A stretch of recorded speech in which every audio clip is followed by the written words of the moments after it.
Den av banan så finns det ett område där man kan stå och heja på sina kompisar. Hi and welcome back to this windy Sunday here in Torshälla, Sweden, where we will now later on crown the fastest OCR races here on this 400-meter course in the Swedish Championship, 400-meter sprint, and also a part of the World Series here. We're going to start in a little bit at 10 sharp with the youth class, and after the youth classes are done, we're going to go over to the men and women who also will qualify to the semifinals and finals later on today. My name is Andre Witt, and I will be guiding you today with the high octane racing we're going to see behind me here later on. Apart from the other days here, Friday we had a short course, a 3-kilometer course, and yesterday we had 2 12-kilometer standard course, 2 laps of 6 kilometers, where we have seen some rain on the Friday that made some problems for the racers. The rainy conditions made it very grip demanding, and several racers had some issues managing the obstacles the right way, which made some drama in the top. And we had on the Friday Frank Ostrom from the Netherlands, who took home the first position before Steen Lagran, also from Netherlands.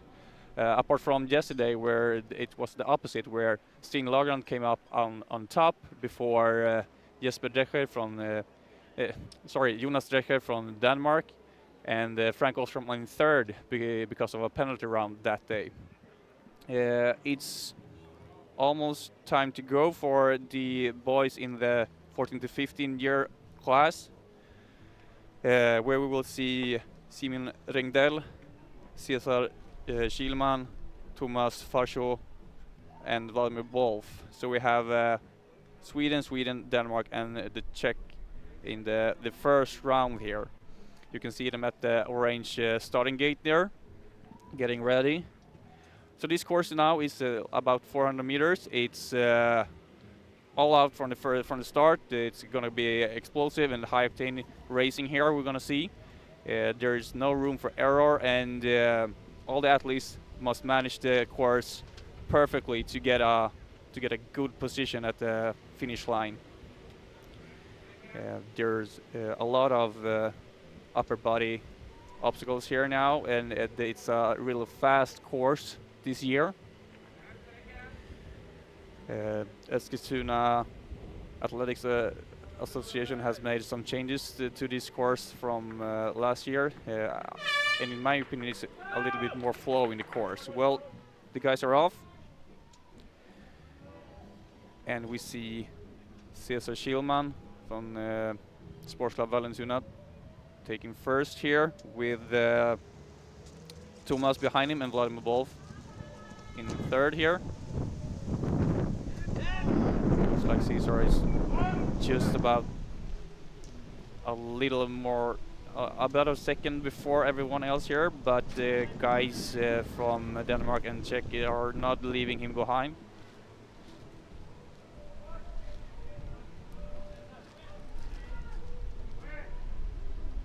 You're almost neck to neck going into the North Pole obstacle here, and as you can see, the course is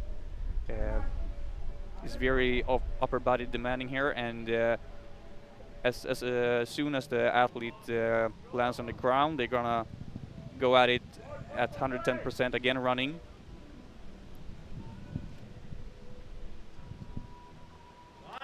And we see Thomas here uses another technique now, and not saving any energy for the other to trying to catch up. He gets a few seconds there right away, using more grip demanding technique, and not distributing the weight on the legs, as we seen earlier this weekend, where athletes use both arms and legs to save their grip a bit for the other obstacles to come. So now we have Thomas Forshaw from Denmark in the first position here with a few seconds down to Cesar Schillmann.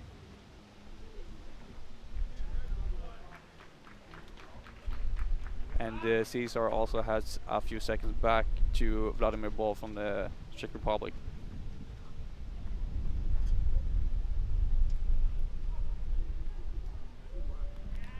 Good and steady technique there from Thomas, going through the monkey bar.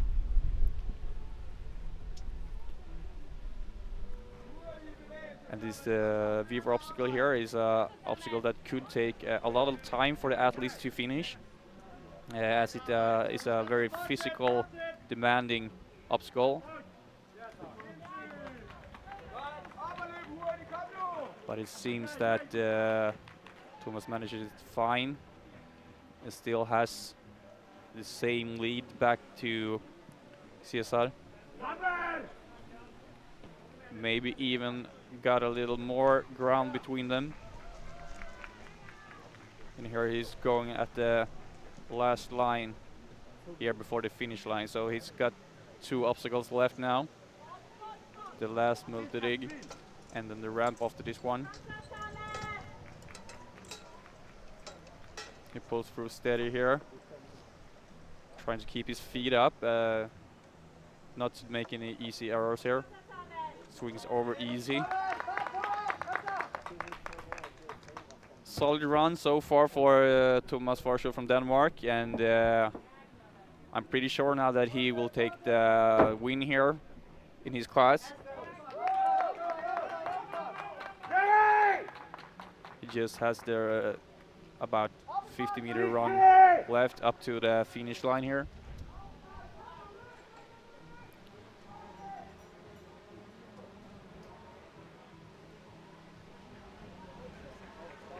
Nicely done, but the Danish Thomas Forshaw taking home the win here in the boys 14 to 15 year class.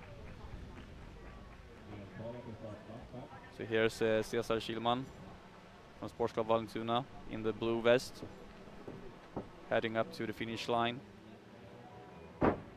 Vladimir Bol also now done with all the obstacles, heading to the finish line also.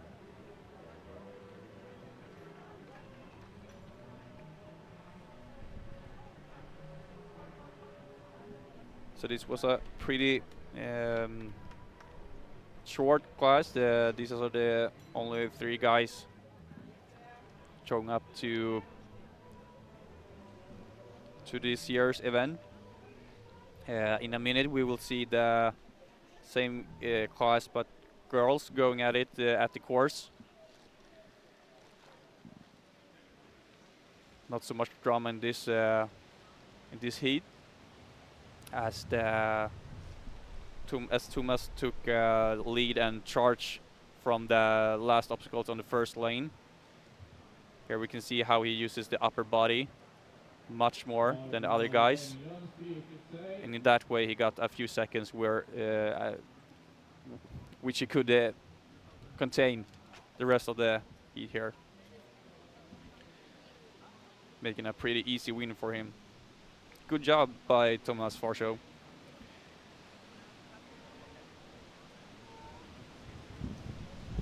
And I've seen Vladimir Bol competing all the weekend here, both on the short and the long course, and he has solid technique and has done pretty well on the other races here.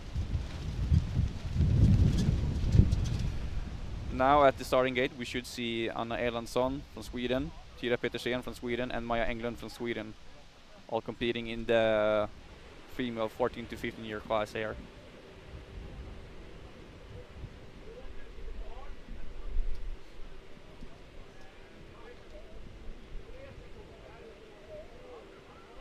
I think we have Judge Göran Ackeberg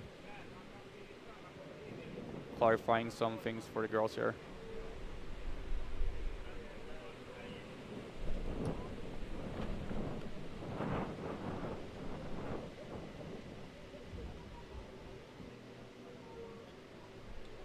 So we have 4 girls on the starting gate now.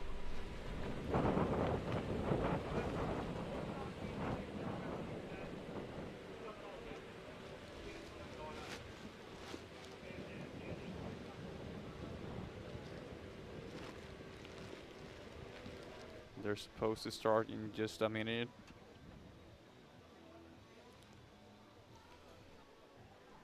And as I mentioned earlier about the Danish guy Thomas, this 400-meter sprint is where the obstacle technique is crucial to get a really good run and a fast time here, as you don't have any time to go safe on these obstacles if you want to get the win or the top positions.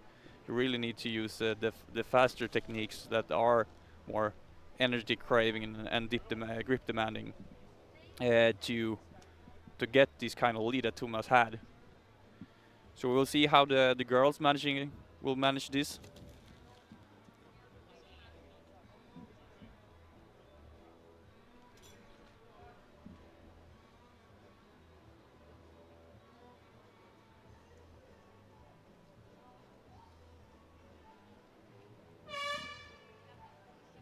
So they're off.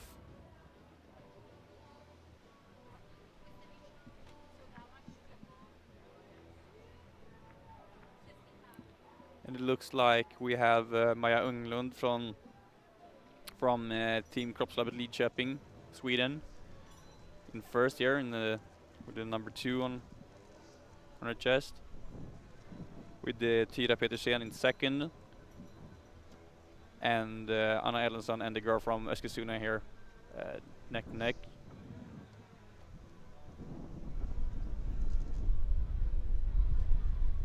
Looks like Maja Englund and Tira is taking charge of this heat a little bit.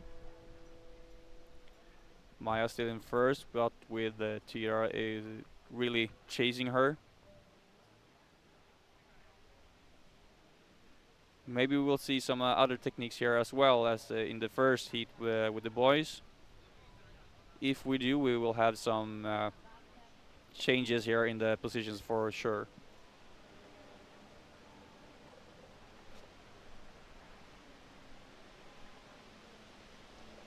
Looks like everyone gonna go pretty safe, but Tira has a better flow in the obstacle so far, passing Maja Englund there.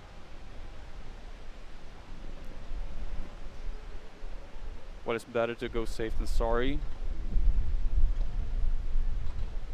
One error is a crucial mistake here, where you can lose everything, and that's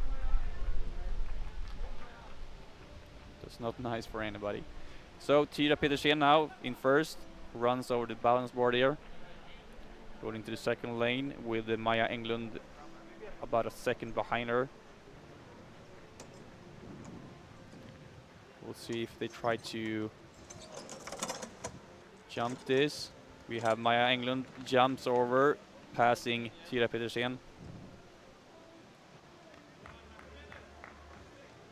With a really good swing on the rig. Both doing net flips down.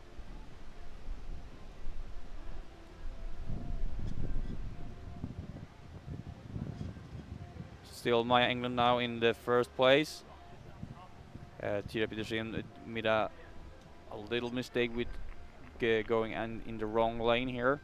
Apart from yesterday, you can't change your lanes that you are assigned to in this 400-meter sprint. When you do the short course and standard course, you are allowed to, between the obstacles, take whichever lane you want on the obstacle. But here on the 400 meters, you're assigned a lane from the start, and that's the line you should go through all the course. So we've seen some different flows and techniques from Maja Englund and Tira Petersen, and they have switched positions a few times. Maja Englund now is in a little bit of a lead, maybe 1.5 seconds back to Tira Petersen. That's these girls have now pretty far lead to the Anna Ellensson and the other girl from Eskilstuna here. Ni måste vara vid starten och checka in Looks like 10 Tira Petersen is minuter now innan er tid ska börja. switching it up, Sedan 10 minuter catching in the ground that Maya had. vid starten för att checka in. So there's no lead from Maya now, they're head to head. And this is probably the obstacle that is gonna be the one that sets the positions here. So the first one off is probably the winner here.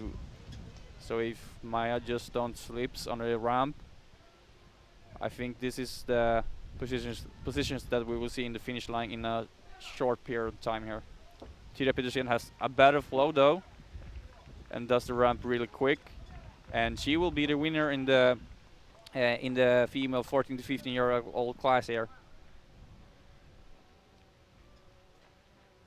Maya England took her time, and that's not really a problem now for her. And she got a lead back to the third and fourth position. Tira Petersen from Sports Club Vallentuna, Sweden, takes home the win, with Maya Englund from the team Kroppslabbet, Lidköping, in second.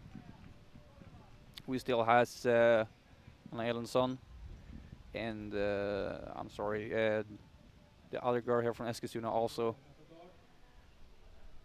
She must have signed up here in the last minute. Can't see her in my papers here.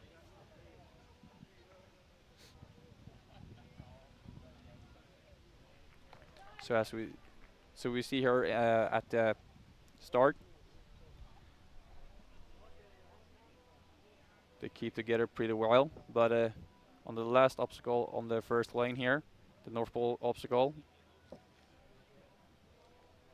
they're starting to spread out, and then we have some switches between Tira and Maya Englund.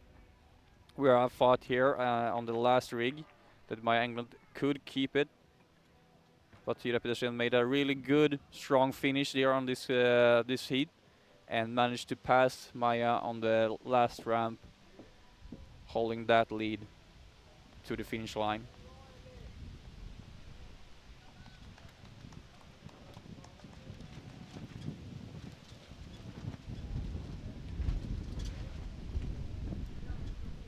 Coming up soon, we'll have the boys 16 to 9 years,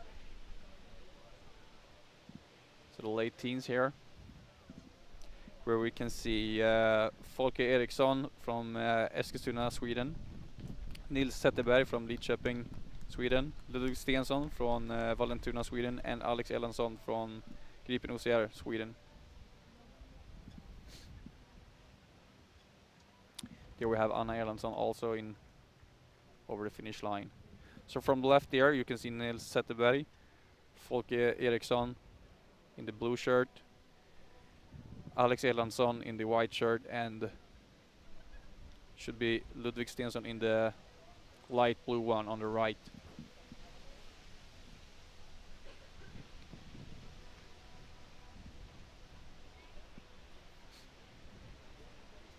And as the day will go on, we will see some other changes to the techniques, and we will see the more experienced racers do maybe some higher risk techniques and really fast runs. And as long as we don't have any big problems with the wind here, we will be able to broadcast it all.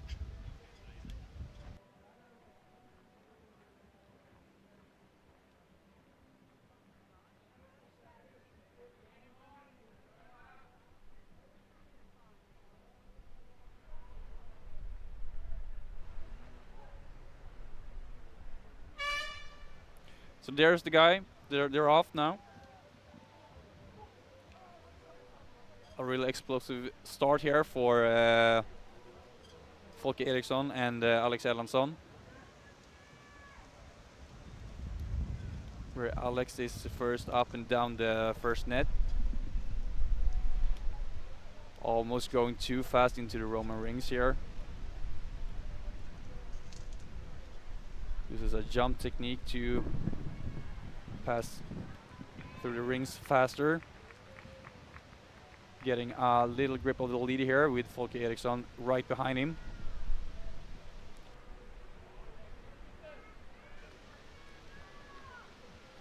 We'll see which techniques they will use here. Folke Eriksson has better flow on the net of the North Pole here. Now they're, as we saw Thomas from Denmark do earlier, Folke uses only his upper body, getting a good lead here right away. And as you see, this technique gives him about 2 or 3 seconds of a head start, and great lead for him that he can now try to contain the rest of the heat. Jumps over easily there, going up to the A-frame, probably a net flip down. That saves a lot of time and energy going flipping down the net there, like Alex also does. Folke uses a really good technique through the monkey bars. He's really flying through the course right now. And you see this Weaver here, he got a really good flow. Really the best so far, and I think I saw him also racing earlier this weekend, and this was the best flow he has had on that obstacle this weekend. So he's the first man into the last lane here. Still has a really fast time. Not other guys really has a chance by now, as long as Folke doesn't misses anything here or touches the ground, which he does not do, and has a really great lead here. And as we saw in the first heat with Thomas doing also this technique, the lead these guys got from that technique on the North Pole obstacle, that's the lead they had now all the way to the finish line. So in the third heat we have Folke Eriksson from Eskilstuna, Sweden, dominating this race here with a real good time. So Folke Eriksson wins boys class 16 to 19 years old. Sorry, we got 2 heats. But with this time, I foretell that he may be one of the top positions at least. I should read my papers before I speak. Hi guys. Alex Erlandsson from Gripen OCR takes the 2nd place here. And as the day goes, these first heats are a part of the Swedish Championships. So the fastest times here will crown the Swedish champions of the guys and the women here today. And the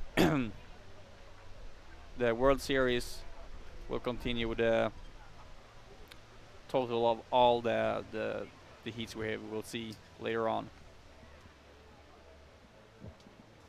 A reminder to all athletes, please ensure that you are at the start area 10 minutes before your start. So in a matter of minutes we will also have the 2nd heat here. And there we will see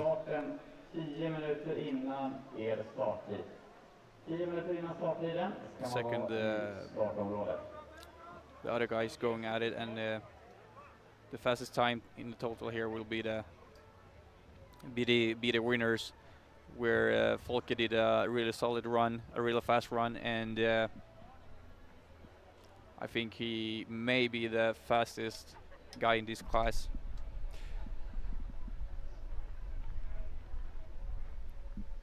Here we see Nils Zetterberg and Ludvig Stensson. But now at the starting gate we can see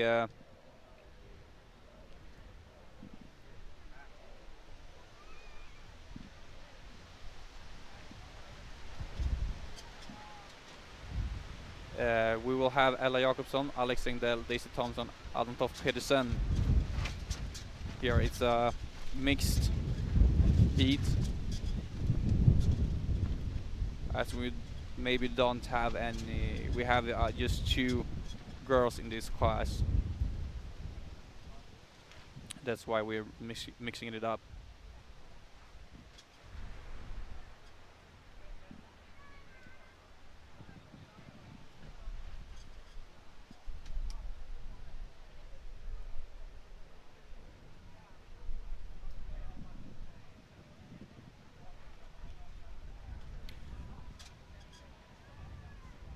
But here on the starting gate now, we see number 44, Luca van Peringhem from Belgium.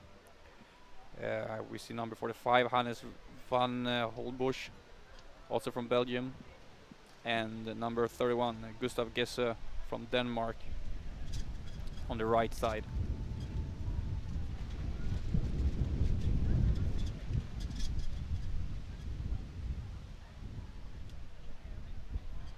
Göran Ackberg is here checking his watch for start.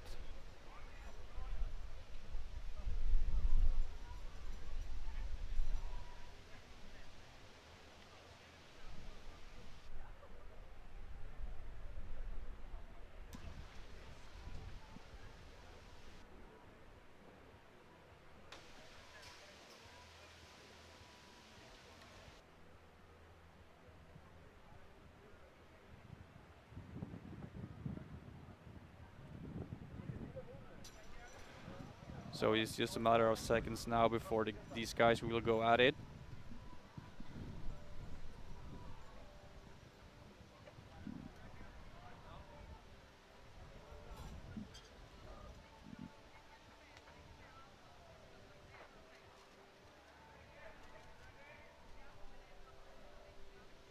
Göran makes ready to give them the signal.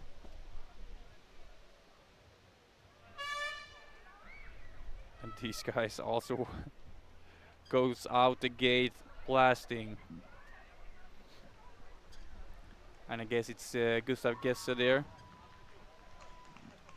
that really takes charge of this pack already from the first 20 meters. Also tried this jumping technique.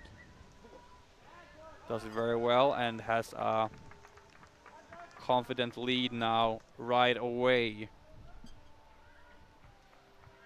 But it's not over yet for the Belgium guys here.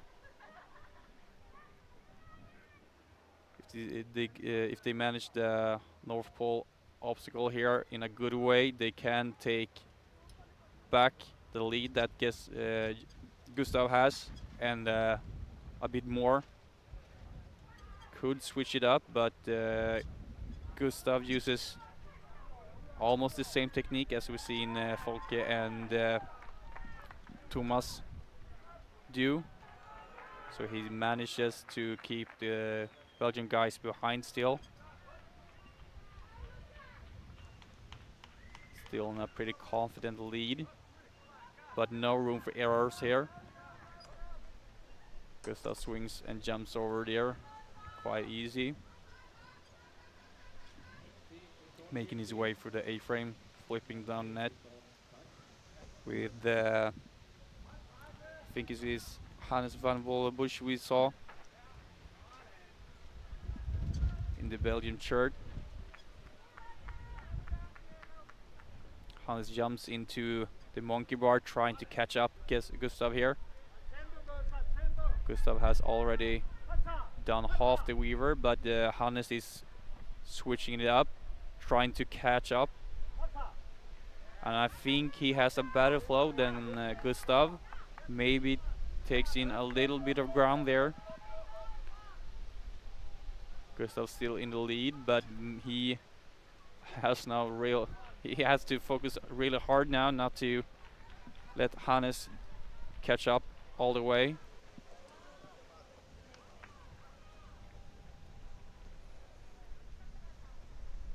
And adrenaline on these guys must be pumping real hard now in the forearms. Maybe stiff as tree trunks by now. As they grip them on in course is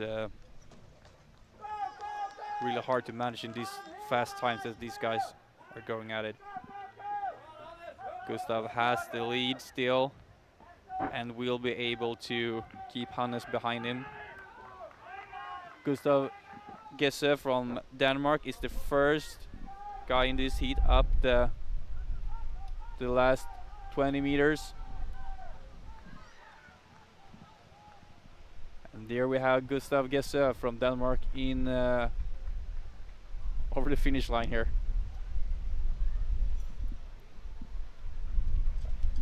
And Hannes van Hollenbusch from Belgium.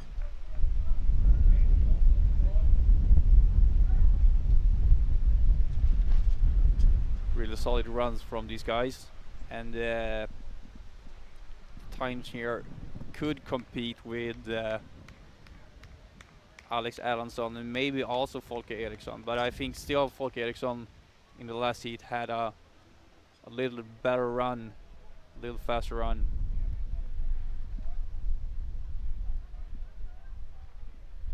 So we have one heat left, that's the mixed heat that I mentioned earlier.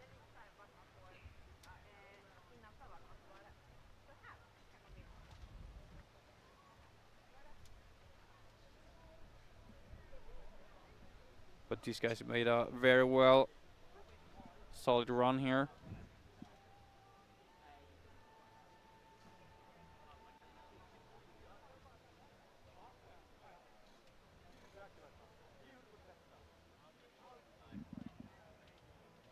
Here we see Gustav Gesse uses the jump technique and did almost the same thing on the North Pole obstacle, keeping his lead. Hannes made a good run for it, but couldn't catch up all the way with Gustav.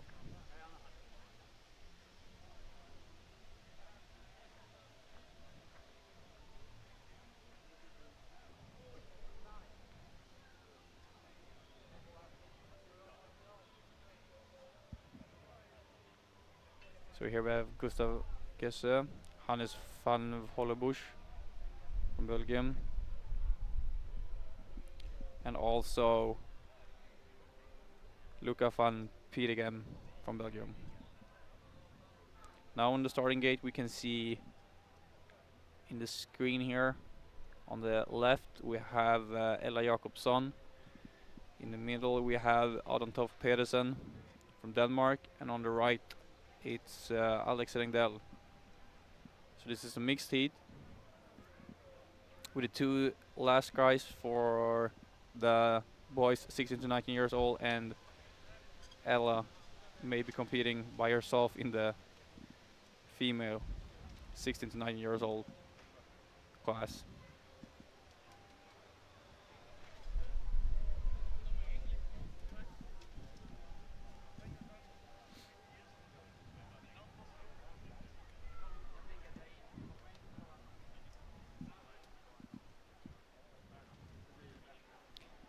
Ella Jakobsson is a really strong obstacle runner. She has solid obstacle technique and is a fast runner also.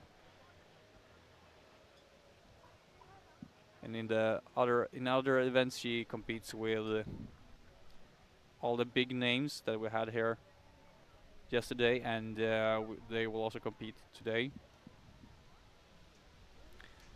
But here on the Swedish Championship she competes in her own class.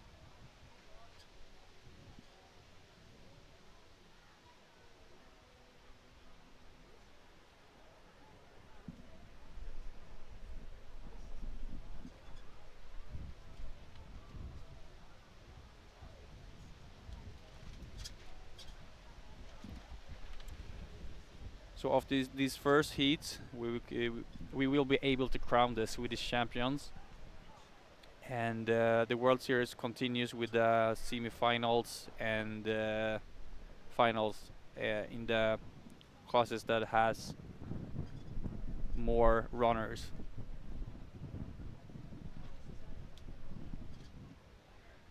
All the weekend here we have seen some really good racing with some hardship with the weather on the Friday and strong runs from all the athletes on the 12-kilometer standard course yesterday. But now these guys are really going at it.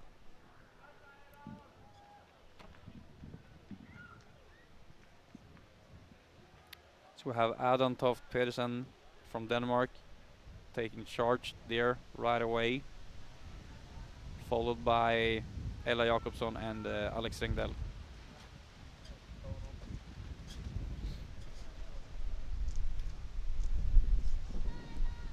We'll see which techniques he uses. Adam also uses the jump technique.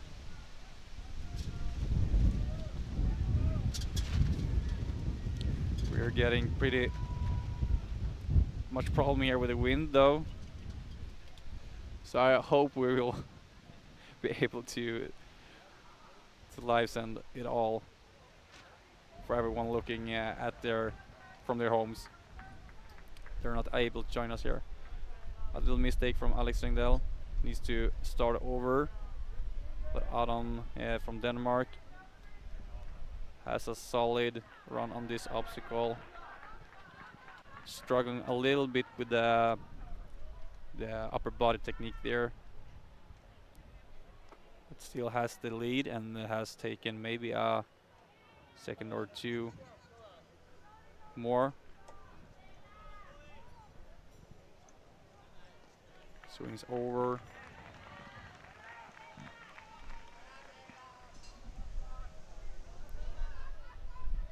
Flips down the net there.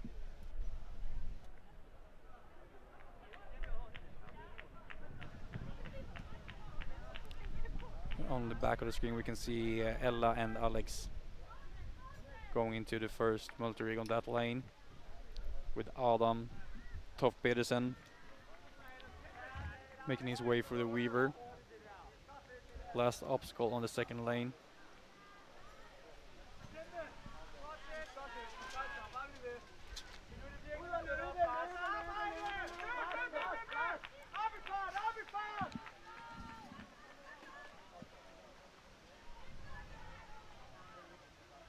But Adam should not relax too much.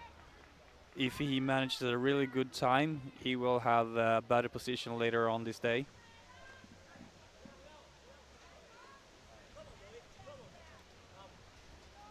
He has a strong lead now in this heat, but we will compare his times to the two other heats that we all already seen. See how he heel hooks here, saves some energy and swings over, but misses the landing there, falls back into the obstacle, which is not allowed.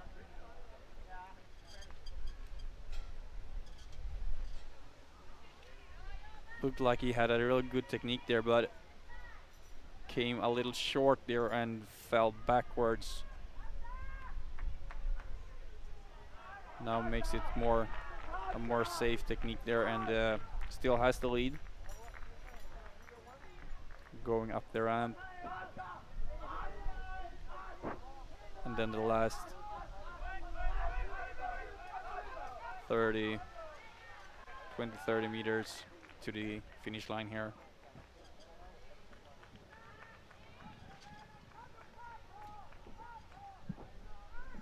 So in this heat we have Adam Toft Pedersen from Denmark who comes in for the win here. And we will let you know about the times later on. And here comes Ella Jakobsson, who is a really, really good OCR athlete that can take good positions in the lead waves as well, but here competing in her own class.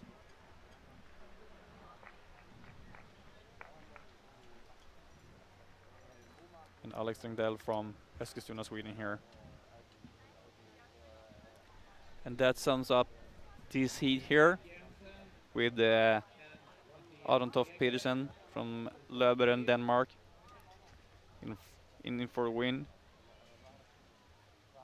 with Alex Rengdell in second here for the guys, and Ella Jakobsson for her win, as she is the only girl in this class.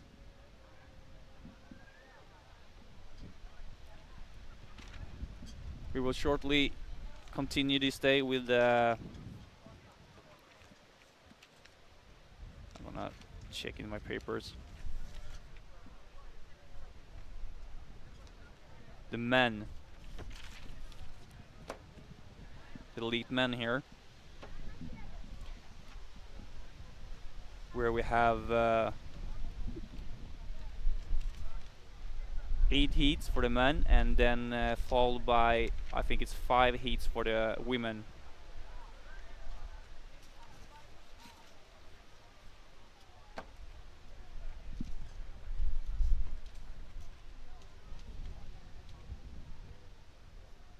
And after the elite, the men and women, we have the men and women classes 40 plus.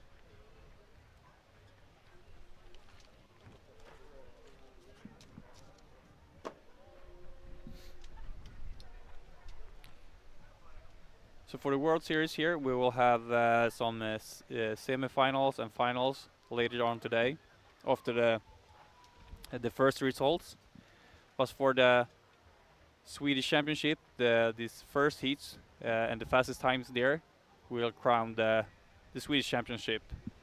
This is the Swedish champions here for the 400-meter sprint. Gustav there, no, Adam there getting his breath back after a good run.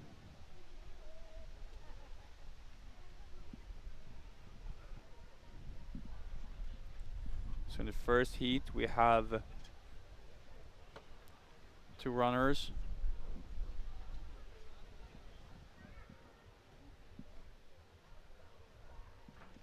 On the left, number 16, Elias Ertman from Linköping, OCR, Sweden, in the black vest, and in the red blue we have Aron Kindbom from SOK Treff, Sweden, with number 6 on the chest.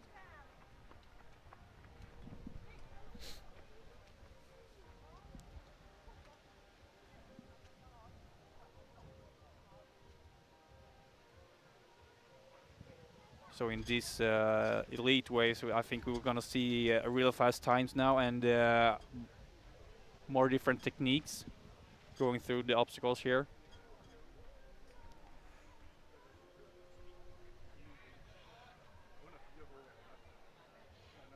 And here we will have the fastest times will go to semifinals, and later on also finals. The 8 fastest times will go to the semifinals, and the 4 fastest from the semi will go to finals. Aron Kindbom and Elias Ertman has went out gate here.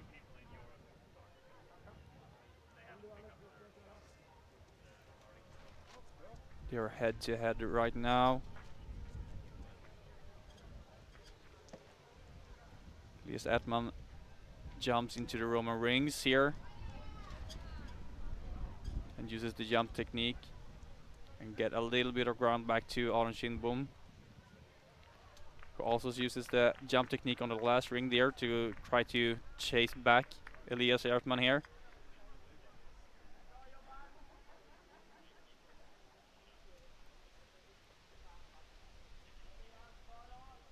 So we still have Elias Ertman first here in the North Pole obstacle. They're still using their legs to take some weight off their upper bodies. Aron Kindbom struggling a little bit on the first half of the obstacle there, giving away some ground to Elias Ertman, who has now a really strong lead here, but can't really relax, as we will have the 8 best times going to the semifinals later today. Who still has to manage a really good run, a really fast run. but still don't make any errors. Swings through the monkey bar.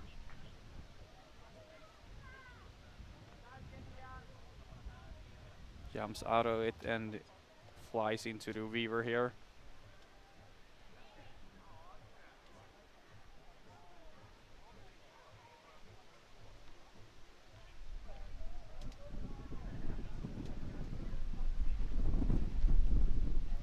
Has a good stride in the running there. Aron Shinbom also is still making his way through this course with a really good monkey bar technique there. It won't be enough to catch Elias Ertman.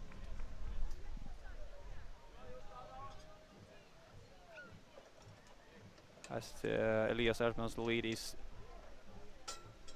a bit too great by now. But Elias Ertman is struggling a little bit with the climbing holds here, taking his time.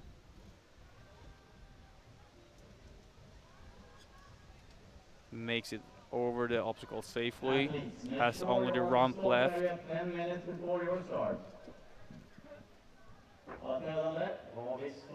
Now making his way up to the finish line. Really puts it all into the running here.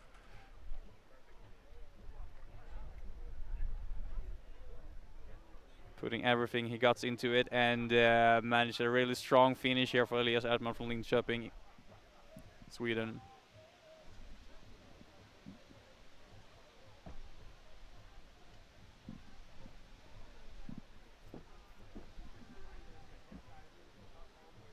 For all you viewers who has joined us now, I can tell you that today's 400 meter sprint is a little bit different than the racing we saw earlier this weekend, as the athletes here have assigned lanes from the start, and through all the obstacles they need to use their assigned lane and can't switch. And that's apart from the short course and the standard course we saw earlier this weekend, where you could change your lane between obstacles, but not mid-obstacle. Aron Shinbom also over the finish line here. And here we can see how the mistakes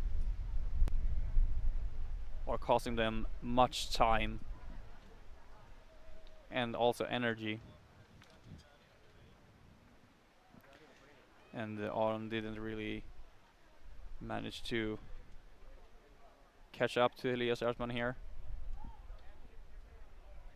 but still did a really good run, and we saw some great technique from him on the monkey bar. But here we have Elias Ertman flying for the weaver, going through the last multi-rig and flying through the finish line.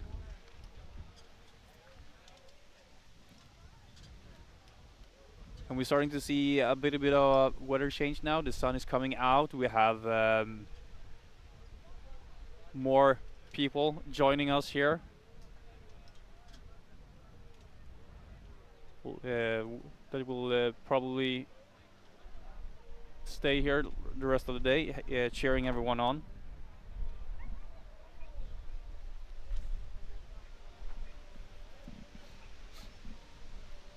Next start will start in about 2 minutes. For now we can see Johan Hägg from Sportsklubb Vallentuna OCR in the light blue vest on the right, and Jonas Strecher from Denmark in the red shirt on the left. Jonas, who has been here all week in racing, did a really good run in on the Friday and came in second yesterday on the standard course after passing Frank Ostrom from Netherlands when Frank made his way through the penalty round where Jonas has had a perfect run all the 12 kilometers and were able to keep himself from the penalty and just run straight to the finish line.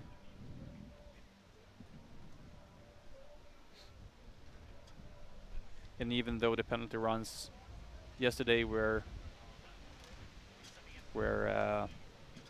time demanding, an error here today will also make you lose much time. And apart from the racing yesterday where you get penalty rounds and you only have 2 mistakes, by the third you're disqualified, but today there will be 100% obstacle completion, and you won't get any penalty round, but you need to redo every obstacle until you finish it.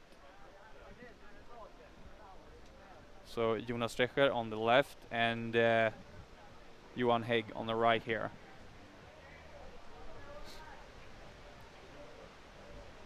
Göran will give us the signal any second now.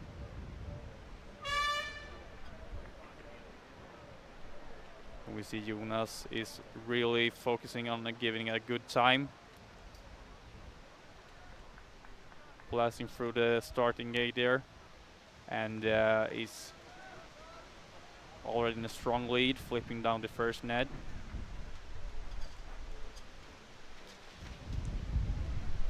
Flying through the Roman rings here, trying to get a good time.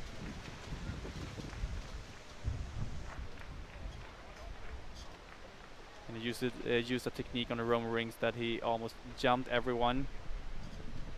Not using the backswing that many athletes uses to keep the pendulum moving them forward. And here we also see Jonas Strecher uses the upper body technique to not lose any time on the last part of the obstacle there.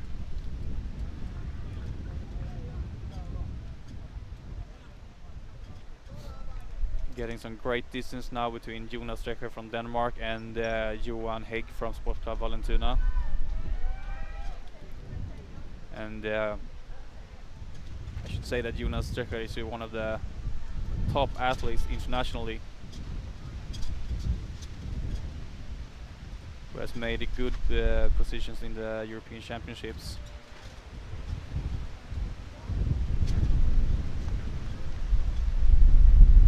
It's also fun now to see we have so many international names in the Torch Trophy events.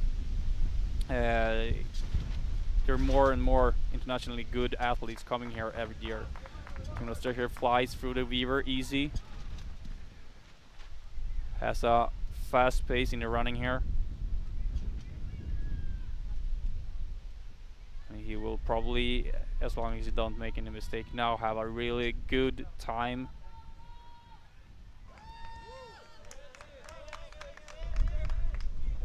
And it's a great chance that he will also make the semifinals later today if he keeps this up.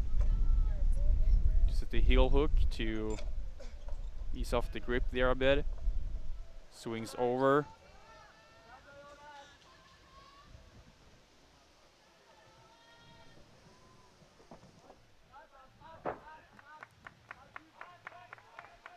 Goes fast through the ramp and now making his way up to the finish line. Still has a really strong, fast pace running. Sprints all the way into the finish here and manages a really good time.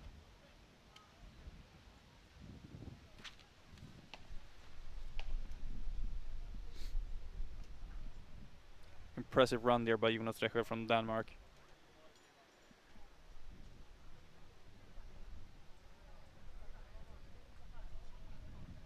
So we're waiting for Johan Hägg from Sportclub Vallentuna OCR, Sweden,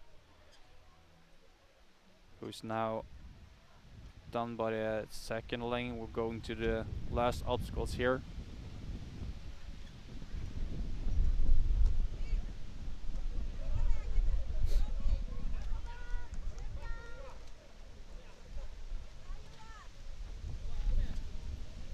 Johan Hägg is a new name to me, joining us this event.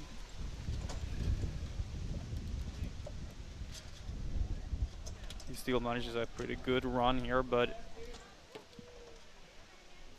the Danish Jonas Röcher has absolutely flown through this course and managed a really good time.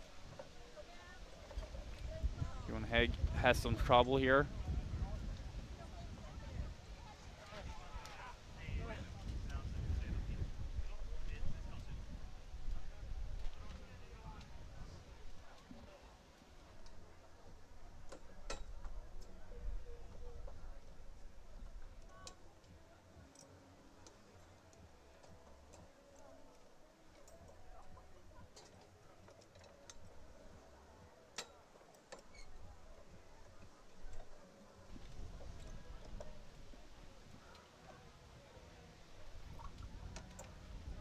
Johan Hägg here on his second attempt.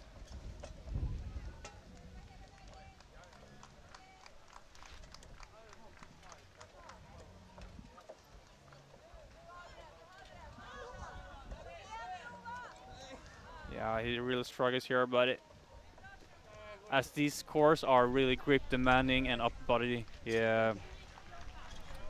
demanding, it is really hard to manage all this, even though the distance is not that far to go, as it's just 400 meters, but the obstacles are so challenging for all athletes here.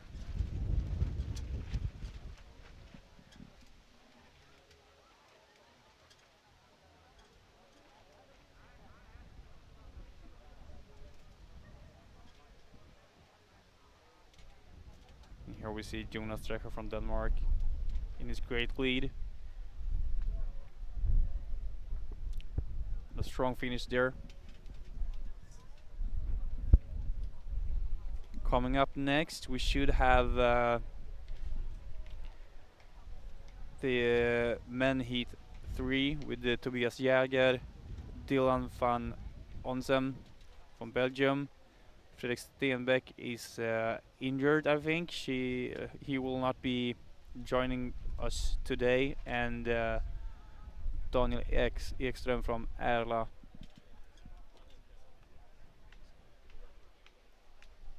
Yeah, so we have 3 athletes here.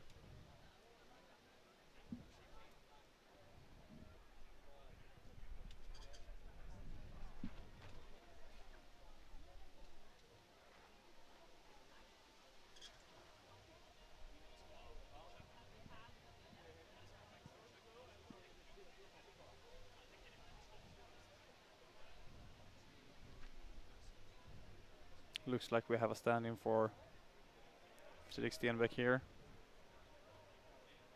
in the blue shirt on the left.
Sorry there. Well, we're off now with Daniel Ekström taking charge of the heat here.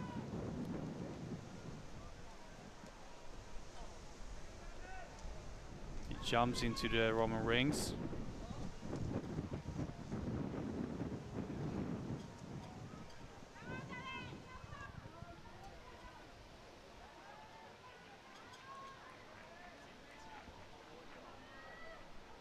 with Tobias Jäger from Helle, Sweden, right behind Daniel Ekström here in the orange shirt.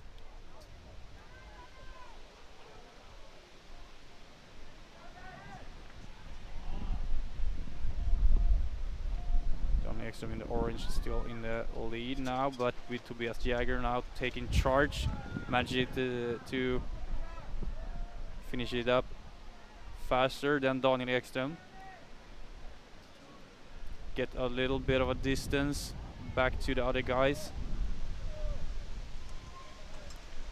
Jumps into the first rig here. Swings easy over. Jumps up the net and flips down with still Daniel Ekström still just head to head with him.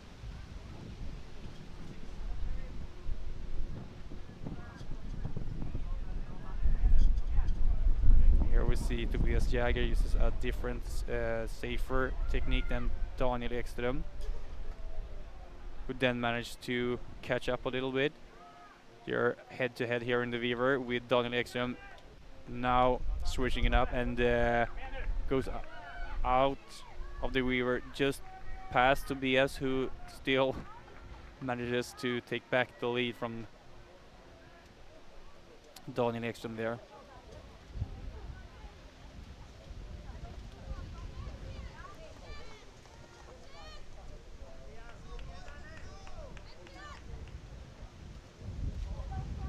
We still have Tobias Jäger and Daniel Ekström head to head here on the last rig. Looks like Daniel Ekström has a little better flow for now. Maybe,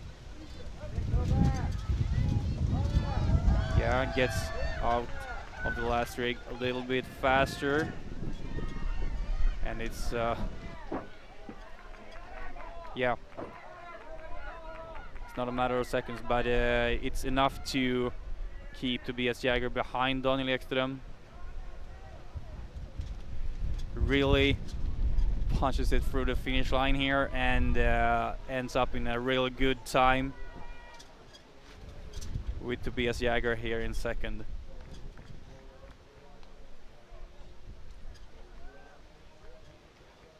These guys at just over 3 minutes for Daniel Ekström and Tobias Jäger here.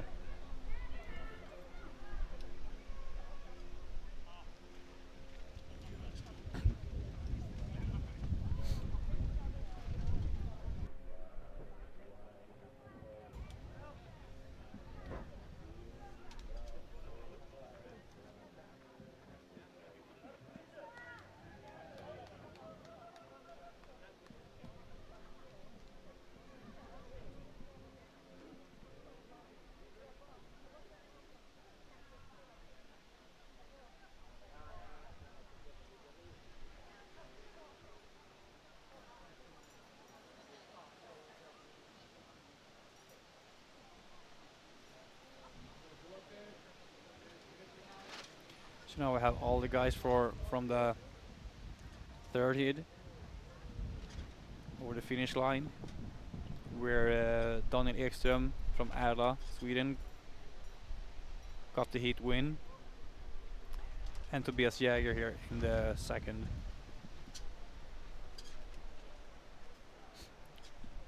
The running time just over 3 minutes on the 400-meter course here.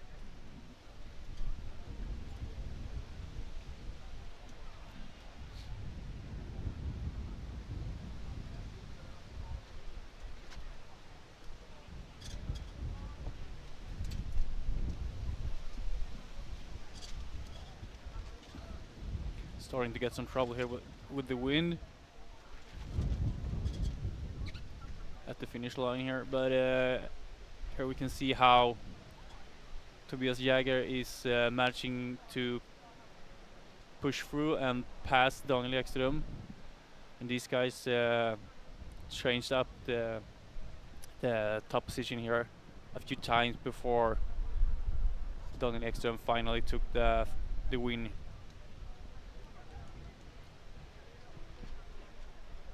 Here we see how the flow of the Weaver there is a little better for Daniel Ekström. Tobias Jäger is trying to keep him behind, fighting him off, but Daniel Ekström pulls through and manages to take home the win of this heat here.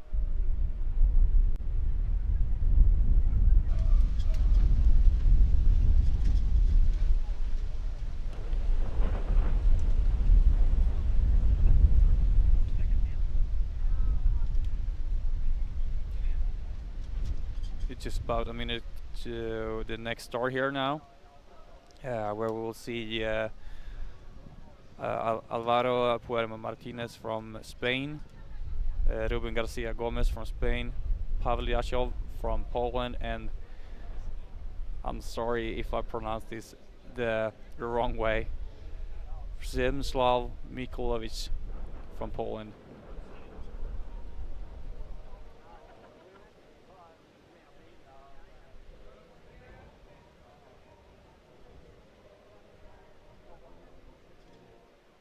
And as it looks here, we ended up with just 3 racers. With Pavel Yashov from Poland to the left here, Ruben Garcia Gomez in the middle, and Alvaro Puerma Martinez on the right.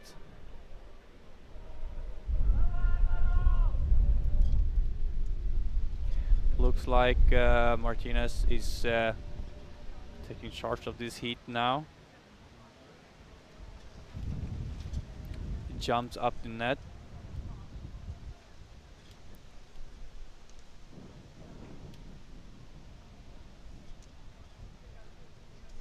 Uses the jump technique here in the rings, with his countryman Gomez right behind him. And Pavel Yashov is chasing them both.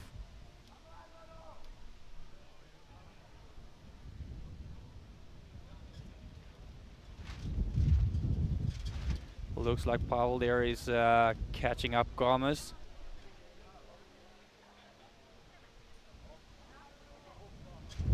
Has a really good flow here through the North Pole obstacle and maybe passes Martinez also. Looks like he is in front of them now, just barely, but Gomez is the first one out, with Pavel now in second, trying to chase him down.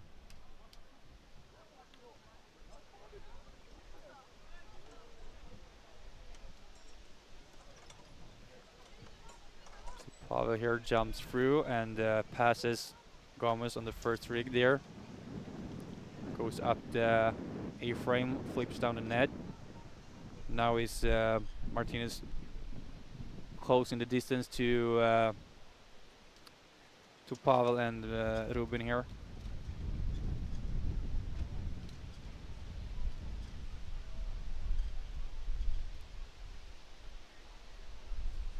So still Poland in the lead here, this heat.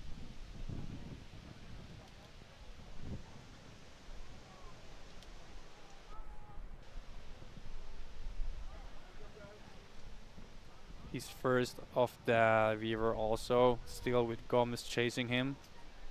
And now Martinez is losing some ground to these guys.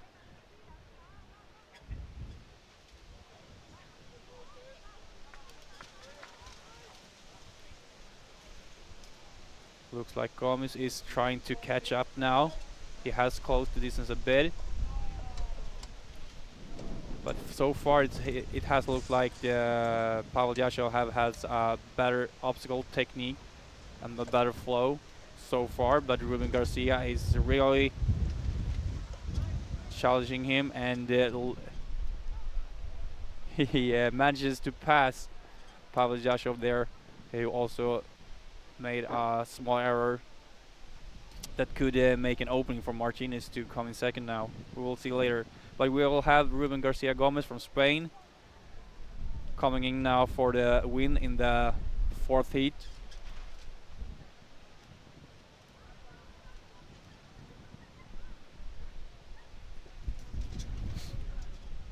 We almost had a fight for the first place here, but with a small mistake from Pavel Yashov, Gomez had an easy run for the money there. Still looks like Pavel Yashov manages to take home second, and we're waiting for Alvaro Puerman Martinez to finish this up also.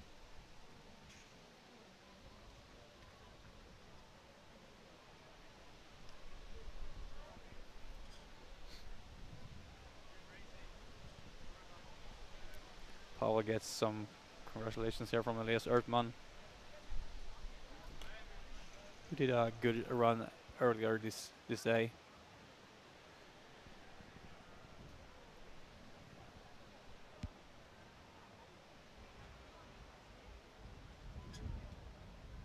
We also see Gomez there on the right, catching his breath.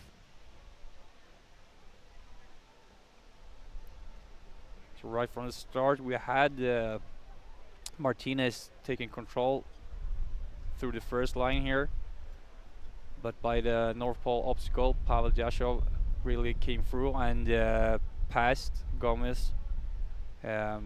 But Gomez took the lead back for a short period of time through the running part there, where we saw some better obstacle techniques from Pavel Yashov to take back the lead and keep Gomez behind, and could have managed to take the win, but a small mistake here on the last rig. Yeah, here is where it went wrong for Pavel Yashov, as Garcia is chasing him. Something happens and he probably ended up putting his foot down or something on the wrong side of the obstacle finish line.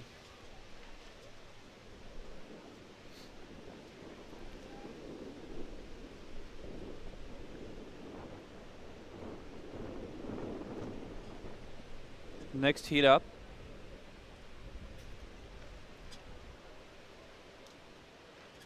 we will have Jonathan Stig in the number 48 on the left,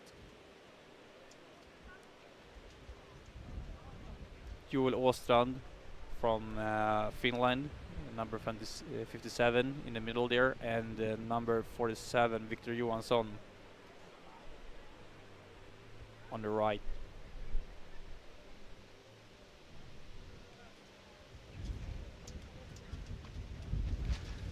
Jonathan Stig here is a really strong obstacle technical athlete, and these short sprints are kind of what he does really well.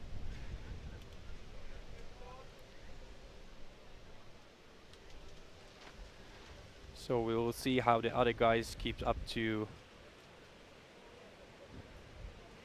Jonathan Stig here.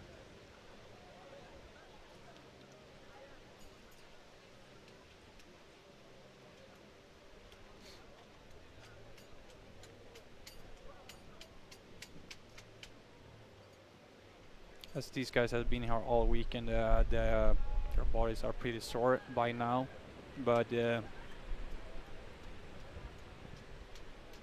they just keep a good run, fast pace, and solid obstacle techniques, they will have a good day here, and probably we'll see Jonathan Stig show us some good techniques along the way here now. Waiting for a signal, and they're off. And even though it's crucial to get a good first time, you don't want to burn out everything on the first run here if you're going to the semifinals, as you want to have some energy left for that. Jonathan Stig is first into the Roman rings, uses the jumping technique to pull through a little faster.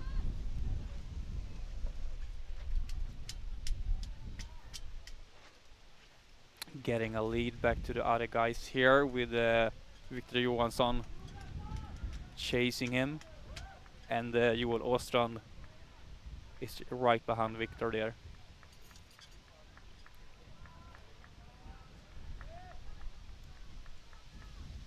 We see also here that Jonathan uses the upper body technique, getting a few seconds right away to the other guys here. And we will probably have a fight for second by Victor and Joel later on. But for now, Jonathan Stig is in a confident lead.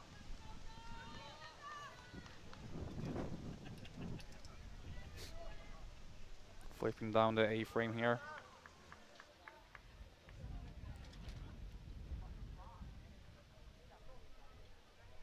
Has a steady, fast pace. Going through this monkey bar.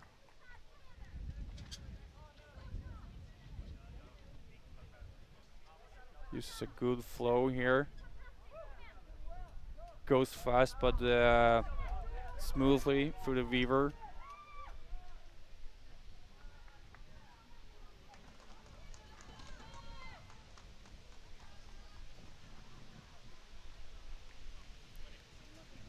He has the last 3 obstacles now to finish.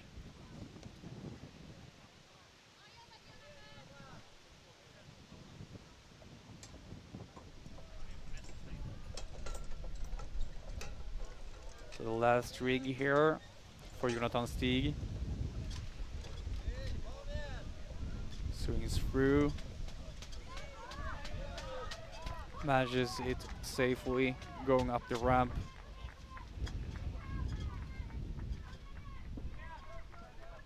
He's all by himself now in this heat, and will be the winner of the 5th heat in the elite men 400 meter sprint here.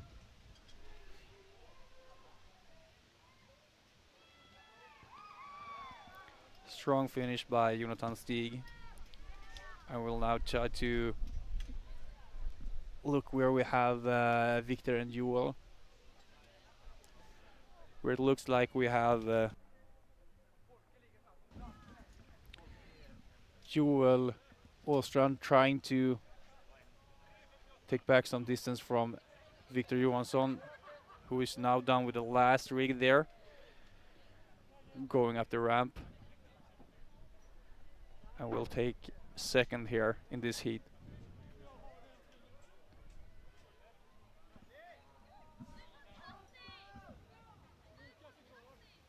Just the last few meters for Victor Johansson, who finishes strong here now.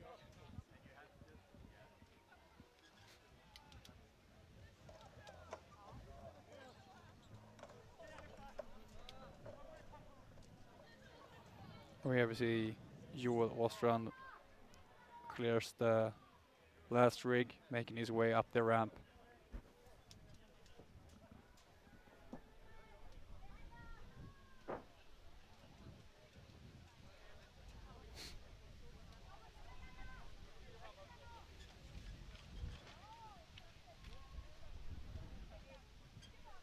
So we still have a few heats to go. Heat 6 coming up with 7-8 following, and then we'll go over to the elite women, who has 5 heats, I think, before heading over to the 40 plus classes. And from this heat now, we see that Jonathan Stig takes the lead right away. Uses steady technique, not making any errors. Still gets a few seconds right from the first rig there. Has a really good flow for the Weaver here. Fast and smooth, and finishes strong, taking home the win in the 5th heat.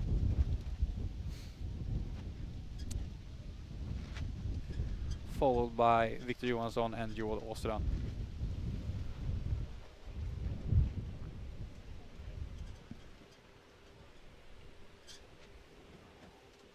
Coming up here, the 6th heat, where we should see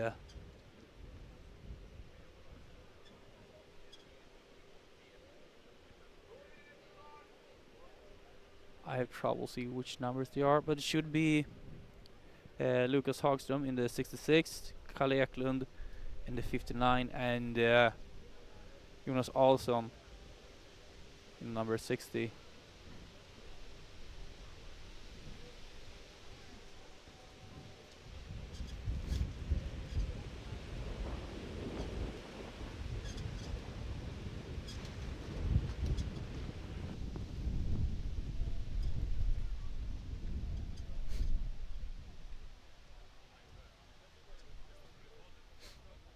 Yeah, the crowd here has been growing now.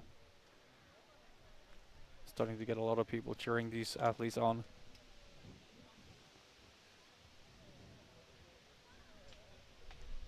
And we also have seen more internationally good athletes come here to join us this year's event.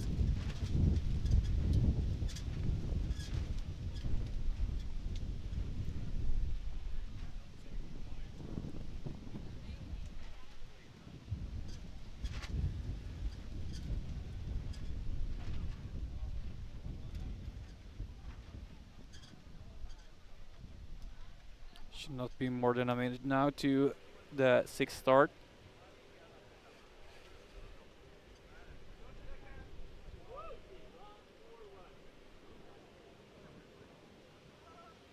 Where it looks like we have on the left Lucas Hagström in the blue shirt, number 65 Leon Kofod in a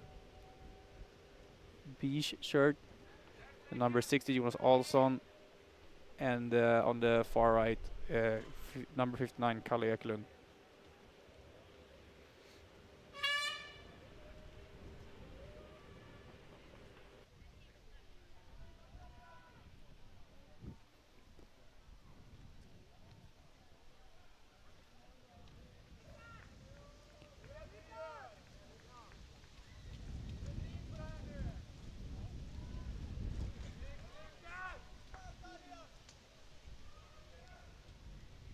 So into the rings here, the crowd is still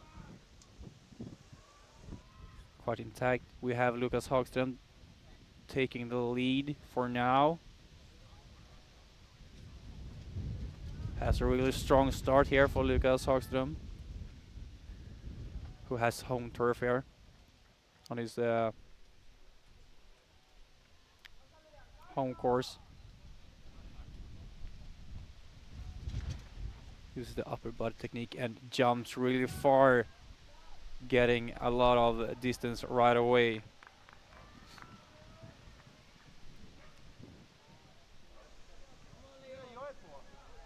Strong swing and jump out of the North Pole obstacle for Lucas Hagström, who is first now into the first rig. Had a problem on the swing into here, where Leon Kofod now joins him up and passes Lucas Hagström.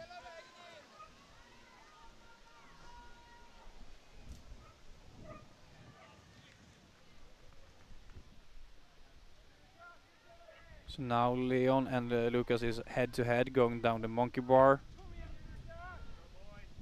Finishes it up almost simultaneously, going to the Weaver. Both have very good flows. Lucas is really pushing it, keeping Leon behind him.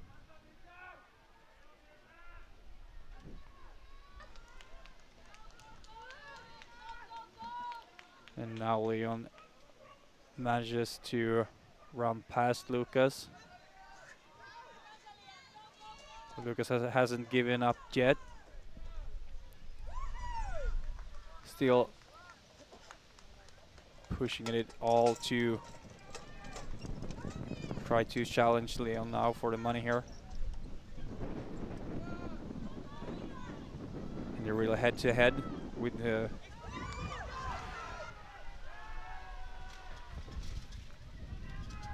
them both going up the ramp.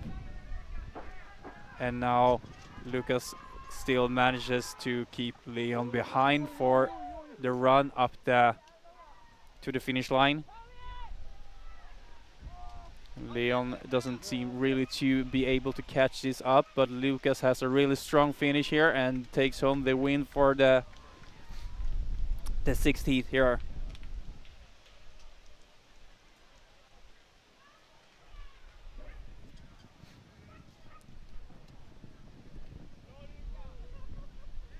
And here we see Jonas Olsson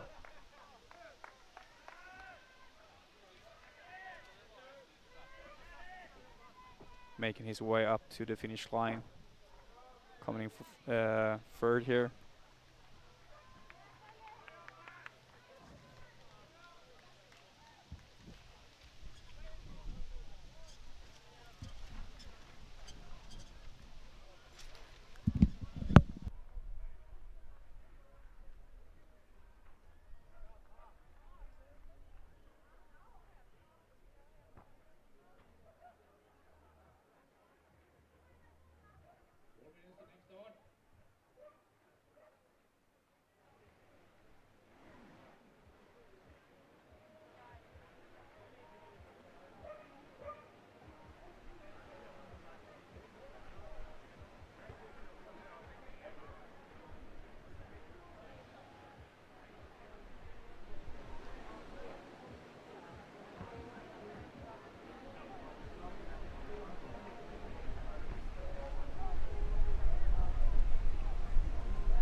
So here we see the fight between Lucas Hogg and Leon Kofod.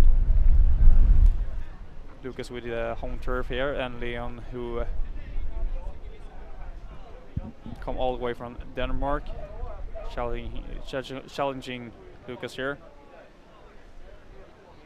But still, Lucas manages to keep him behind and got the win in the 6th heat here.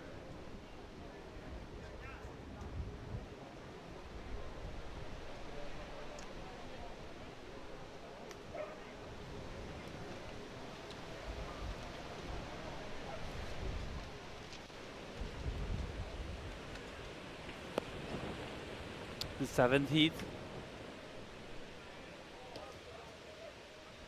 Lining up at the starting gate now.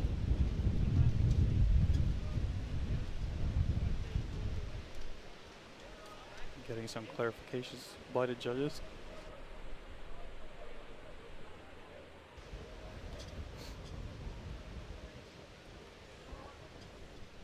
And on the from the left we have Cedric Dumoulin from Belgium. Then number 68, Billy van der Walle from Belgium. Number 70, Roy Barr from Eskilstuna. And on the far right we have Philip Wirtz from Køleboxen, Denmark, in the red shirt there.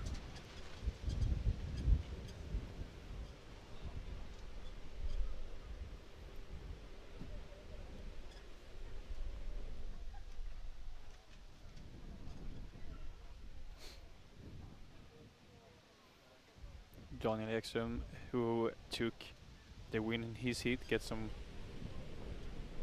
congratulations by the crowd there.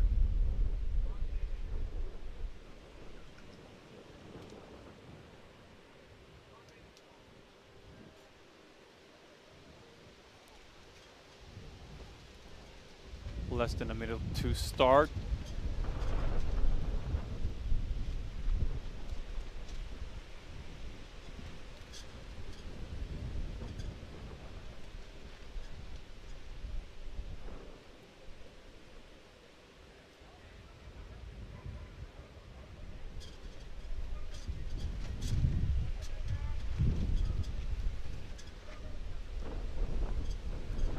And as mentioned earlier, these first heats will determine how we will crown the Swedish champions in the 400-meter sprint. But still, everyone's times will go to the semi and the finals later on for the World Series. So the guys are off now, with Cedric Demoulin taking control of the heat right away with a really strong strong start there. Or was it? No, it's Billy van der Walle who charges out the gate, blasting, and is first man into the Roman rings here. Jumps the last ring. And he's gotten a second and a half down to Philip Wirtz now, who passed Cedric for second place, with Roy Barr now catching up all the guys here.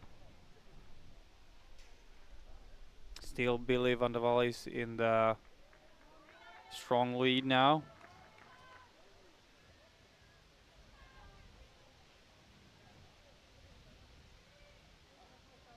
And it gets bigger distance between Billy and the other guys. Jumps in, will swing out here, I guess. Yeah.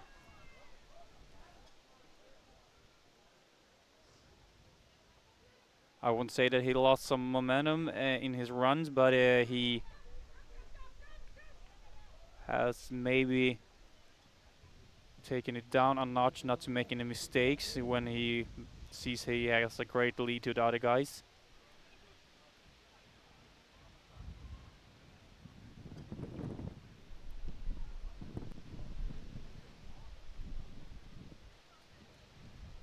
He's flying through the Weaver here, dominating this heat for now.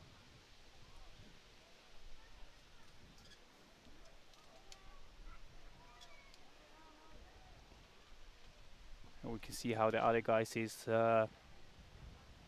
competing in the back there for third by Philip Wirtz and Roy Barr.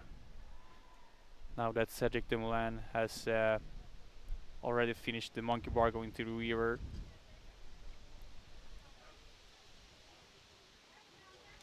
But I don't think any one of them will be able to challenge Billy van der Walle for first here, because he's already into this, the last rig.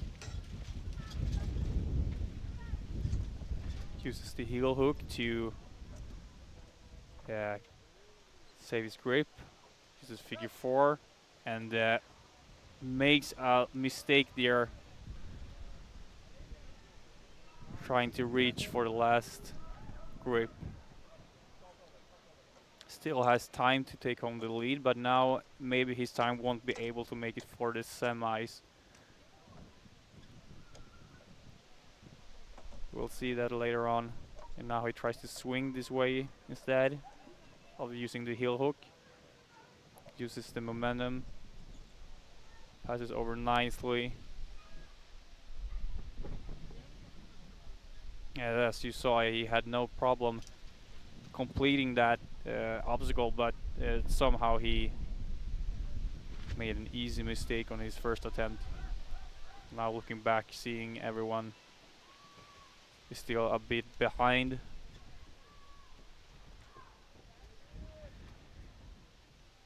Billy van der Walle from Belgium coming for the win here in the 7th heat.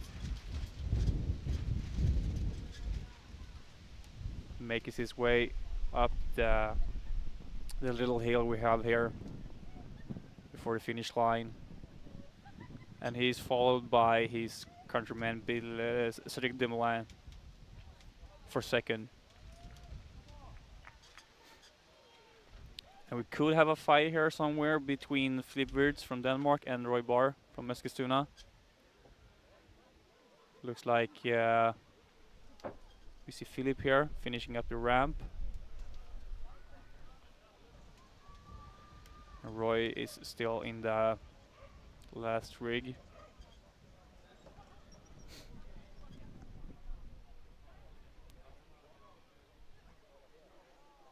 Philip Wirtz from Køleboksen, Denmark, getting third here in the 7th heat.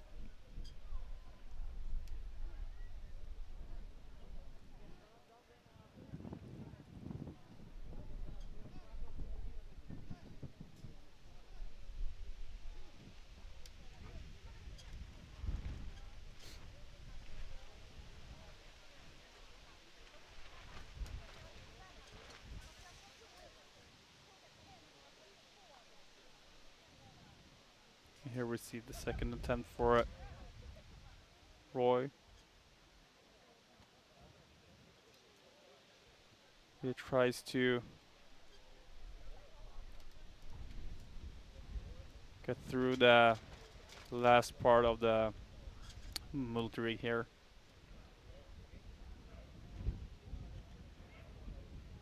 And he finishes it up and has just the ramp left before going to the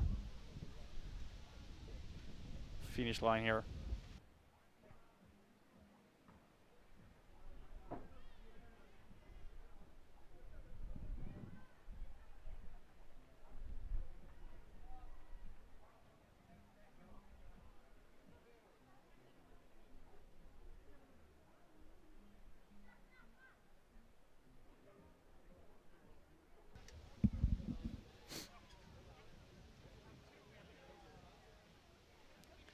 So here we have Roy finishing it up in the 7th heat. Still one men's heat to go before we go into the women elite qualifying heats here.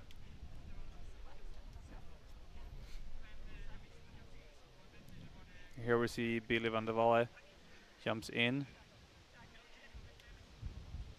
and flies through the first rig.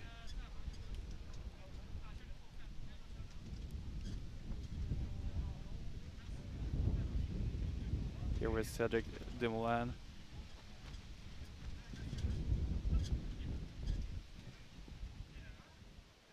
Yeah.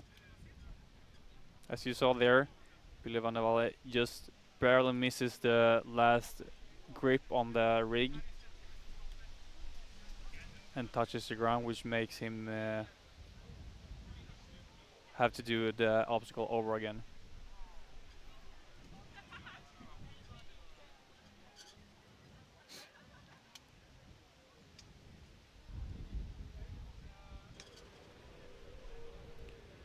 So in the last men's heat here, we have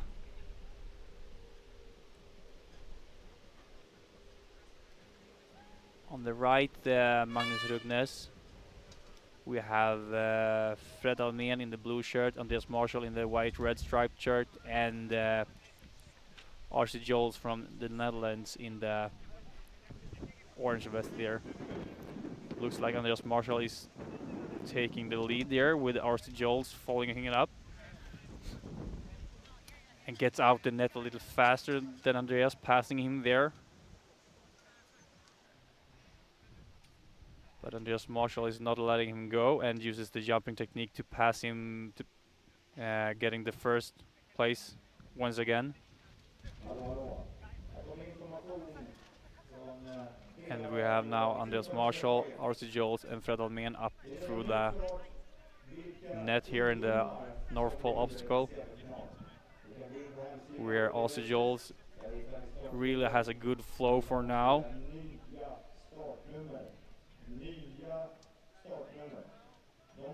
And swings out of the North Pole, really putting it all into running, trying to get some distance to Andreas Marshall and Fred Almen. And he's the first man up the rig here. He swings out, and Andreas also catching up a little bit with a different jumping technique.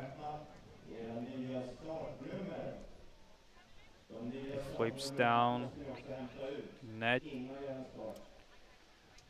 Looks like RC Jules and Andreas Marshall has a little gap back down to Fred Almen, who's really chasing.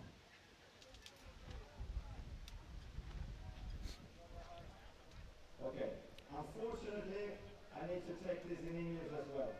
Bear with me. But looks like RC Jules is in a confident lead by now. Managed the Weaver for Andreas Marshall and Fred Almen, keeping almost the same distance as earlier by the monkey bar. And it's the first person into the last rig here.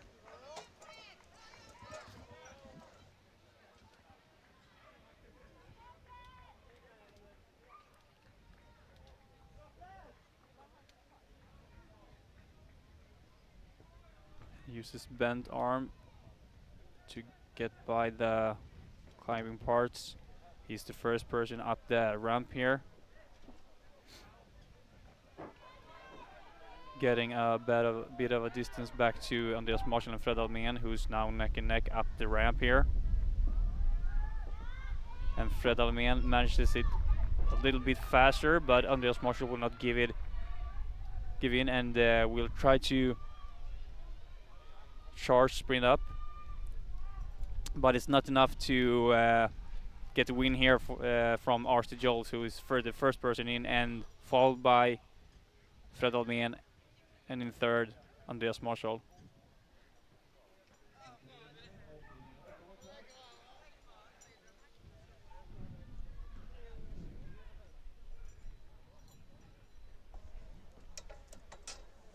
Here we have Magnus Rygnes from Norway.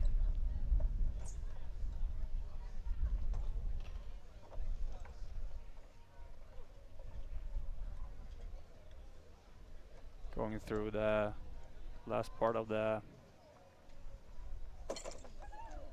rig, jumps out of it.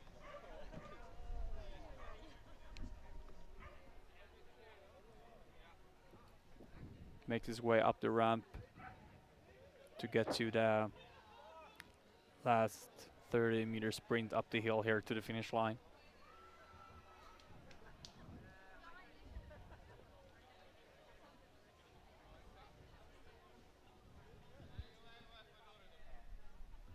So here we have Magnus Rygnes finishing up the last men qualifying heats.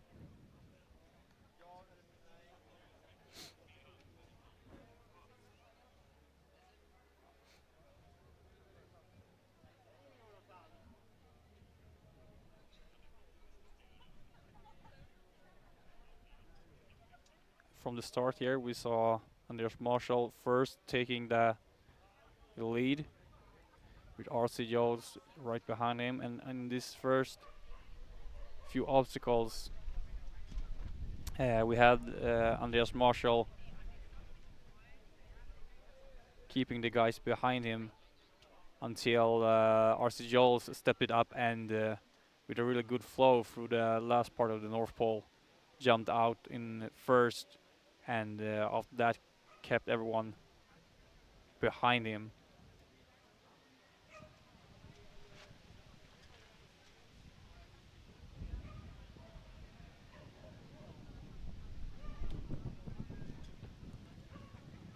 Here we can see Arthur Jols in first, followed by Andreas Marshall, who is trying to keep up, and Fredel Mehn behind Andreas Marshall there.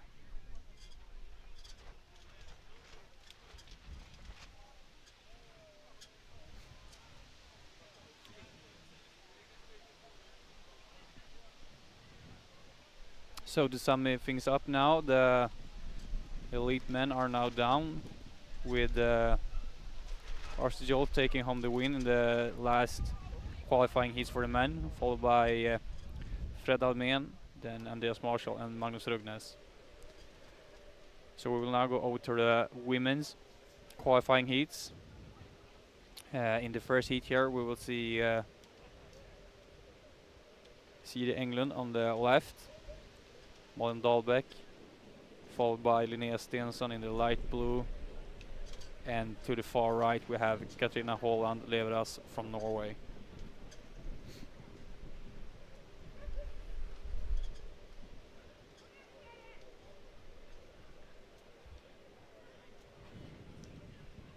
Less than a minute to start.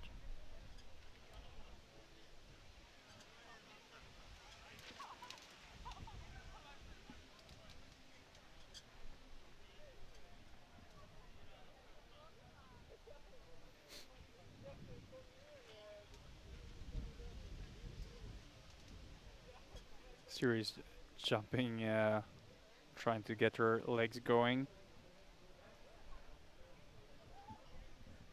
She had some struggles with her body through the weekend here, and hopefully she will manage a good run here today. Linnea Stensson, who made a win on the short course, would probably do a solid run here as well, as she is very obstacle technique strong athlete.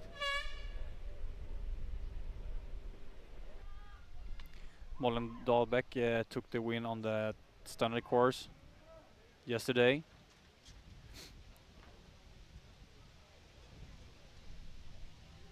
So we have really good runners here, with Siri taking a bit of charge with head-to-head to Malin, who's now manages to pass Siri and the other girls.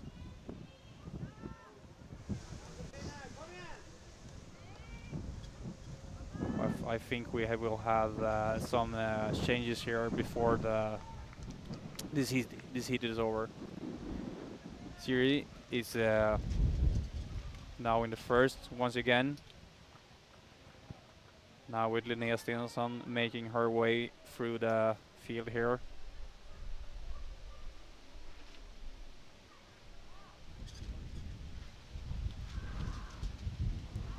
And it looks like Linnea Stensson has a really good flow, making a pass on the other girls. Uses the upper body technique and really good pendulum swing, and jumps out, getting a good distance right away.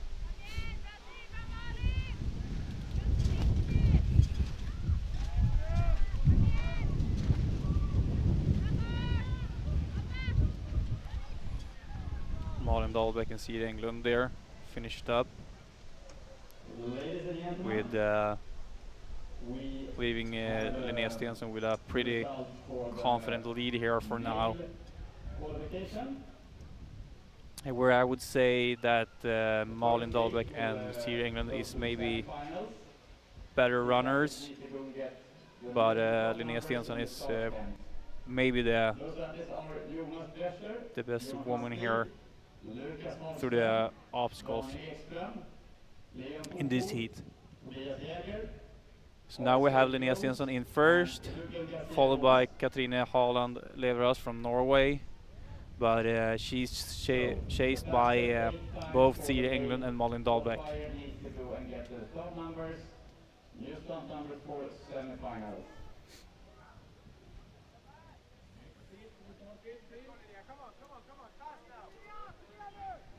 All these girls have raced here all weekend. And we see how Linnea Stensson is still managing to have her great lead back to the other girls. With Katrina Holden Leveros in second for now.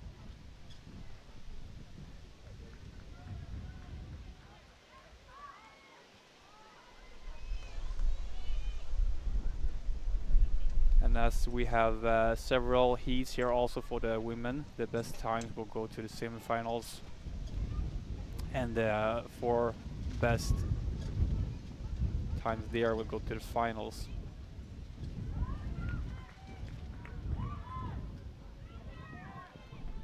Linnea Stensson is unchallenged now up the ramp. But we have a fight between Malin Dahlbeck and Sida Englund here.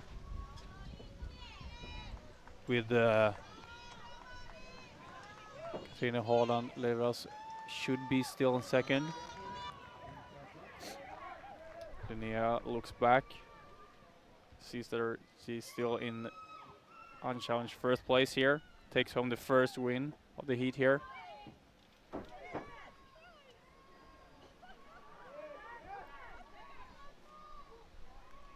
And here we have Katrina taking home second in the first heat, followed by Malin Dahlbeck and Sida Englund.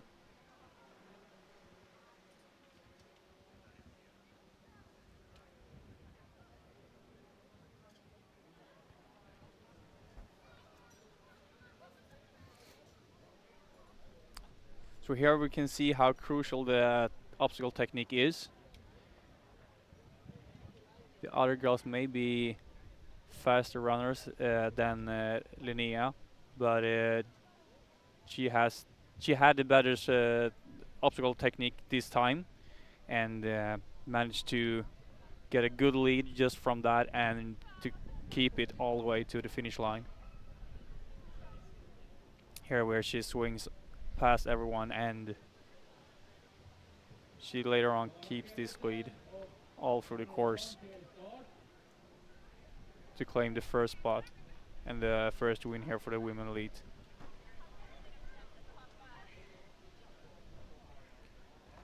Still a few heats to go.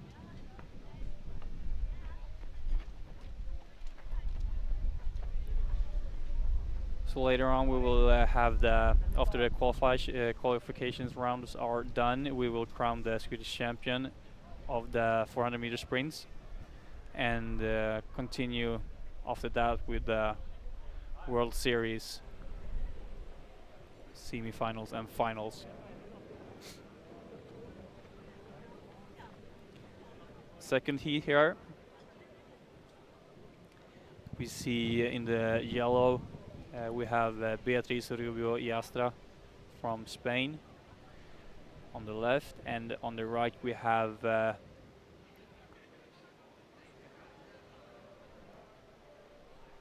Danish girl. I'm not sure if it's maybe it's Pernille Rytter from Gladsaxe OCR. I'm not sure. I need to see her number before to really be sure.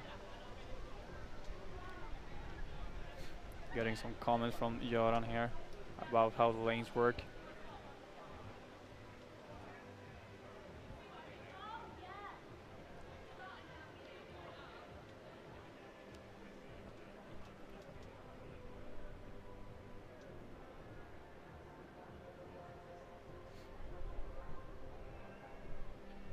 Göran watches his watch to see how, yeah, this gives a signal to them. Just 1 minute left to the start.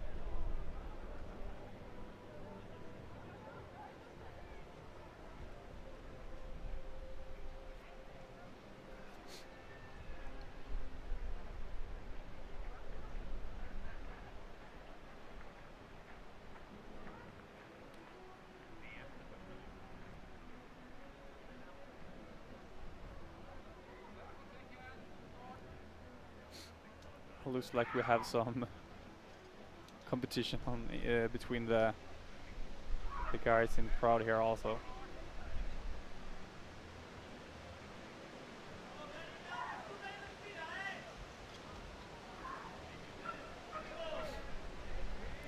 Just a few seconds to the start.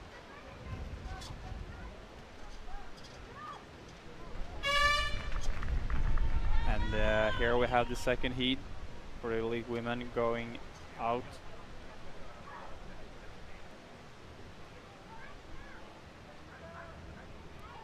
With Beatrice taking charge here.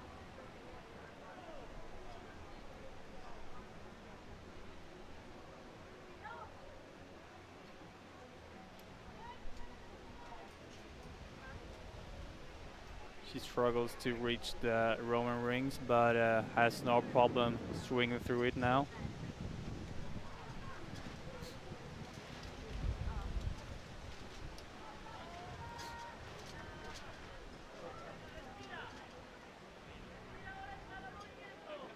Starting to get a bit of a distance back to Pernille Rytter from Denmark.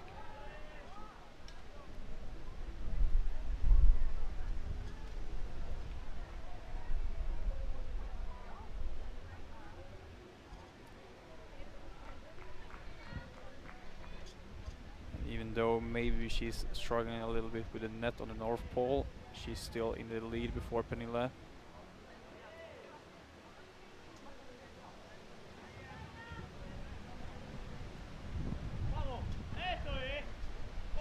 She also uses the upper body technique to not lose any time going too safe.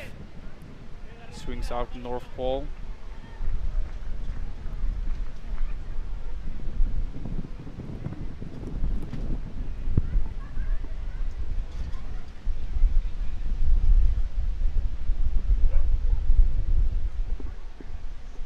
Beatriz Iastra from Spain still in first here, going through the rig.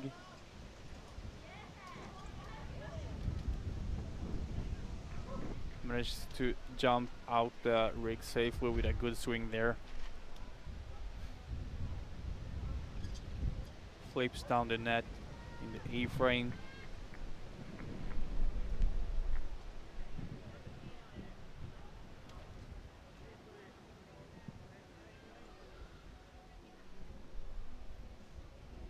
Looks like she has a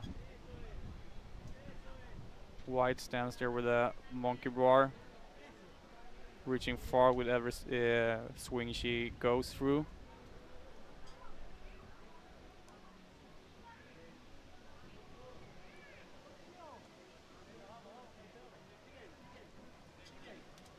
Has a pretty good flow through the weaver, and if this time is good enough, I think she'll manage pretty fine in the semifinals with a technique like that.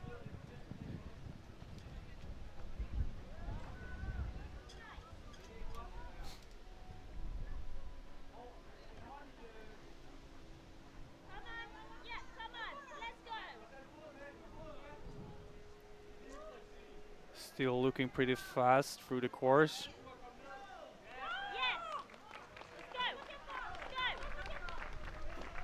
Has not lost any speed here yet.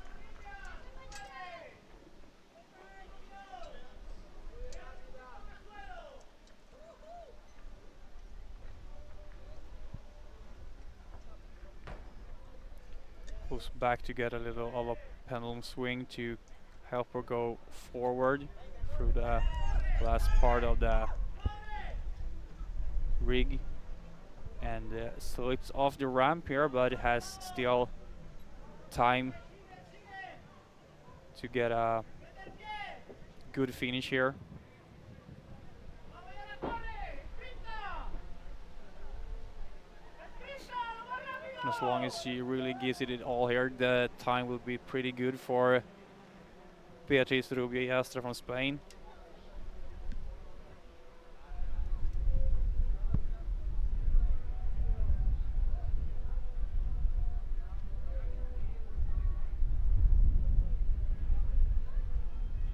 So big congratulations to Iastra from Spain, who took the second heat win here. Here we see Pernille still going through the monkey bar.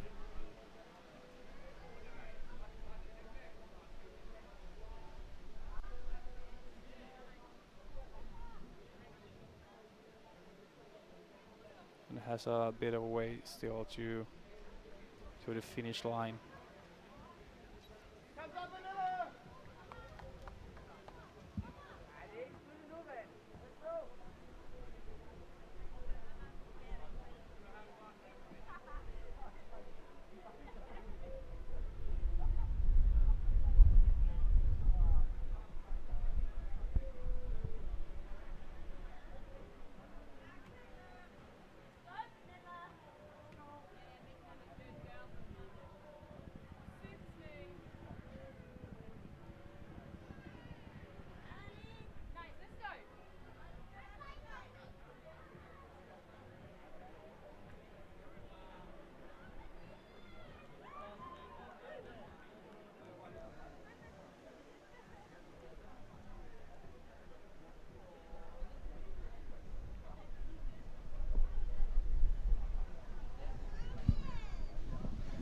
So now we have Pernille here on the last bit of the course.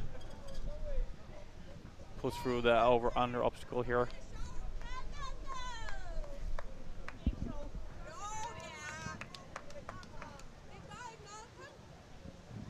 Has the 2 last obstacles to complete. You see she has some struggles with the stiff arms here.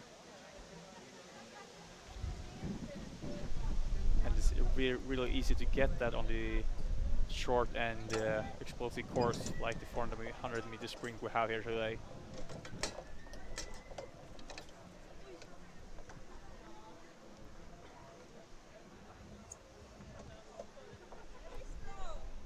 She pulls back a little bit to get a bit of pendulum going, but the grip might be done for Pernille Rytter here.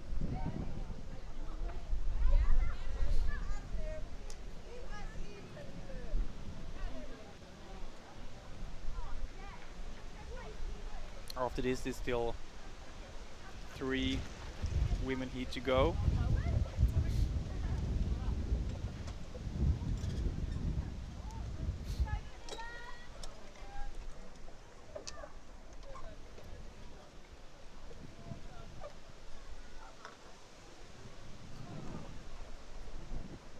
So after Pernille here has finished, we're gonna let the 3rd heat go, and there we will see Henriette Badum, Ida Mathilde Ruben Stensgaard and Merel Saas in the 3rd heat. So 2 Danish and a girl from the Netherlands, which we can see in the starting line here.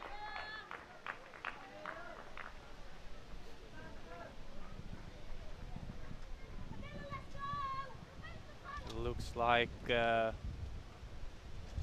we have Ida Mathilde in the lead here, followed by Henriette. And Ida jumps into rings trying to fly past her. And Henriette is still keeping going at it to not let Ida go too far off. Where Ida has some struggles with the first rope here. Maybe she took the wrong lane there.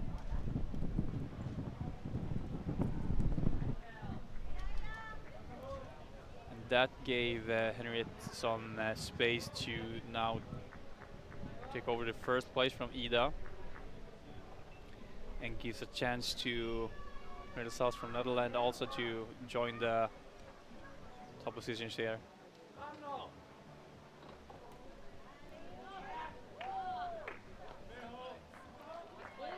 So now we have Henriette Badum in first with a bit of a lead from the balance board there. Now with Ida Mathilde chasing her.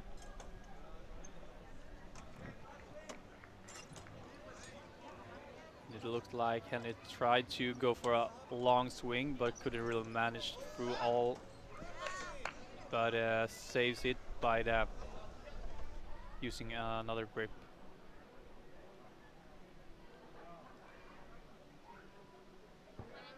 completes the obstacle with still Ida Matilda chasing her.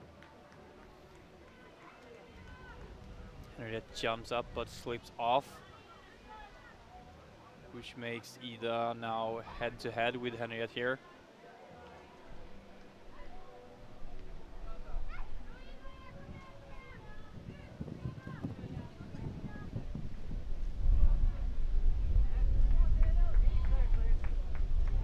Now we see Ida Matilda has really switched it up, going through the viewer with a beautiful technique and passes Henriette bottom here, who has a bit of a struggle.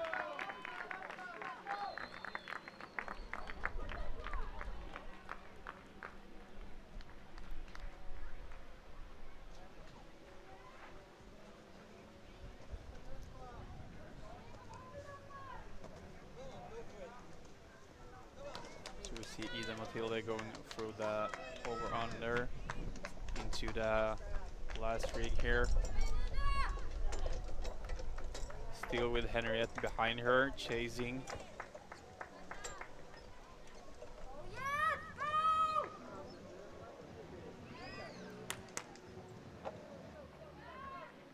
And as long as she managed to do that safely, as she did, she will probably be the first one over the finish line this heat.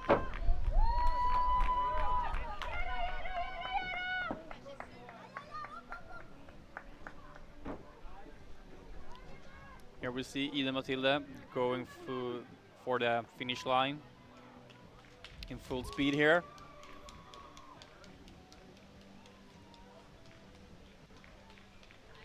Down the lane we see at the bottom, also from Denmark, for second here.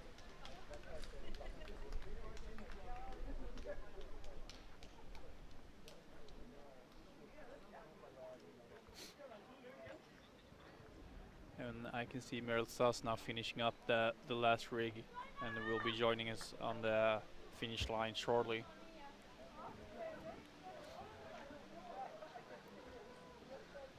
So in the fourth heat we will see Sara Bäckström, Camilla Boander and Maja Wellner, all from Sweden.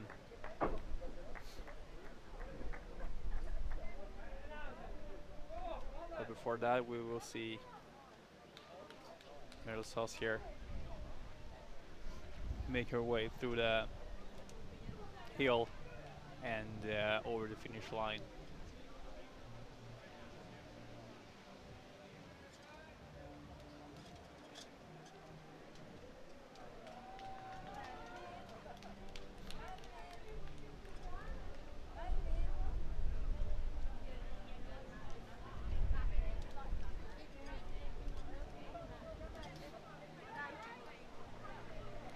Recap from the heat where we saw Ida Matilda took charge right away, but made a mistake by the lanes on the North Pole, which gave Henriette a good chance there to take home the win here. And she had a lead until the Weaver, where Ida Matilda really gave it all and went through the Weaver fast enough to pass Henriette, and after that she kept her distance to Henriette, taking home the win here in the third Women Elite heat.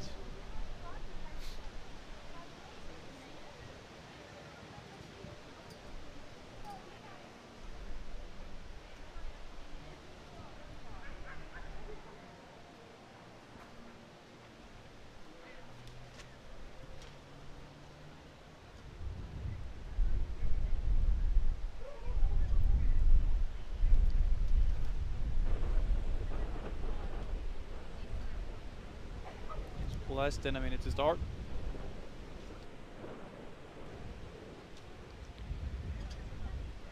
Where we can see Sara Bäckström on the left, Camilla Boander in the middle, and on the right we have Maja Wellner, all from Eskilstuna. Sweden.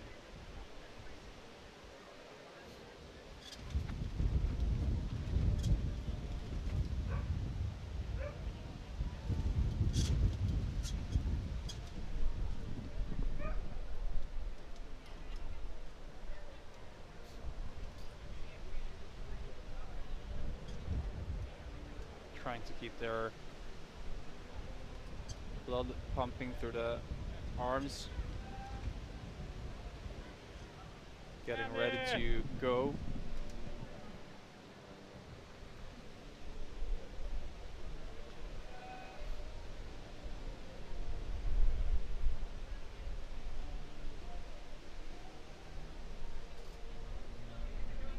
Just a matter of seconds now.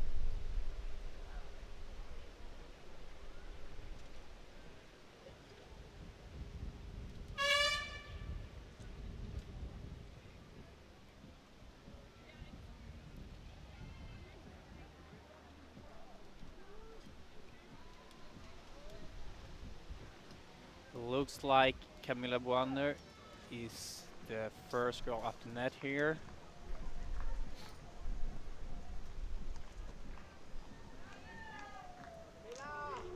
First into the rings also, followed by both Maja Wellner and Sara Bäckström.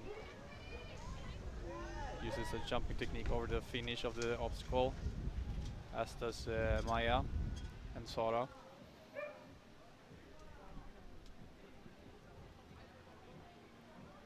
We'll see if any one of these girls uses the upper body technique to fly through the last part of this obstacle.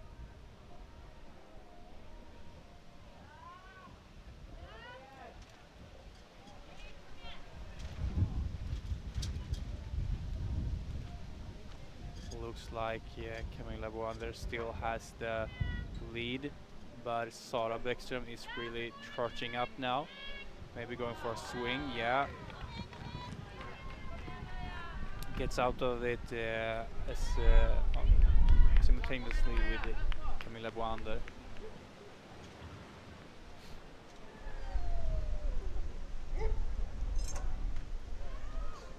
And Camilla misses the grip by a little bit there, giving Sara some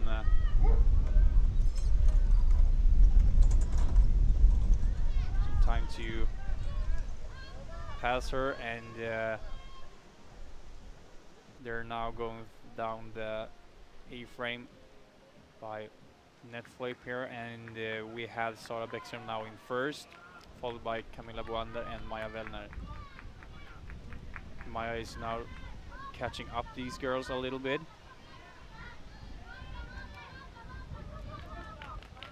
But it's still Sara Bäckström first into the Weaver, followed by Camilla, and Maja just behind her. Sara Bäckström is starting to get a distance back to Camilla now. And we'll see if we have a fight between Sara Bäckström and Camilla Boander, or between Camilla Boander and Maja Wellner.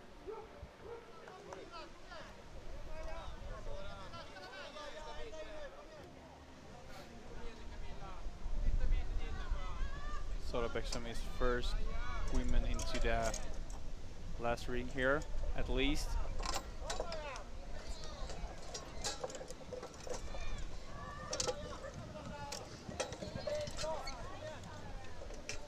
Looks like she has a good flow through.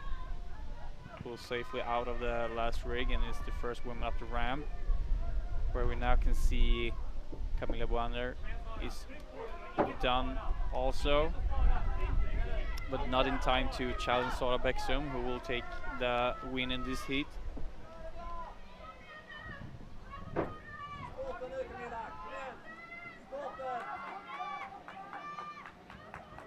Here's Sara Bäckström charging through.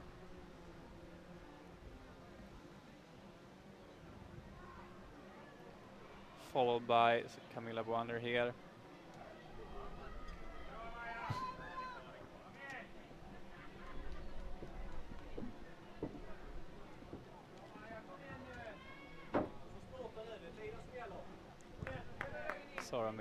good time there in about 3 minutes and 20 seconds. And I think that will surely be enough to go to the semifinals. Finishing up this heat, we now have Maja Wellner in for third here.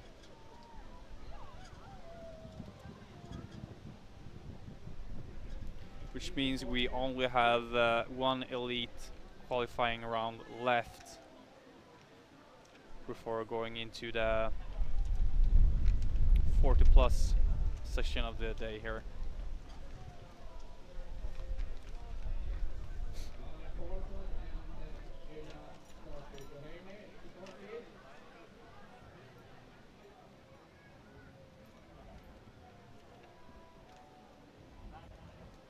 Here we see Camilla Boander did a small miss there,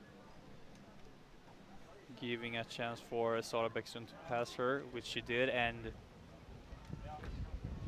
could keep that lead over the finish line.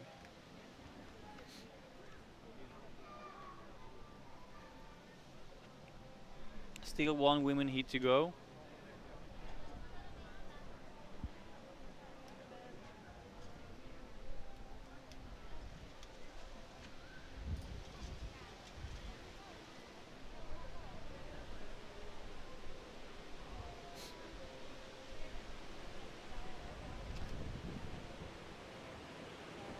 Looks like we have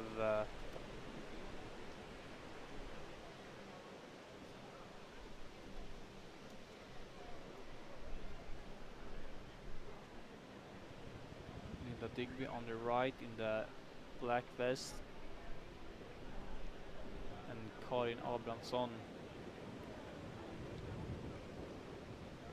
on the left.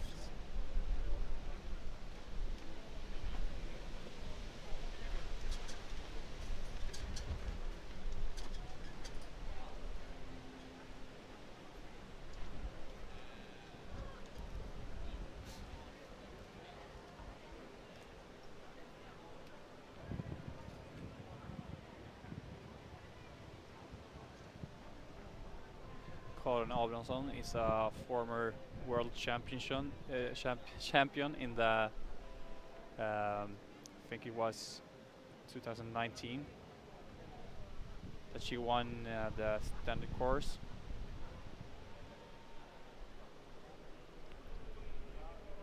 And then took some time off being a mom, and now is getting back to this sport once again.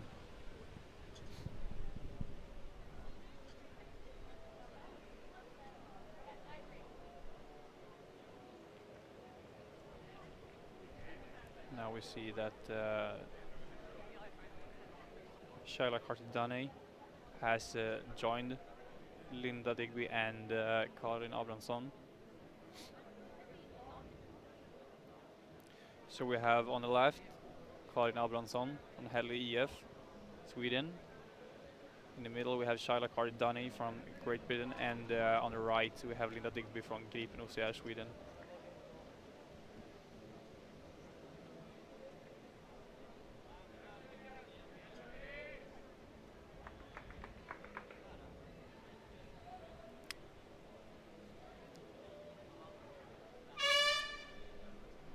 There's the signal.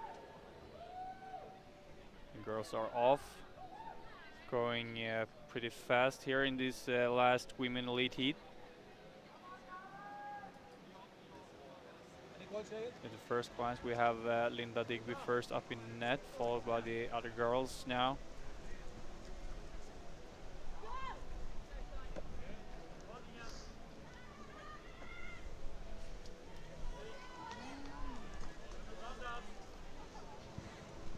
Still Linda Digby in the lead here, but Karin Abrahamsson is not giving it away. She's really making Linda work for this.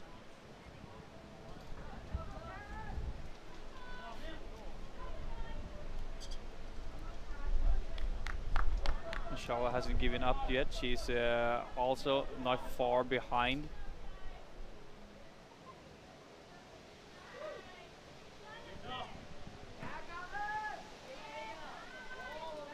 North Pole obstacle here. We see Karin Abrahamsson making her way through. Maybe she'll pass Linda here. Swings over and managed to pass Linda with that swing there.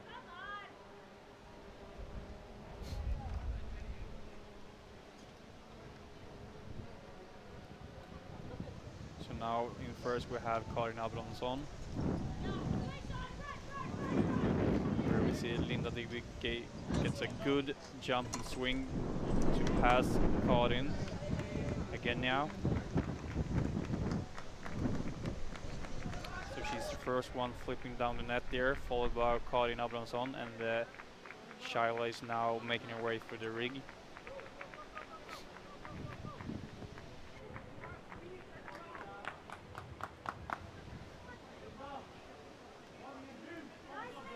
And for the monkey bar here, Linda gets a bit of a distance back to Karin.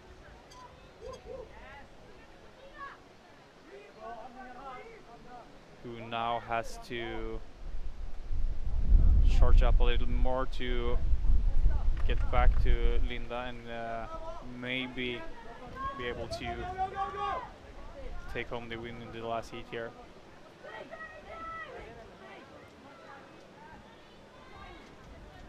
Linda has a confident lead here for now, going into the last obstacles of the course.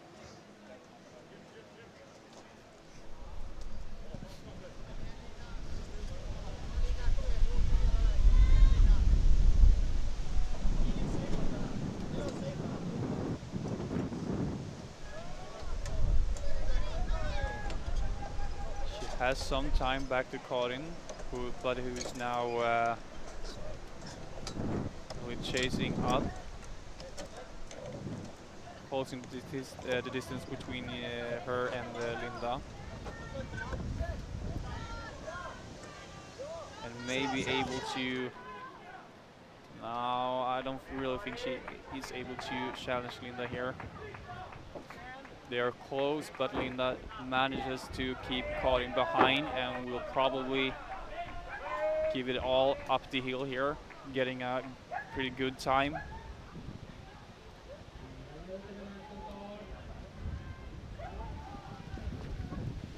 Yeah, we have Linda Digby from Gripen OCR Sweden taking the win in the last Elite Women Heat before Karin Abrahamsson from Helle IF Sweden.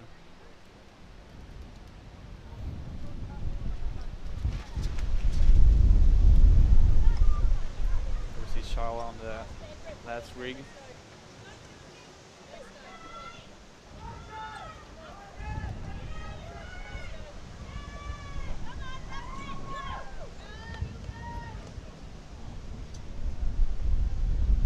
Finishing up the ramp here, which is the last obstacle before the finish line.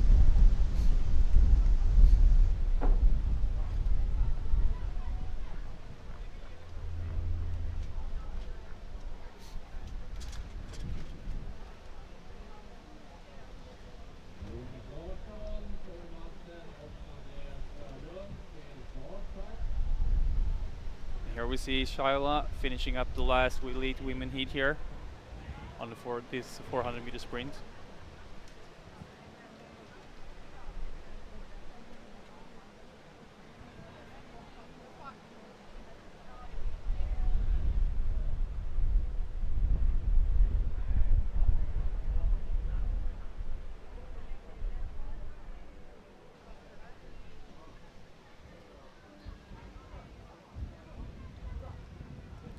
A bit of a recap here.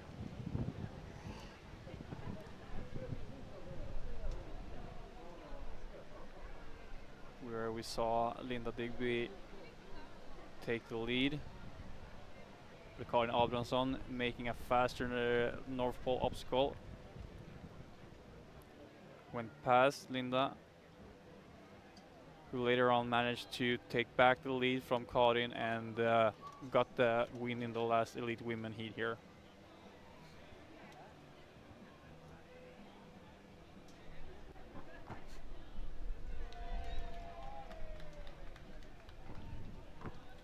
So that sums it up for the Elite Women. We will now follow this with 4 men's 40 plus qualification rounds and 2 women 40 plus qualificational rounds. After that, we will have a prize ceremony for the Swedish Championship and continue with the World Series after that.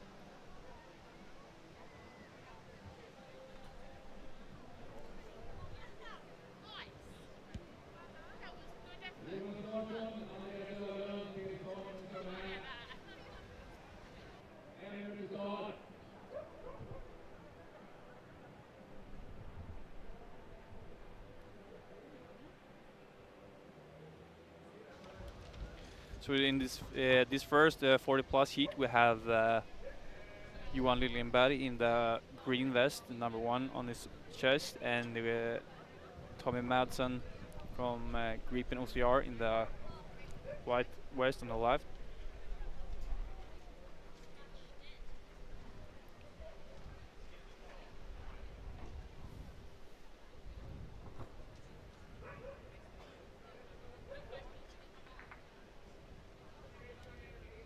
Not even a minute left to start, but we have some clarifications here once again about how the lanes work, as it's not the same rules as the shortened standard course.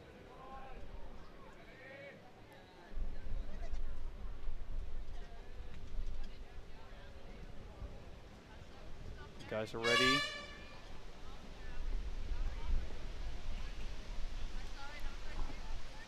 Tommy Madsen is starting off pretty fast here.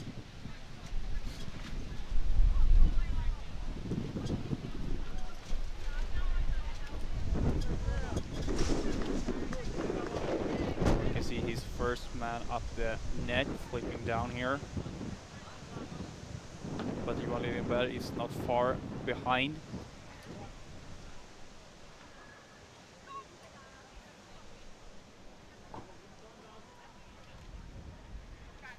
Tommy just good swings to safely pass the Roman rings here.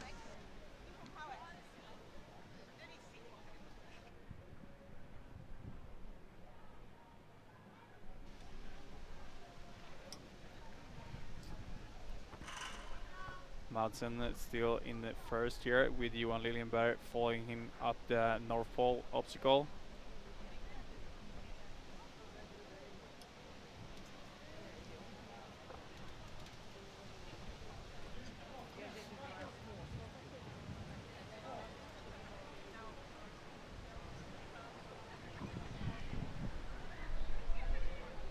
We see Tommy Madsen there gets a good swing from the last bar, jumping out of the North Pole obstacle,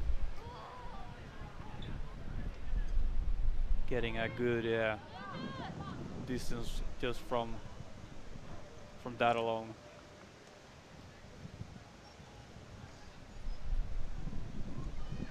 Swinging through this rig here, jumping out of it.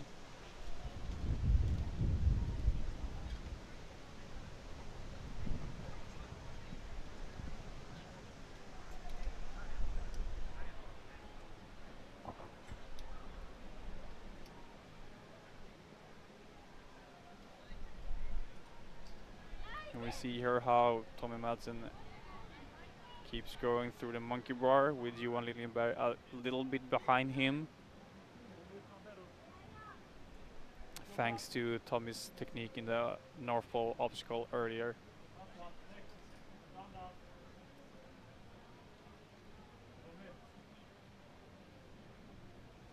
Solid technique for the viewer here from Tommy. This obstacle may not look like it, but it's quite difficult technically and absolutely physically to go through the viewer obstacle. Information for the female athletes. Here Johan Liljenberg goes through the viewer. And we have the results. Madsen is finishing up the course here with only 2 obstacles left to go. And those athletes are Sara Bäckström, Camilla Wander, Linda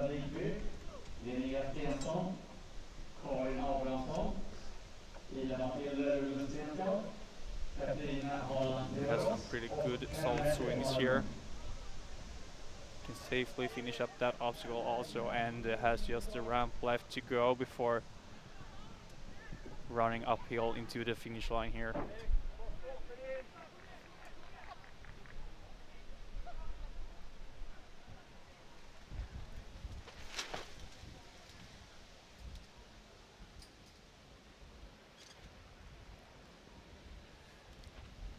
A really fast finish here from Tommy Madsen from Gripen OCR, Sweden.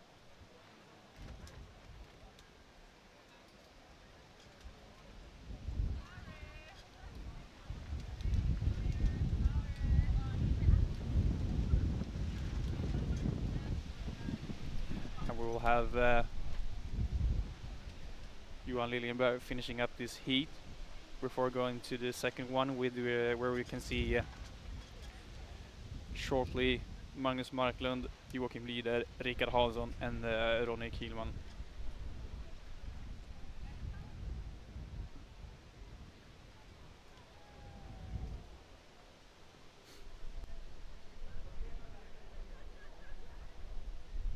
So right from the start we had Tommy Madsen taking the lead, but Johan Liljenberg was right behind him all the way until Tommy gets to the last part of this obstacle we see right here, the North Pole obstacle, where he uses a really good swing here.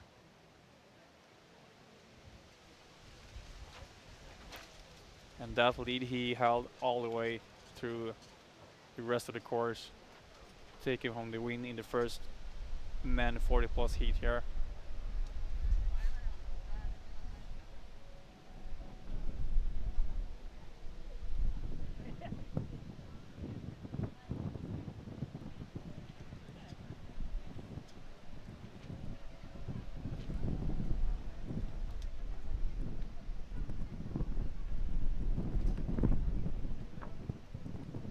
Here's the strong finish from Tommy Madsen,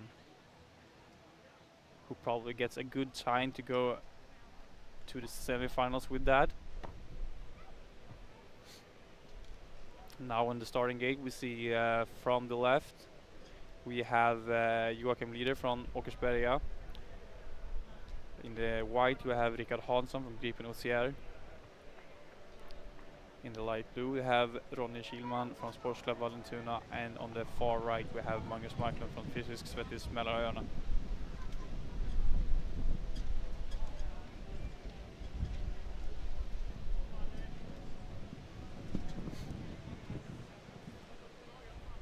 About a minute left to start.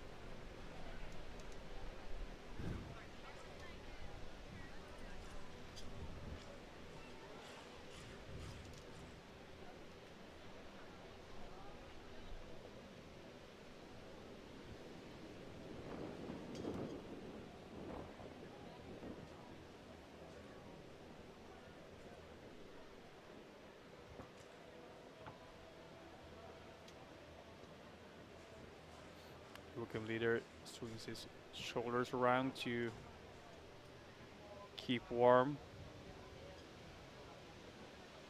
Yeah, we have had some trouble with the weather here all the weekend, with heavy rains coming down on Friday. A bit of wind yesterday and even more wind today, where yeah, almost the starting line is blowing away, as you can see here.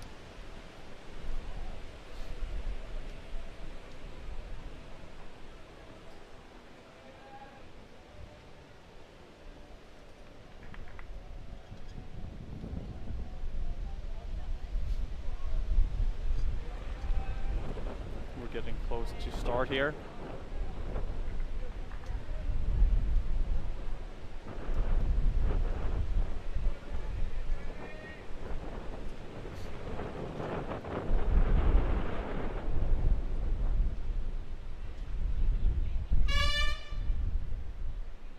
And the second heat starts off now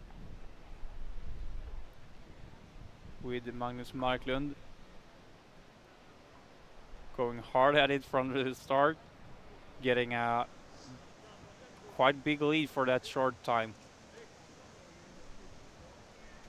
He's first down the net, and into the rings. We can see Rickard Hansson coming back a little and closing the distance to Magnus. Uses a jumping technique, passing Magnus there.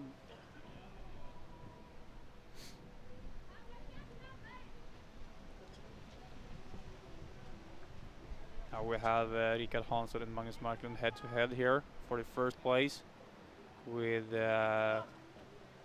Rodney Kielman and Joachim Lieder following them.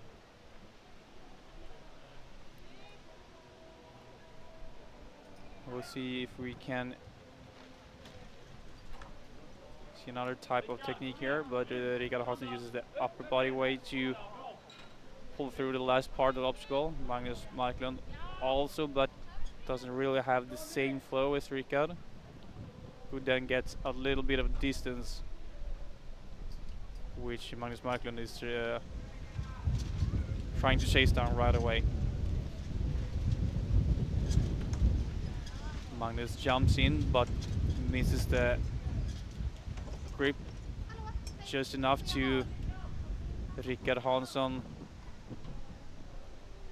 to make his lead a little bit greater.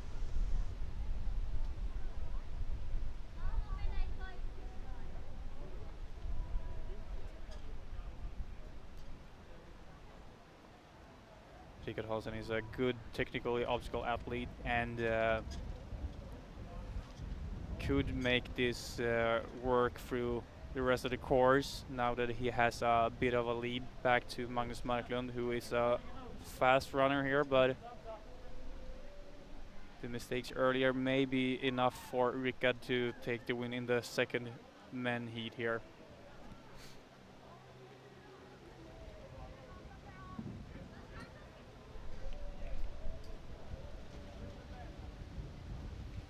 Rickard Hansson from Gripen Oser finishing up the Weaver there. And Magnus Marklund is also almost done and will try to chase down Rickard now, followed by Ronny Kielman and Joachim Lieder.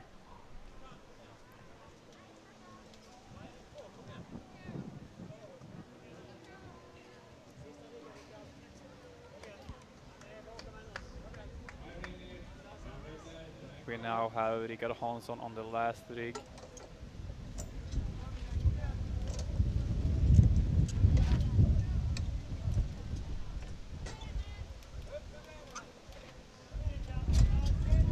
Still, if we don't make any mistakes now, I think Rickard will take the win in the second heat here.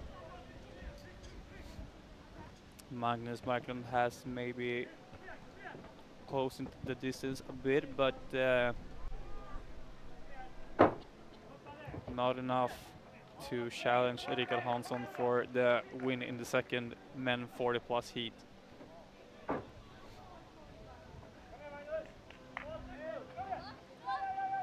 And as we can see now, Rickard is really giving it all to get a good time here.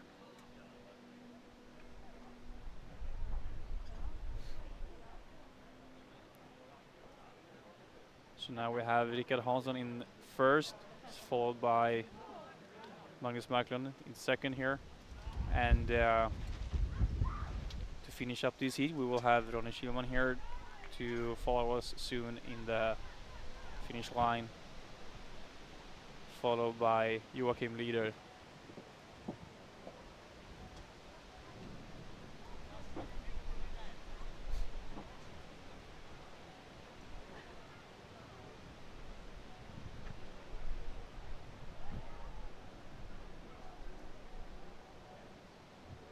Still two men 40 plus heats to go, and then we have two women 40 plus heats.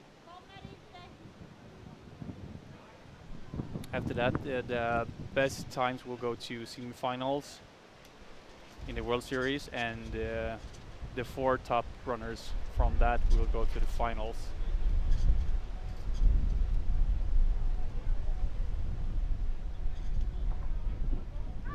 But But before we go to the semi and the finals, we will have a prize ceremony for the Swedish 400 meter sprint championship, where we will crown the Swedish champions in the 400 meter sprint here.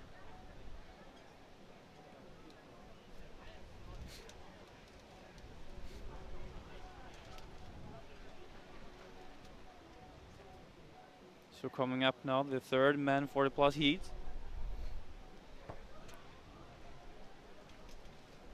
Where we shortly will see John von Gerich from Finland, Andreas Nerve from Finland, and Johan Nyman from Finland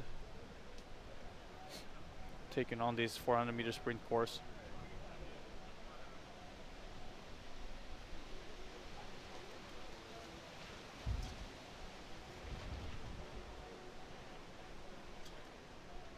And here we see where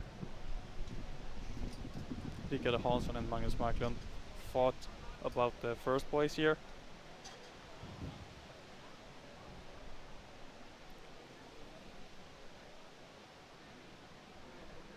By the second lane, Rickard Hansson had gotten a bit of a distance back to Magnus from a mistake Magnus made on the first rig, the second lane. And that was enough to Rickard to get the win in the second heat here for the men 40 plus.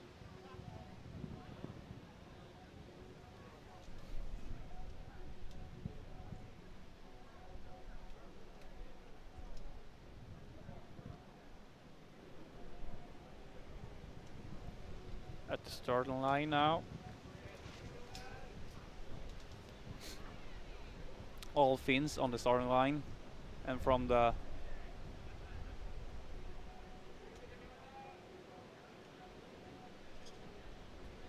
right we have Andreas Nerve, and in the middle we have Johan Nyman, and on the left should be John von Gerich.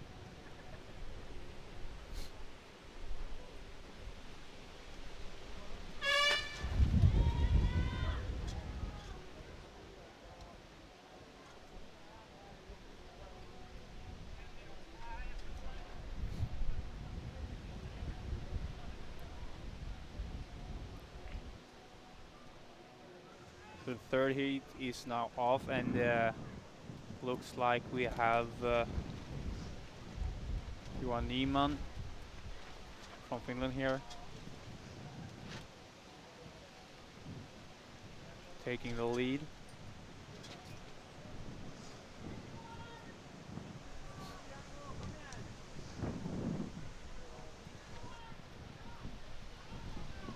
All the guys use solid Roman ring technique there.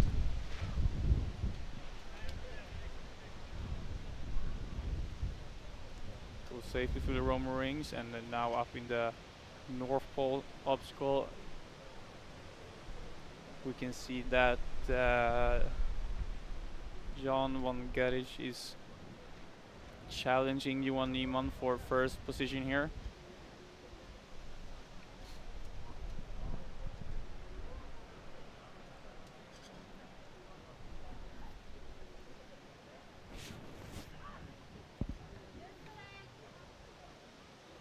Still we have Johan Nyman in control of the first position, but now with John using a bit of a struggle there, but manages to complete the obstacle anyways.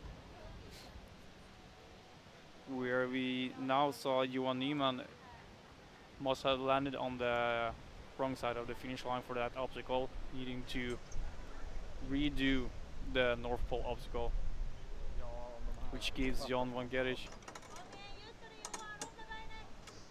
a safe distance.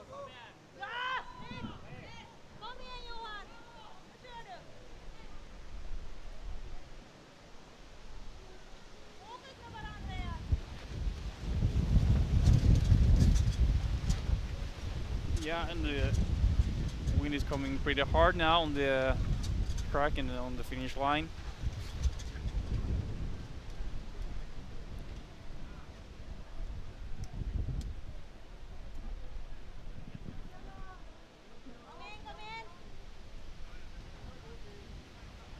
Guys here is still going at it on the course, unbothered by the wind.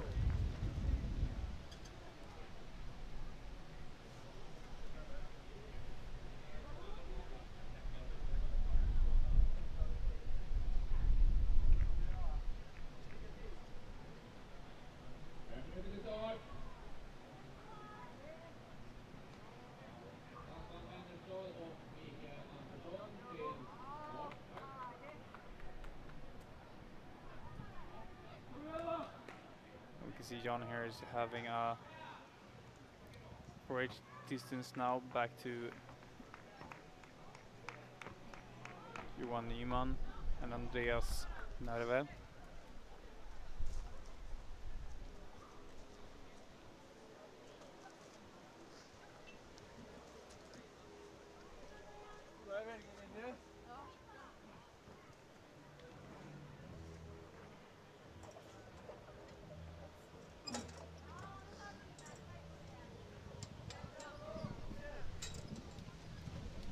See John Geddes here goes through the last rig.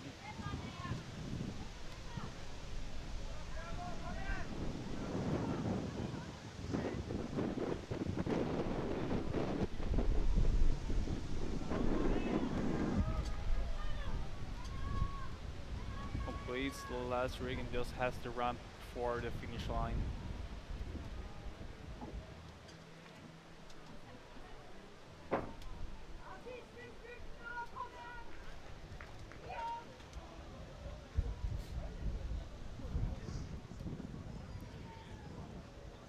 Andreas Narve now in second.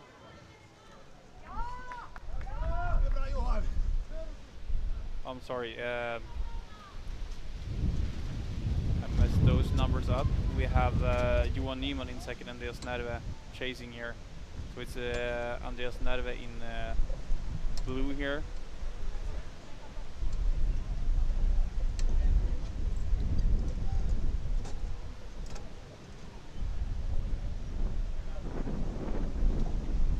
Passing Johan Nyman.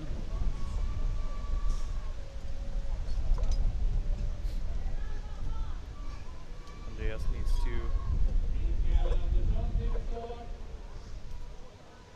take another foothold on the bar, trying to get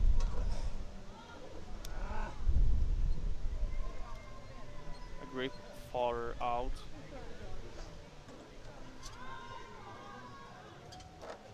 With Johan Nyman using a heel hook and gets a hold of the last grip, going safely over the last rig.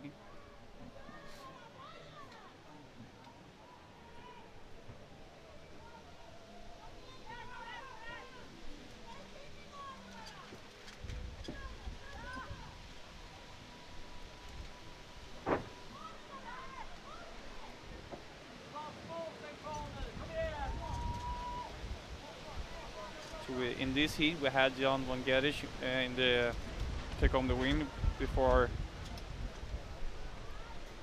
Johan Nyman here, and we will have Andreas Nerve finishing this up before letting the last man for the plus heat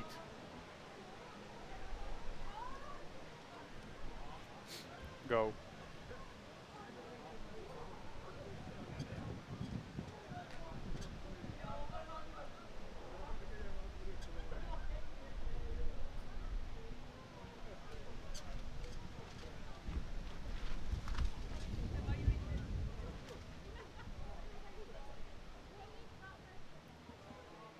Here we still had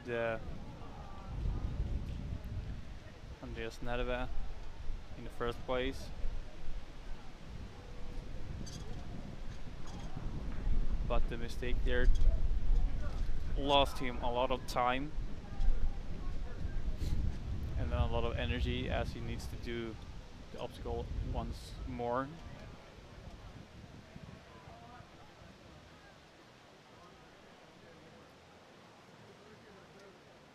And that let Jan van Gerich do this unchallenged and took home the win in the third men 40 plus heat.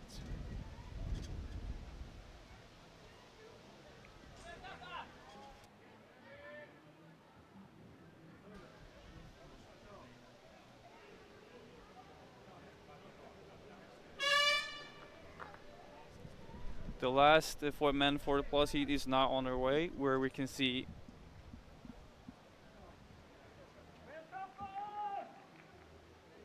Stefan Wennerstrand in the light blue there, now in second.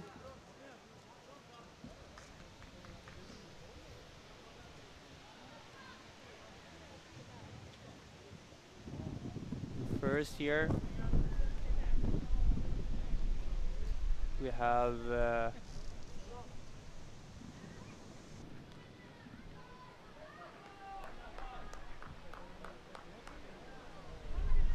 Marcus from Gripen OCR.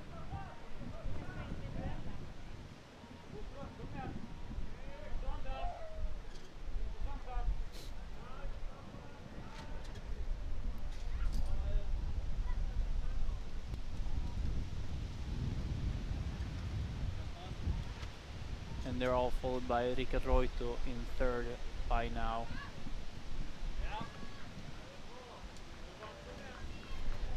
Yeah, I think it's Marcus Boström in first, but Staffan Wennerstrand makes a bit of mistake here.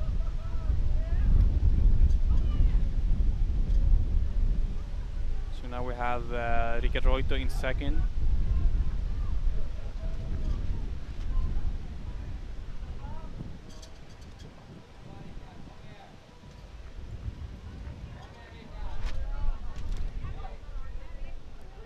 See how Staffan fights his way back, trying to pass Rickard Reuto.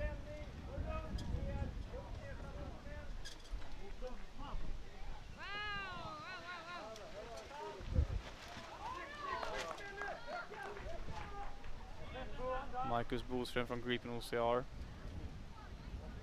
going through the Weaver here, and is now quite unchallenged in this heat, but still has to manage a good time to go to the semifinals later.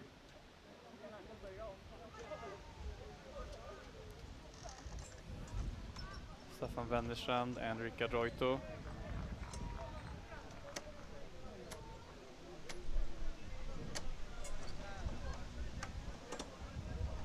Rickard Reuto jumps out of the rig, going up the net here.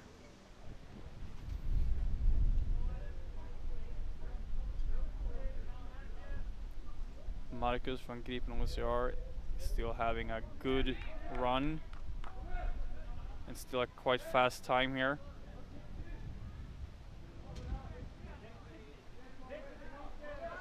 And manages to complete the last rig, and now will be able to fly up the ramp and sprint to the finish line.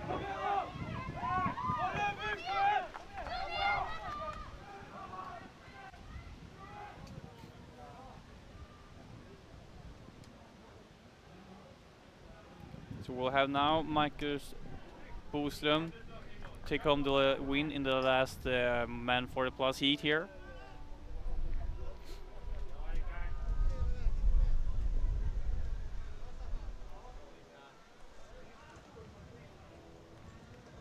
Staffan Wennerstrand from Sportclub Vallentuna.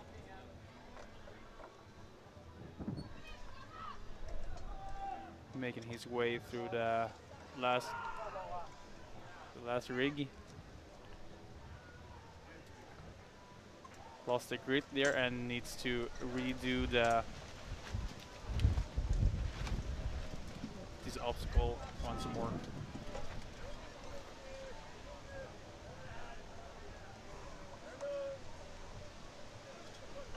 We'll see if he He's a little more careful this time with the, yeah, he matches his hand on the GG steer.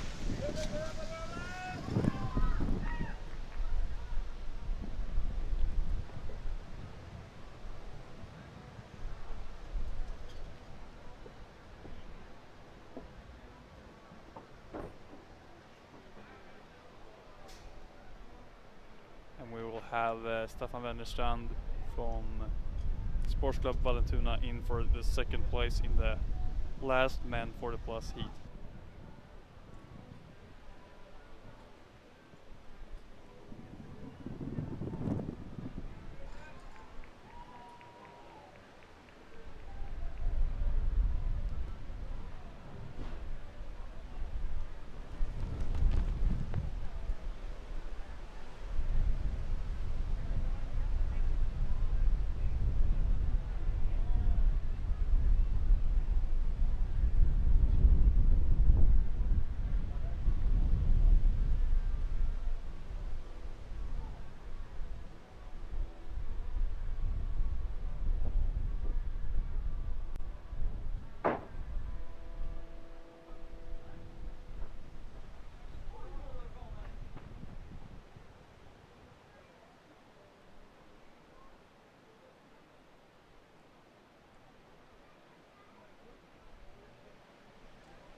Finishing up this last man for the plus heat, we had Marcus Boström from Gruppen OCR taking home the win there in the last heat, followed by Staffan Wennerstrand, Sports Club Vallentuna, and Rickard Reuto from Linköping OCR. Now in the first women for the plus heat, we have Malin Johansson on the far right, followed by Mikaela Jonsson on the far right, followed by Malin Johansson in the middle, and on the left we have Pia Kind. 13:15 så börjar vi med prisutdelningarna för svenska mästerskapet i OCR 400 meter. The first women heat is off now, going with looks like Pia Kind in first now. De serier som inte har ett slutspel i World Series. Yes, we have Pia Kind in the first position here, going into the Roman rings, followed by Malin Johansson, also from Eskilstuna.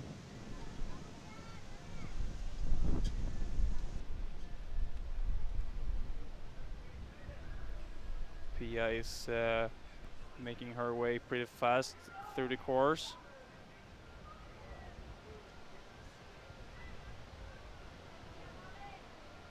Not letting Malin Johansson catch her.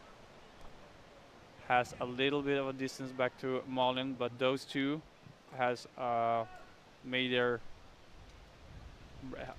broken off from Mikaela Jonsson, who's now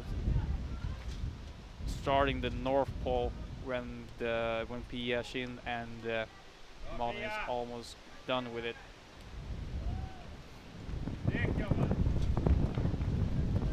Pia Shin also uses a good swing to finish that obstacle up, and by that she gets a confident lead now, where we can see Malin maybe struggled a little bit on the last part, finishing that obstacle up. And that could open up for Michaela Jonsson to challenge Malin for second here.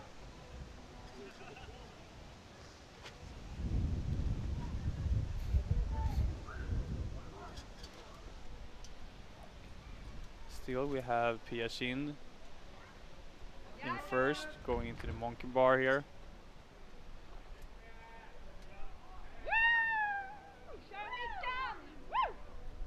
Needed to change lane, but now has a steady stride forward.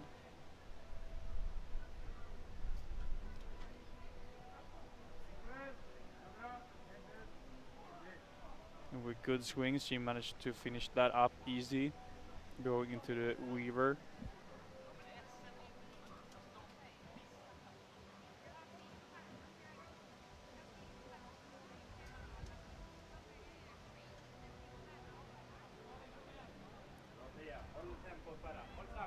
Pia Shin finished the weaver beautifully, and now has a strong lead before Malin Johansson, who's now just starting through the weaver here.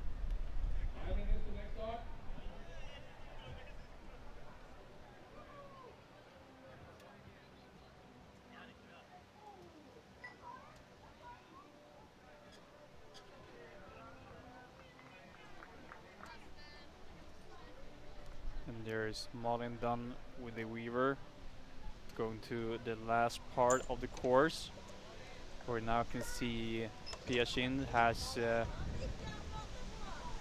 almost gotten through the last rig.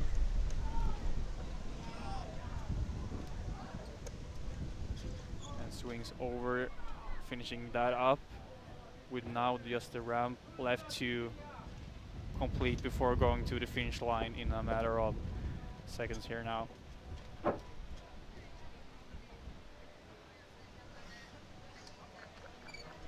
Malin Johansson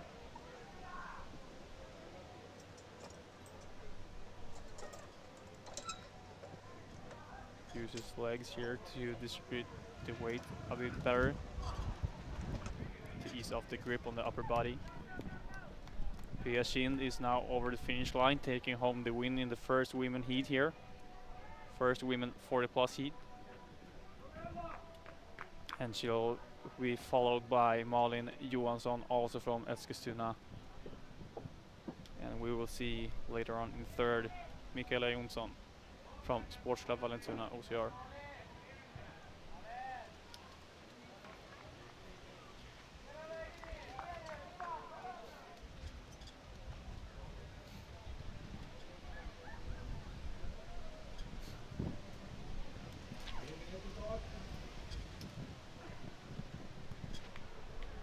Here we see Malin Johansson now finishing up in second here in the first women 40+ heat.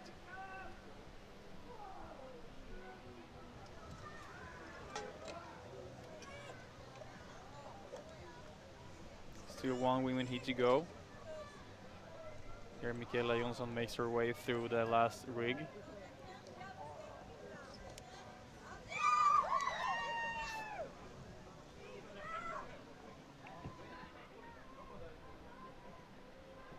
Finishes up the rig with a big smile, and now make her way through the ramp. That's easy done. Shearing on here and making her sprint up the hill.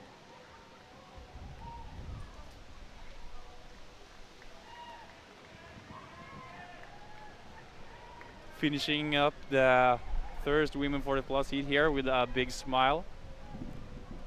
So we had Pia Shin in first, Malin Johansson in second, and Michaela Jonsson in third here.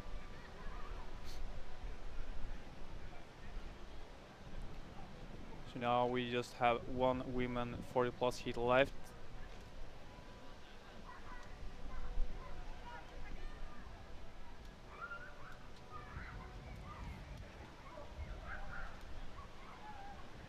Here we see Pia Shin goes for the rig, and now we can see her on a recap for the monkey bar and for the weaver here.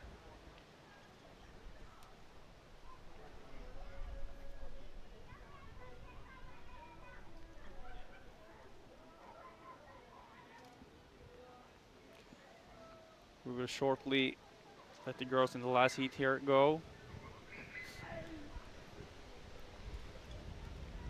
Here we can see from the left we have Tore Egner from Norway, Midgard Hinderløpsklubb.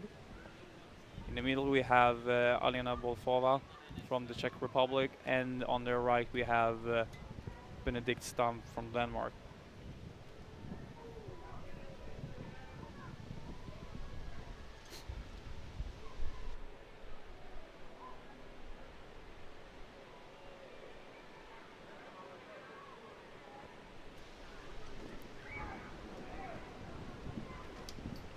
Just a matter of seconds now for the last qualification heat to start.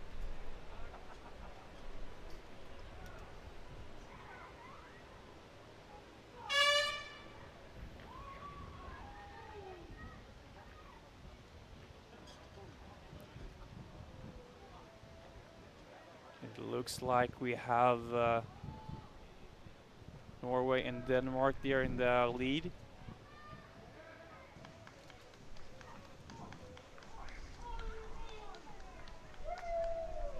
Followed by Alena Bolfova from the Czech Republic there.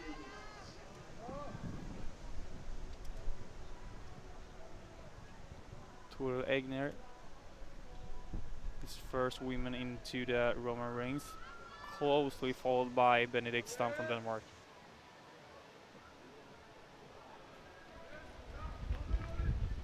And they both finishes that up simultaneously, going into the North Pole here.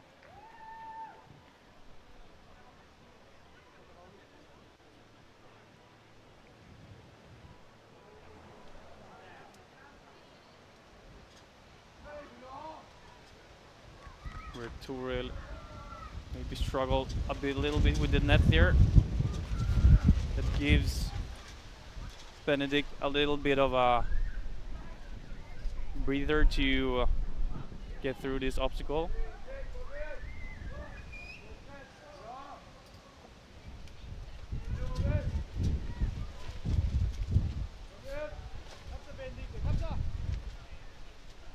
And now we have Benedikt Stam from Denmark, first out of the North Pole obstacle, getting a bit of a distance back down to Tore Egner from Norway and Alena Bolfova from the Czech Republic.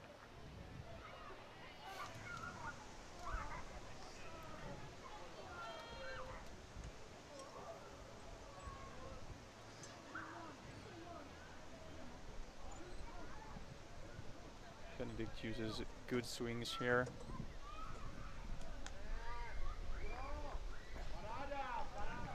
Comes easily out of the rig, going into the A-frame with a net flip down here.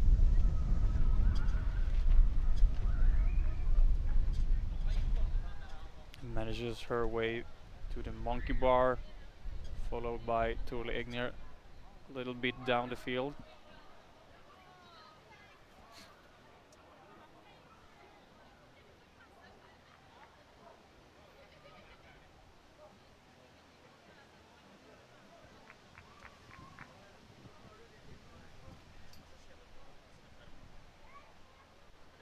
Benedikt still has a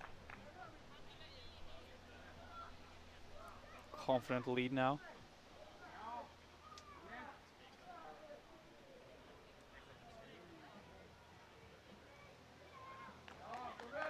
Where Tore Egner almost falls off the monkey bar, trying to jump it out of it, but lands on the right side. Trying to catch up to Benedikt Stam here.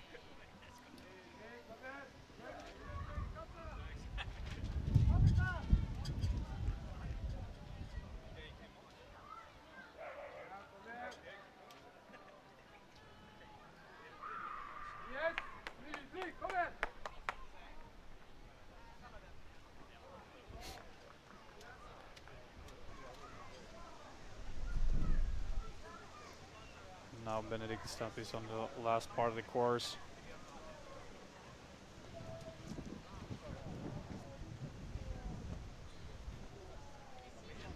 Starting to take it a little bit easier, and she has a quite good lead here, so she has time to go safe now. As long as she doesn't make any mistakes, she will probably win this now.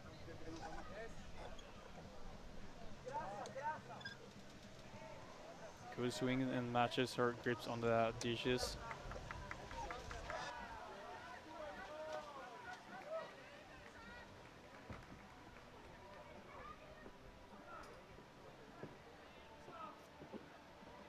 She's the first one up the ramp now. Tul Egner is chasing her, but it won't be enough to take first place.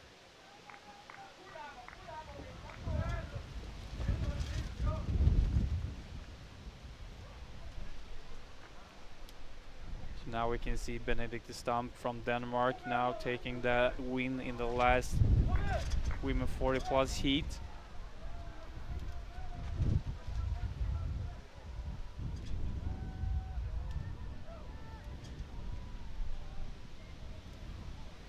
Down the field here we see Tul Egner coming up the hill here. Tul Egner from Norway, running for the Midgard Hinderløbsklub.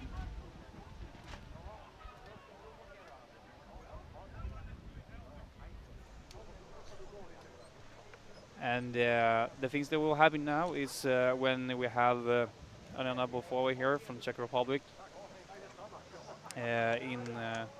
over the finish line.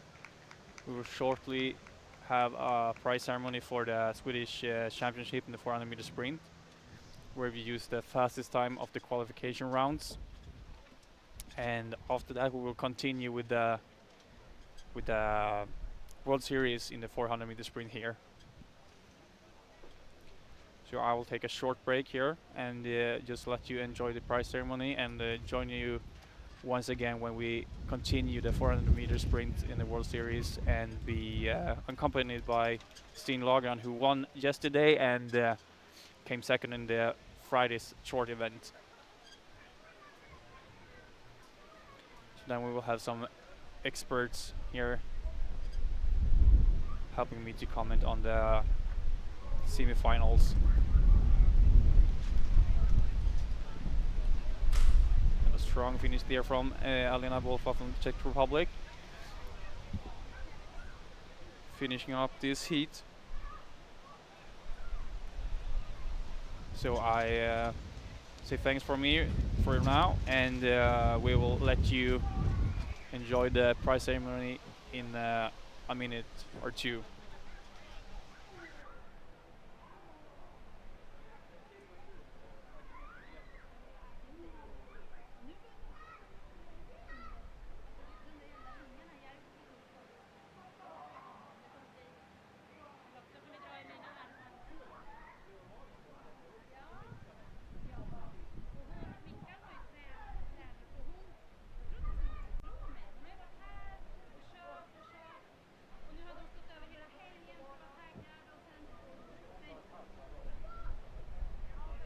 Mina damer och herrar, vi har gjort klart hela kvalet för järnvägsproffen.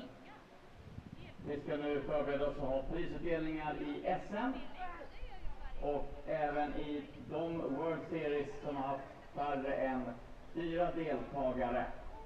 So we're preparing for the award ceremony for the Swedish Championships and those categories with 4 or less participants. And we'll start in just a few minutes.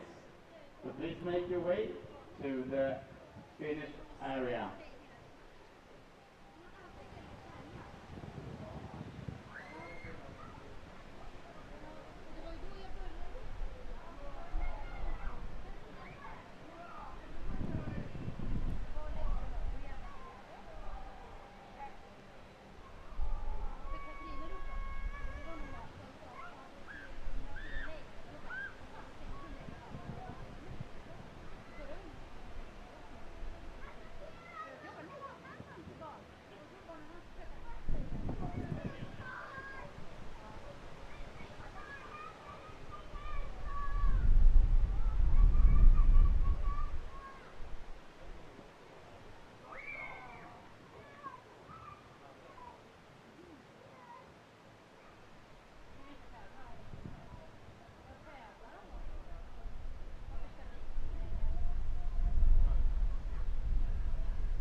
Okay, ladies and gentlemen, we will start the prize ceremony now. And we will start with the Swedish Championship first, and then we will also award some for the World Series as well. So there will be a little bit mixed, but I will tell you. So we start with the Swedish Championship for the youth, 14 to 15 years old, males. And the winner of the Swedish Championship is Cesar Kilman.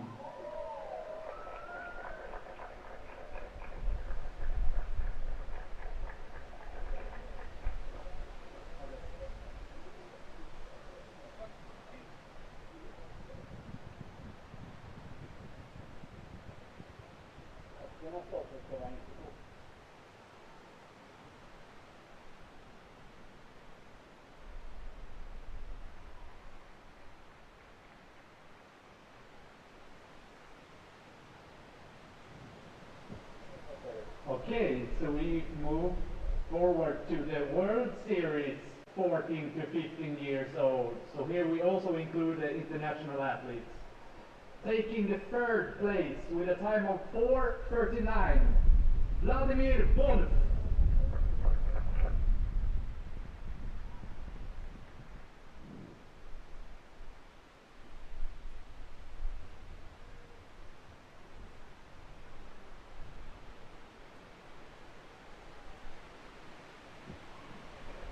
And second place, from Sportstad Vallentuna, Cesar Kilman.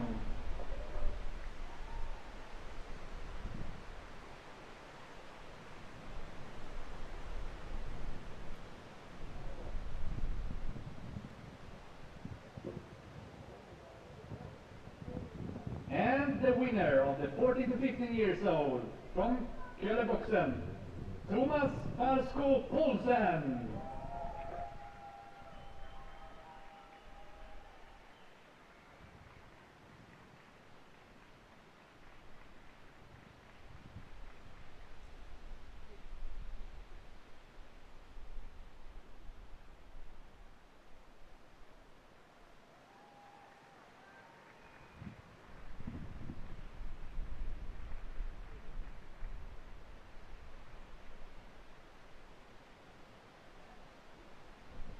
Okay, so we move on to the 14 to 15 years old females. And we start with awarding the Swedish Championship.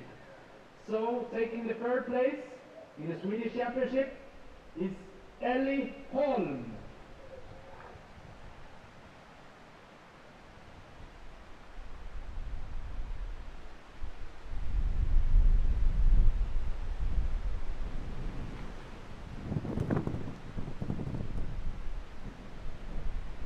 And second place from Team Kroppsabet, Maja Englund.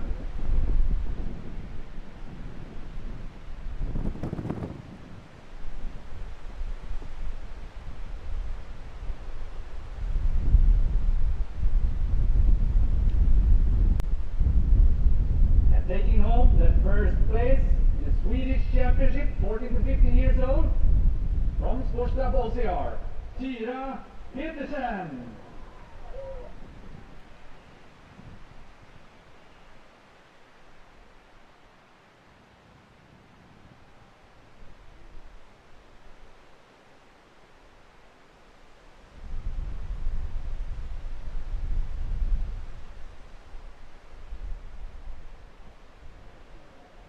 And to inform you as well, these are the winners of the World Series event also.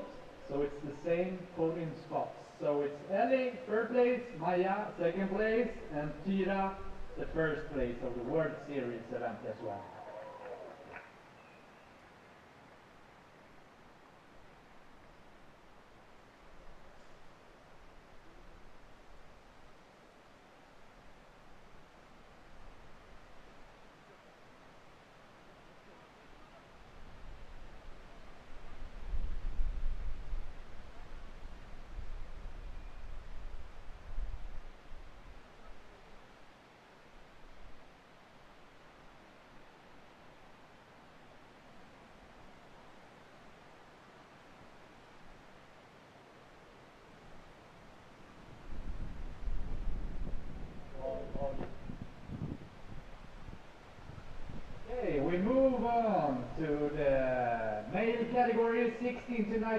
years old, awarding the Swedish champions first. So, taking the third place in the Swedish championship from Team Kroppslappet, Nils Zetterberg.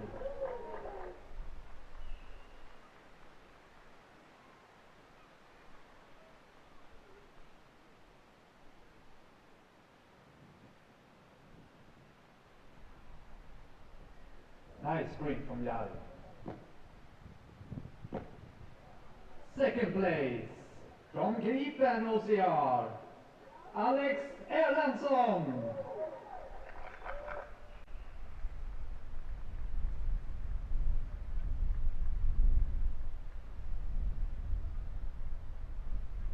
And on home soil from Eskilstuna Friidrott, taking the first place in the Swedish Championship, Folke Eriksson.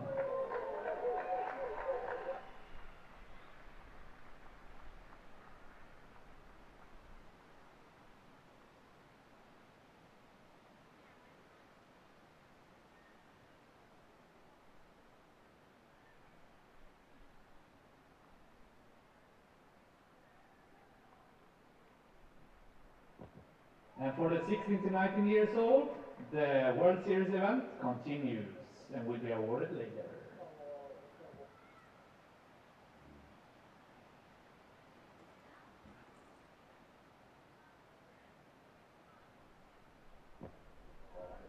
Okay, so we move on to the female 16 to 19 years old. And here we have a Swedish champion and also a winner of the World Series. Not just because she's alone, but also because she would probably have won anyways. And that's Ella Jakobsson from Eskilstuna.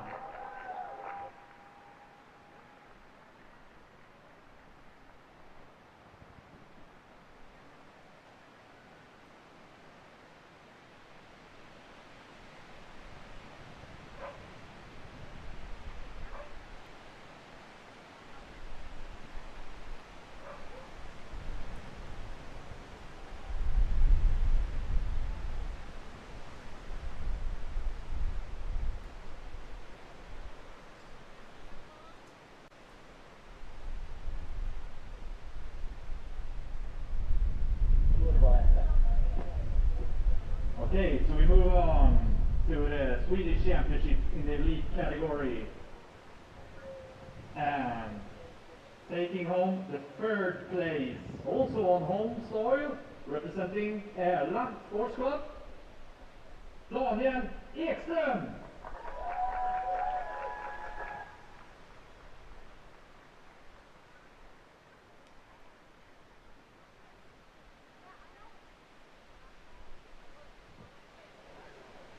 And the second place, also on home soil, Lukas Hagström from Eskilstuna Friidrott.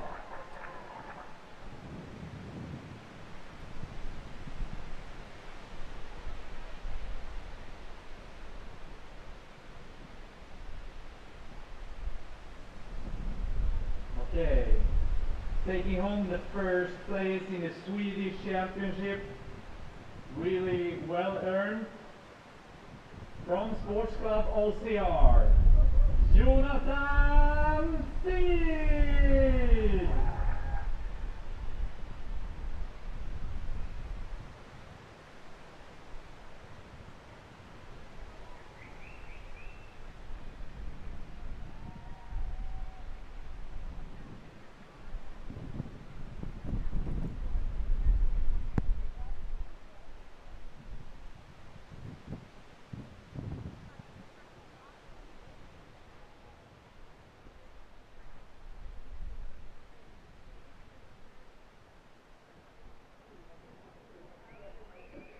Okay, so we move on to the female elite category of the 400 meter sprint Swedish Championship.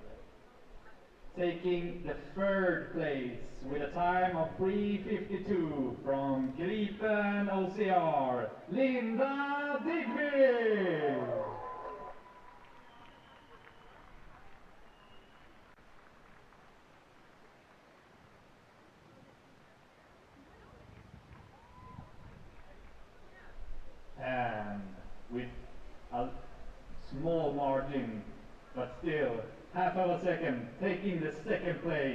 från Eskilstuna friidrott, Camilla Bonde!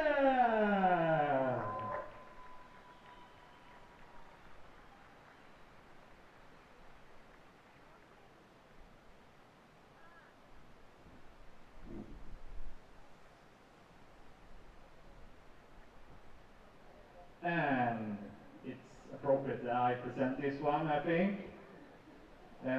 She wears my ring. And the winner of the Swedish Championship of the 400 meter sprint, Sara Bäckström!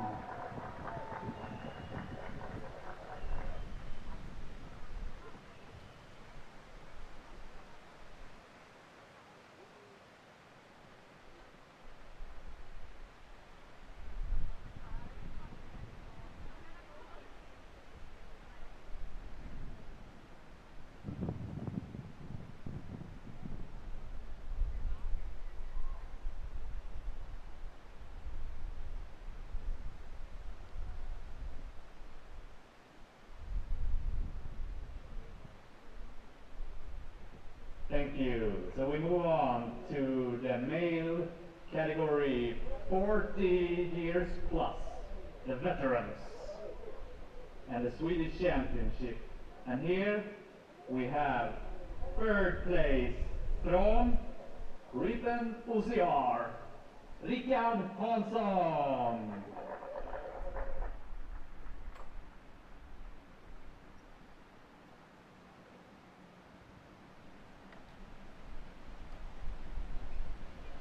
And also from Ripen OCR, second place to Tommy Madsen.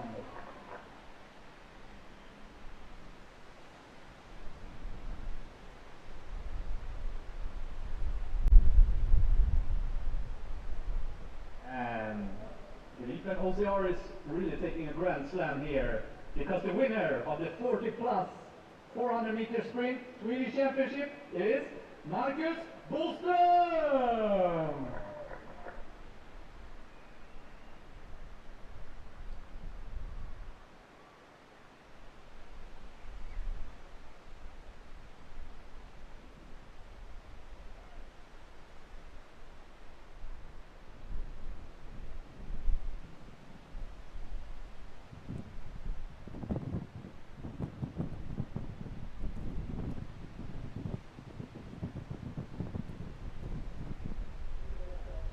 We move on to the female category of the 40 plus, the veterans, the Swedish Championship of the 400 meter sprint, taking third place from Sports Club OCR, right, Mikaela Jonsson.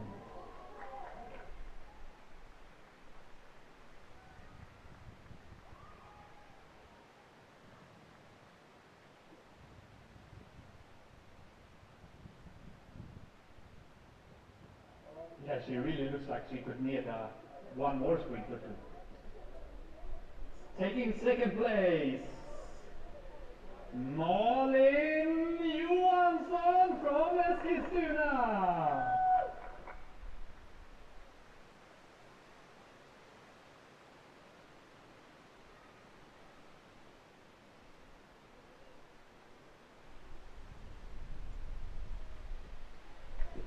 And on home soil, taking the first place in the 14 plus veterans 400 meter sprint Swedish Championship, Pia Shin.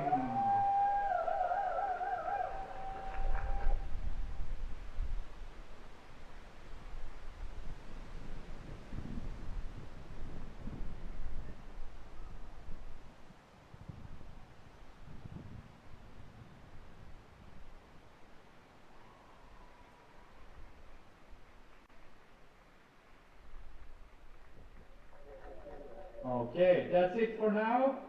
Let's reload the batteries and focus, refocus for the World Series event that continues.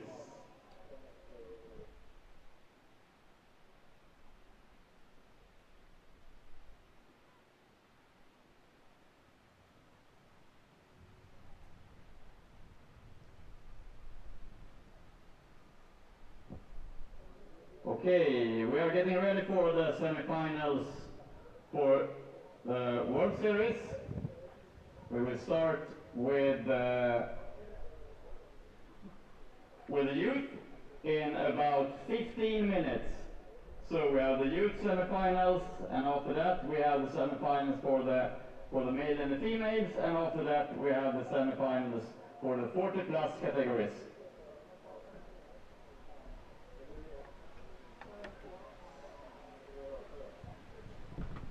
Please make sure that you are at the start area 10 minutes before your start.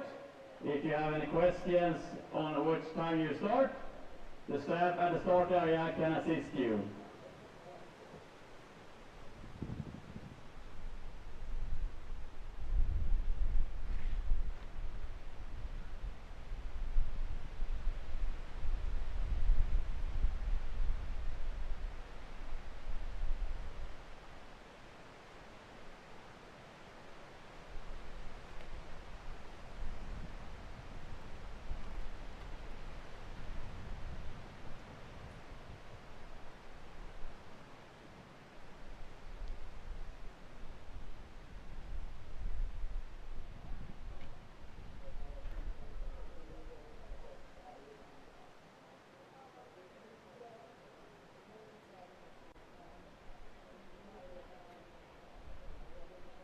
Alla domare görs redo också. Vi startar om drygt 10 minuter, så se till att ni är på plats då.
Ladies and gentlemen, we are getting ready for the semifinals of the finals for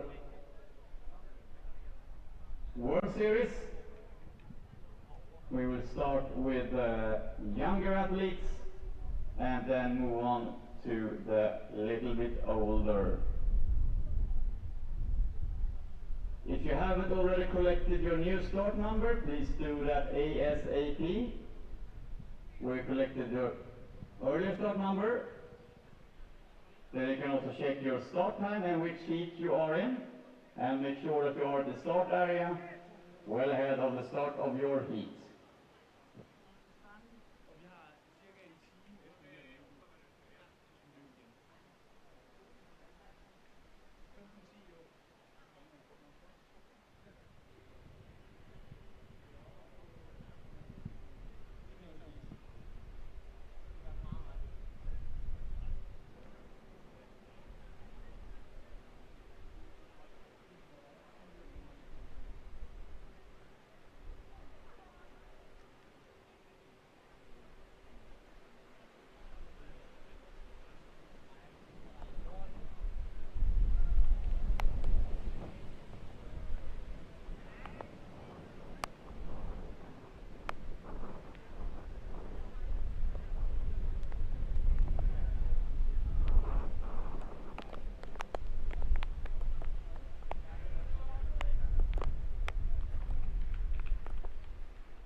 Walking back to the Torshälla here in Sweden. We're just about to have the semi-final start here with the youth and the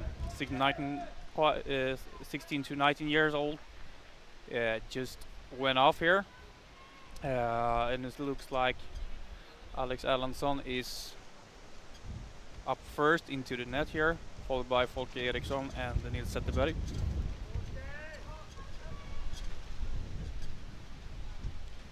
The weather is coming in also with high winds and a bit of rain, where we now saw Folke Eriksson with a good technique on the Roman rings past Alex Erlandsson going into the North Pole obstacle here.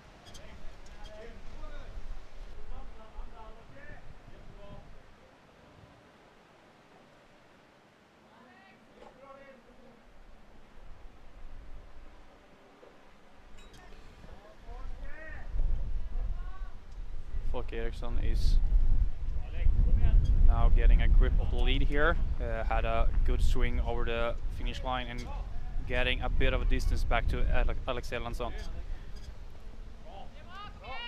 Folke made a really good run in the qualification rounds here, and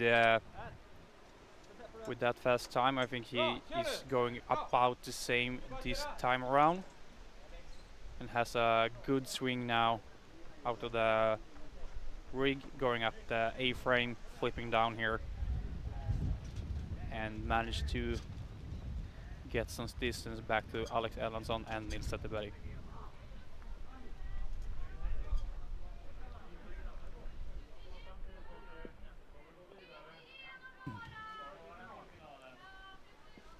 Folke Eriksson is half done with the Weaver now, when Alex Erlandsson is joining him on the Weaver.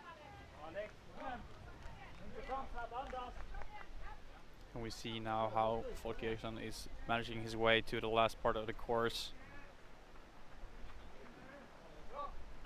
even making his lead a little bigger now, with Nils Zetterberg catching up onto Alex Erlandsson.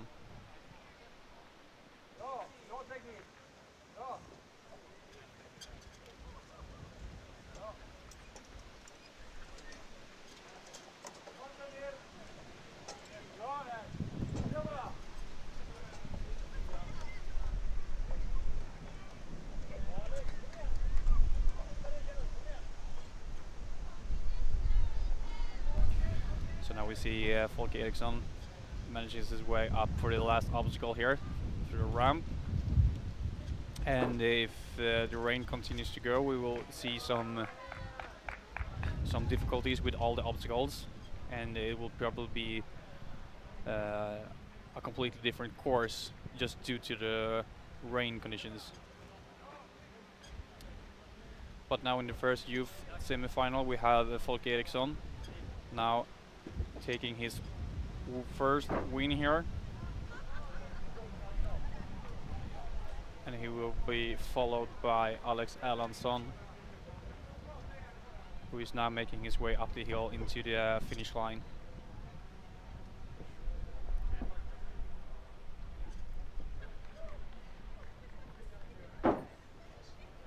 And we will finish this semi-final up with Nils Zetterberg here, who now makes his way up the hill until the finish line. So it's Folke Eriksson in first with a win, and Alex Erlandsson coming into the second with Nils Zetterberg on the third here.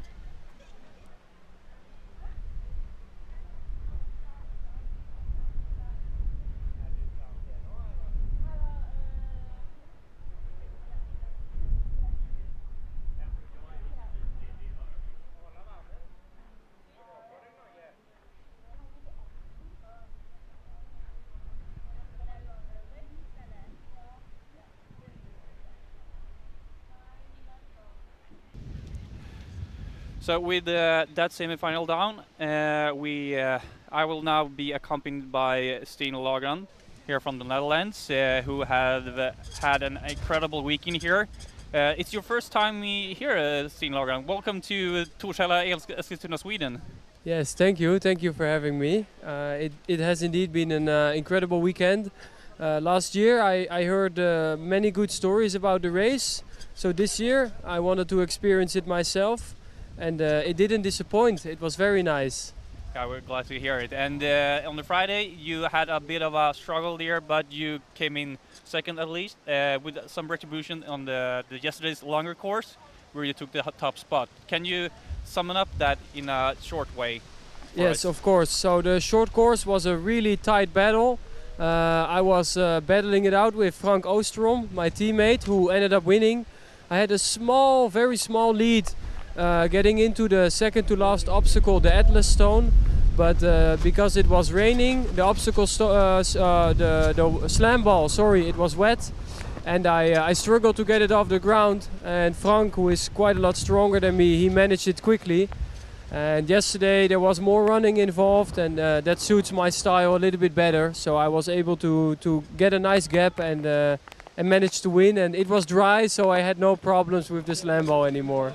Yeah, you did a really impressive job yesterday, going really fast right from the starting gate, and with a good lead, you kept it all the way to win the standard course. But now we have the last semifinals here for the youth, the guys in the 16 to 19 years old here, and we have Gustav Gusev from Denmark and Adam Tofte Pedersen from Denmark.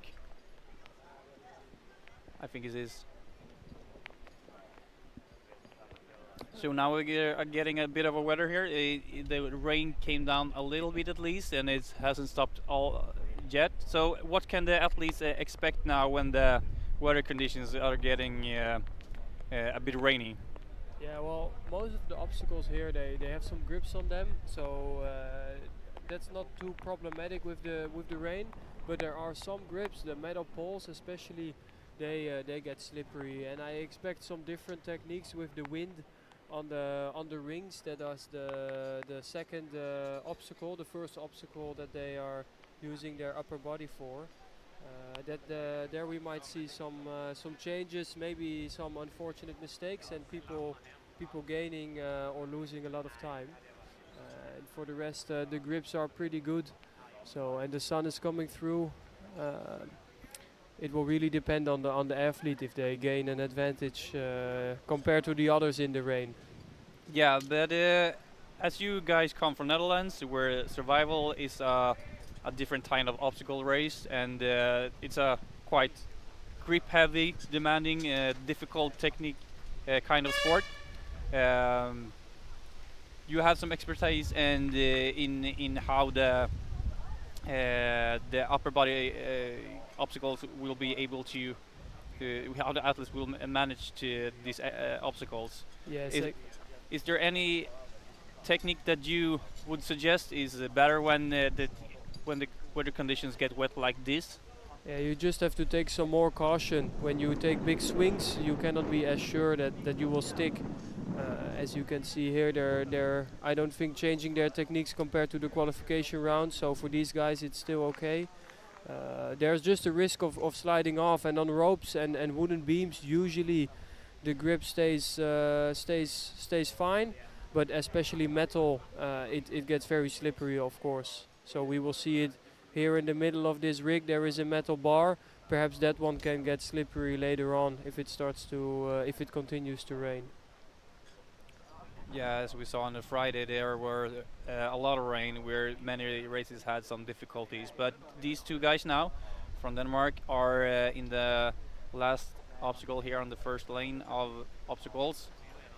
And they're using much of their upper bodies and grip. And this technique they are using right now has been quite good when it comes to taking a few seconds on the other racers. But they both use the same one and stay quite the same in distance to each other.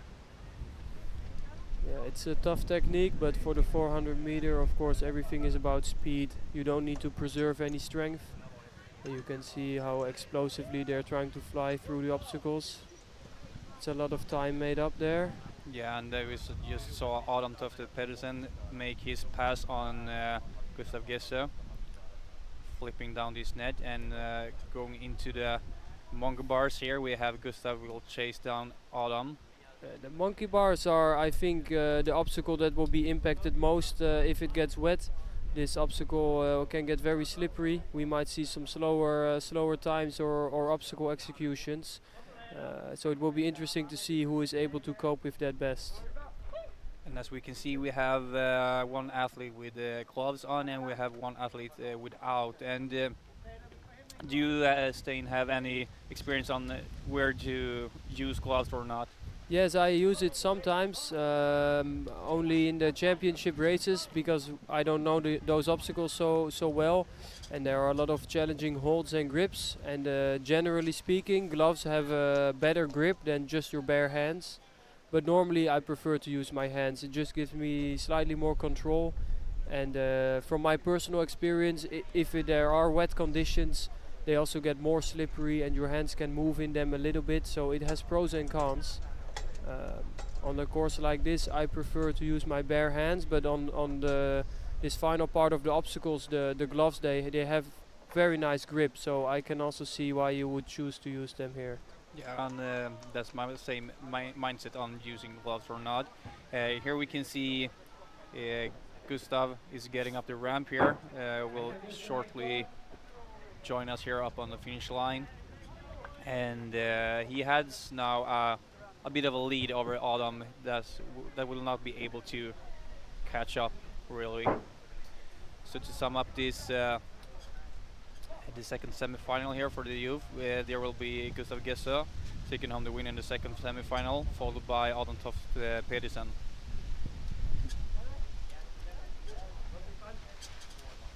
And we will see which times are better, because the four best times will go to the finals later on. We will follow this with, I think there will be elite men coming up here shortly, as we didn't have that many female athletes competing this year. And here we see how they take off here.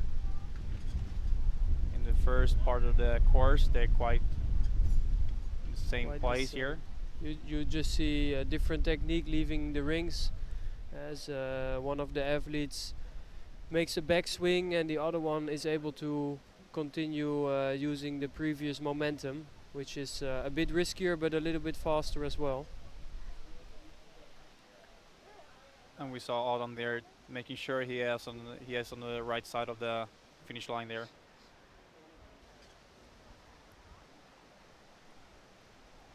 And here's where Gustav really makes a go for it and passes Adam for the first position, and manages to keep it with a good technique for the weaver, and takes home the win here on the last semi-final.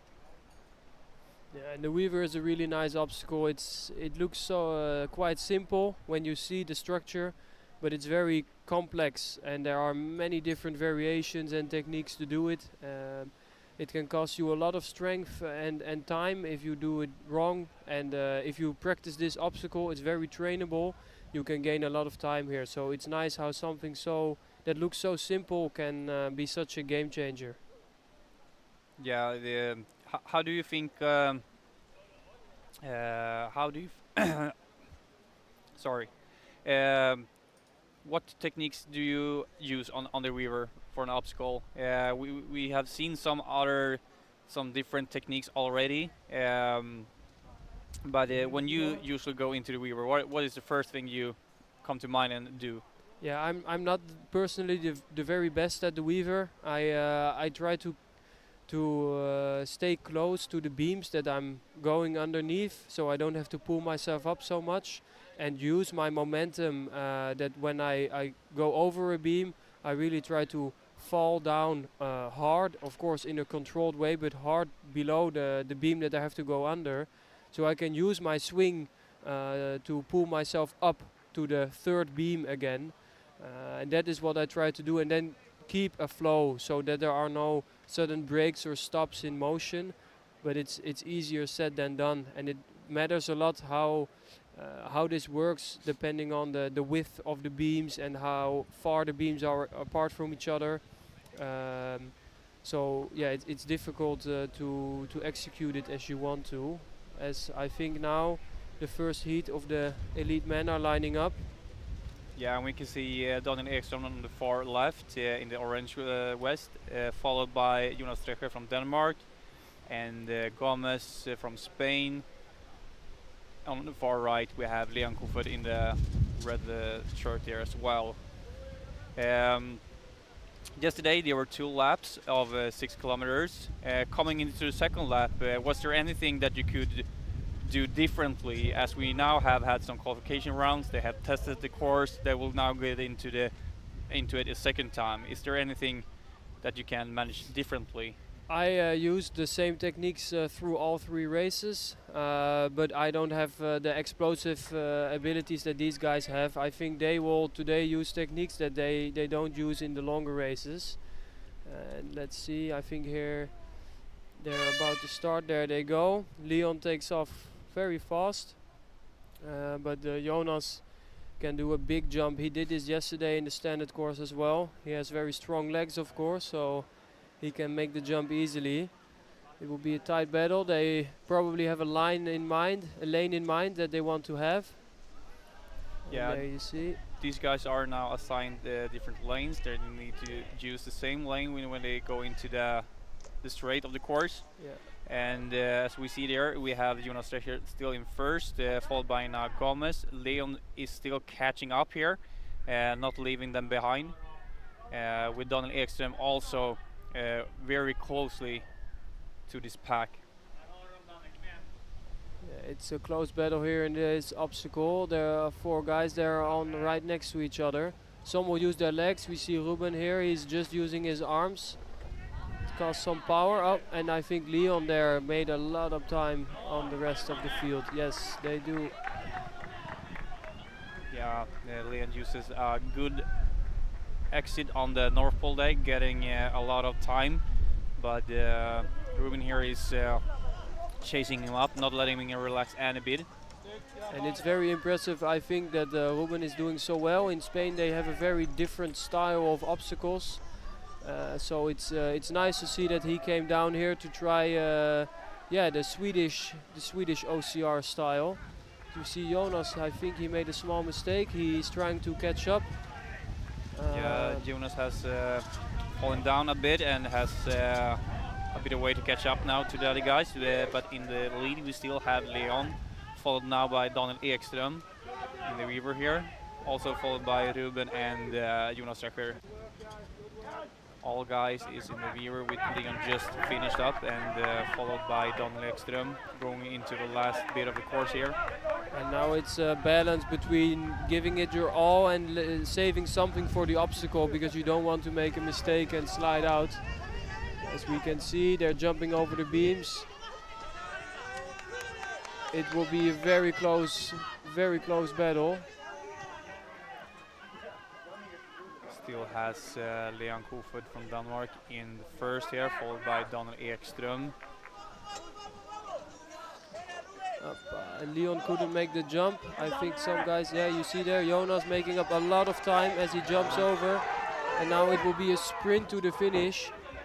They're on the wall. Jonas is catching up, but I think Leon is already on the home stretch. It will be close though. This is quite a long sprint. We will see them coming up now. Yeah, we have Daniel Ekström trying to chase down the Danish dynamite Leon Kofod, but couldn't really. And Leon takes home the win on the first semi-final here, just before Daniel Ekström, Jonas Strecher and Ruben Garcia Gomez here. Yeah, the guys had to dig deep. You can see them falling on the floor. It's about 3 minutes of an all-out effort. It's quite different than what they did yesterday, about an hour of racing. So incredible to see how versatile they are. Bit of a recap here. Maybe we can see where it went wrong for Jonas Strecher, who had a really strong start. And here you can see that Leon won a lot of time in this obstacle. And Ruben has a very high running pace through this part of the race. And I think this is maybe where Jonas made the small mistake in that obstacle. We couldn't see it, but suddenly the gap has increased. But earlier we had seen some guys make a bit of a fallout when they tried to reach too long and couldn't really make the grip there. And it could have been something like that Jonas made a mistake by, and that cost him a bit. But still managed to come in first. Yeah, and it was really close. And when you get on that wall, you think you're at the finish because it's the last obstacle, but they have to run for, I would estimate, about 25 seconds, which is quite a long final sprint. So you need to have some energy left. But Leon was able to keep away his competitors from catching up. Yeah, the Danish dynamite Leon Kofod takes home the win in the first semi-final here for the elite men. Soon have the second semi-final. Coming here for the first time, what was the best thing here in Torshälla, Stein? I think the way the course is set up, it's unique, and that was nice to see. We do 2 loops of the same race, of the same course, and the obstacle style, it's slightly different. It's hard to describe how, but quite some more ropes. The obstacles, they are not individually, they are not very hard, but there are many of them, and it's important to keep a good flow, otherwise you will just lose time on all of them. But you can be smooth through them. There are not weird movements involved, so you can keep a high pace in the running and through the obstacles.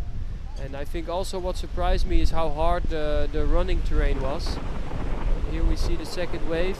Yeah, it's hard to see from the screen here. The terrain outside is almost like hard trails. It's uneven and it's there's pitfalls on some of places. But here now we can see the second elite men starting gate here. We have on the right Jonathan Stig, followed by Tobias Jäger, followed by RC Jols, and ending up with Lucas Hagström on the left here.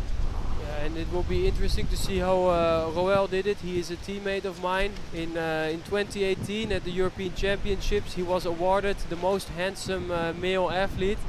So he's a few years older now, but he's still very handsome, and I think he will do well, as the other athletes did strong qualifying times.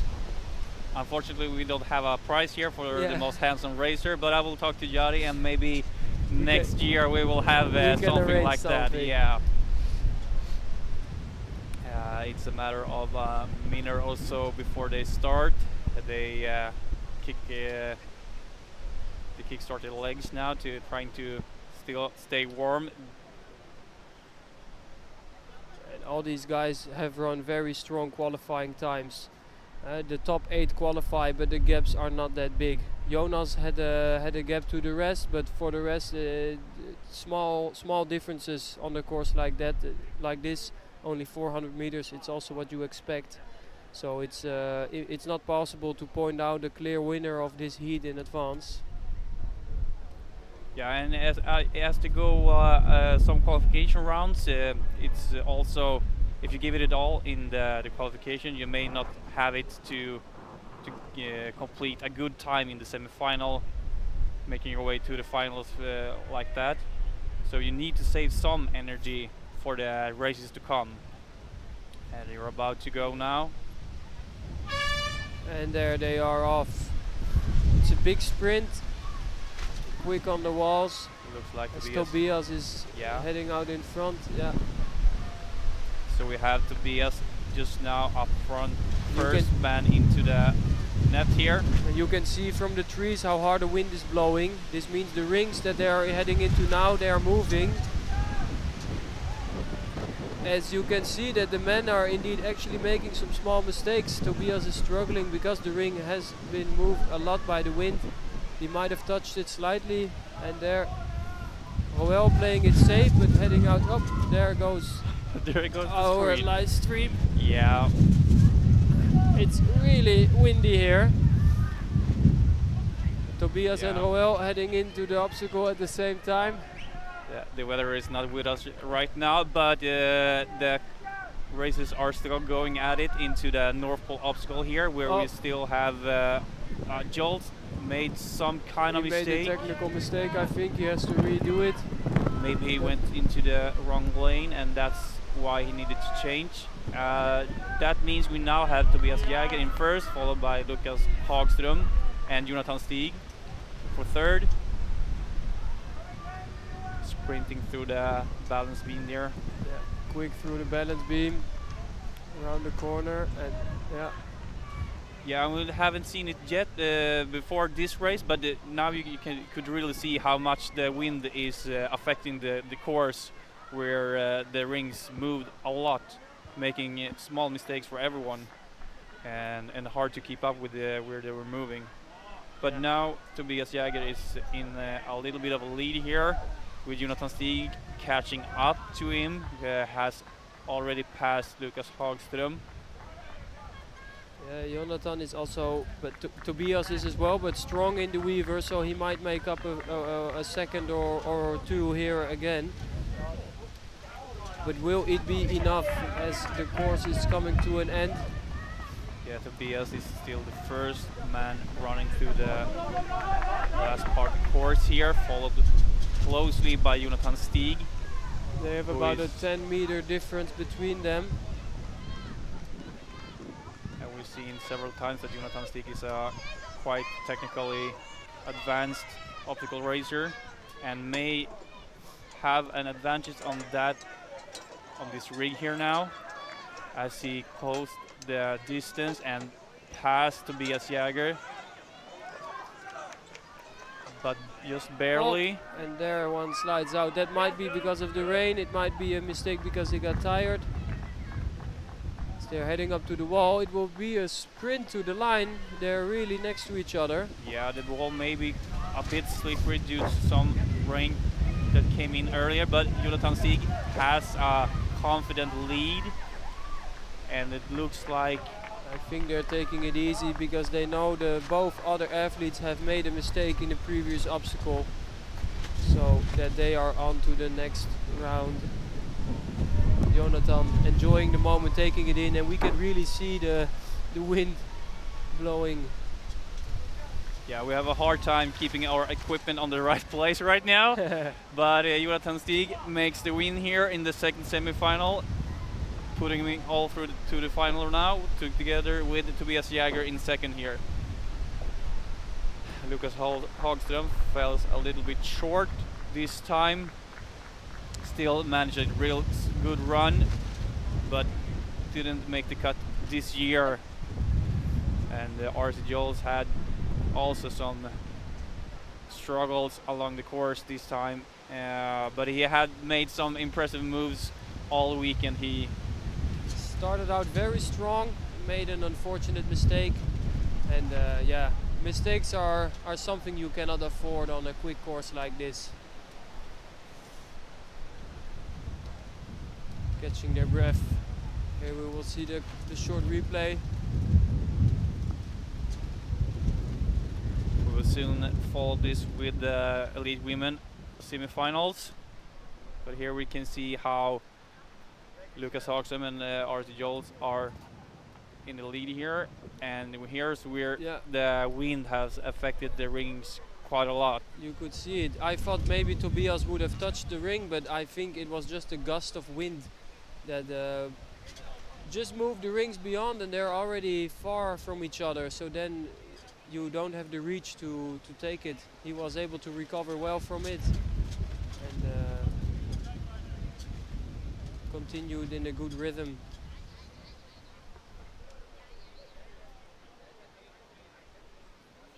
Tobias Jäger here in the quite good lead, but it was not enough to keep Jonathan Stig behind. And we see Tobias now standing right next to us. He has a long sleeve on, but those are arms of steel, so it's not surprising he was able to keep himself in the rings even though they were moving so much. And here is where, yeah, maybe because of the rain we cannot really tell, but that was a slippery hold, I think.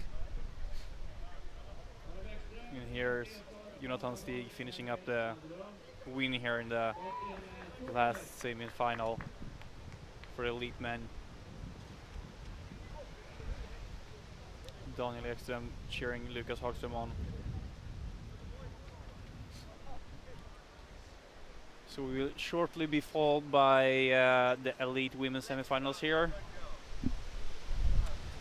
Stein, in the first day here on the Friday, the short course. This was your first time here in Sweden doing this Tour Trophy event and the short course here. What was the first thing that came to your mind going into this course?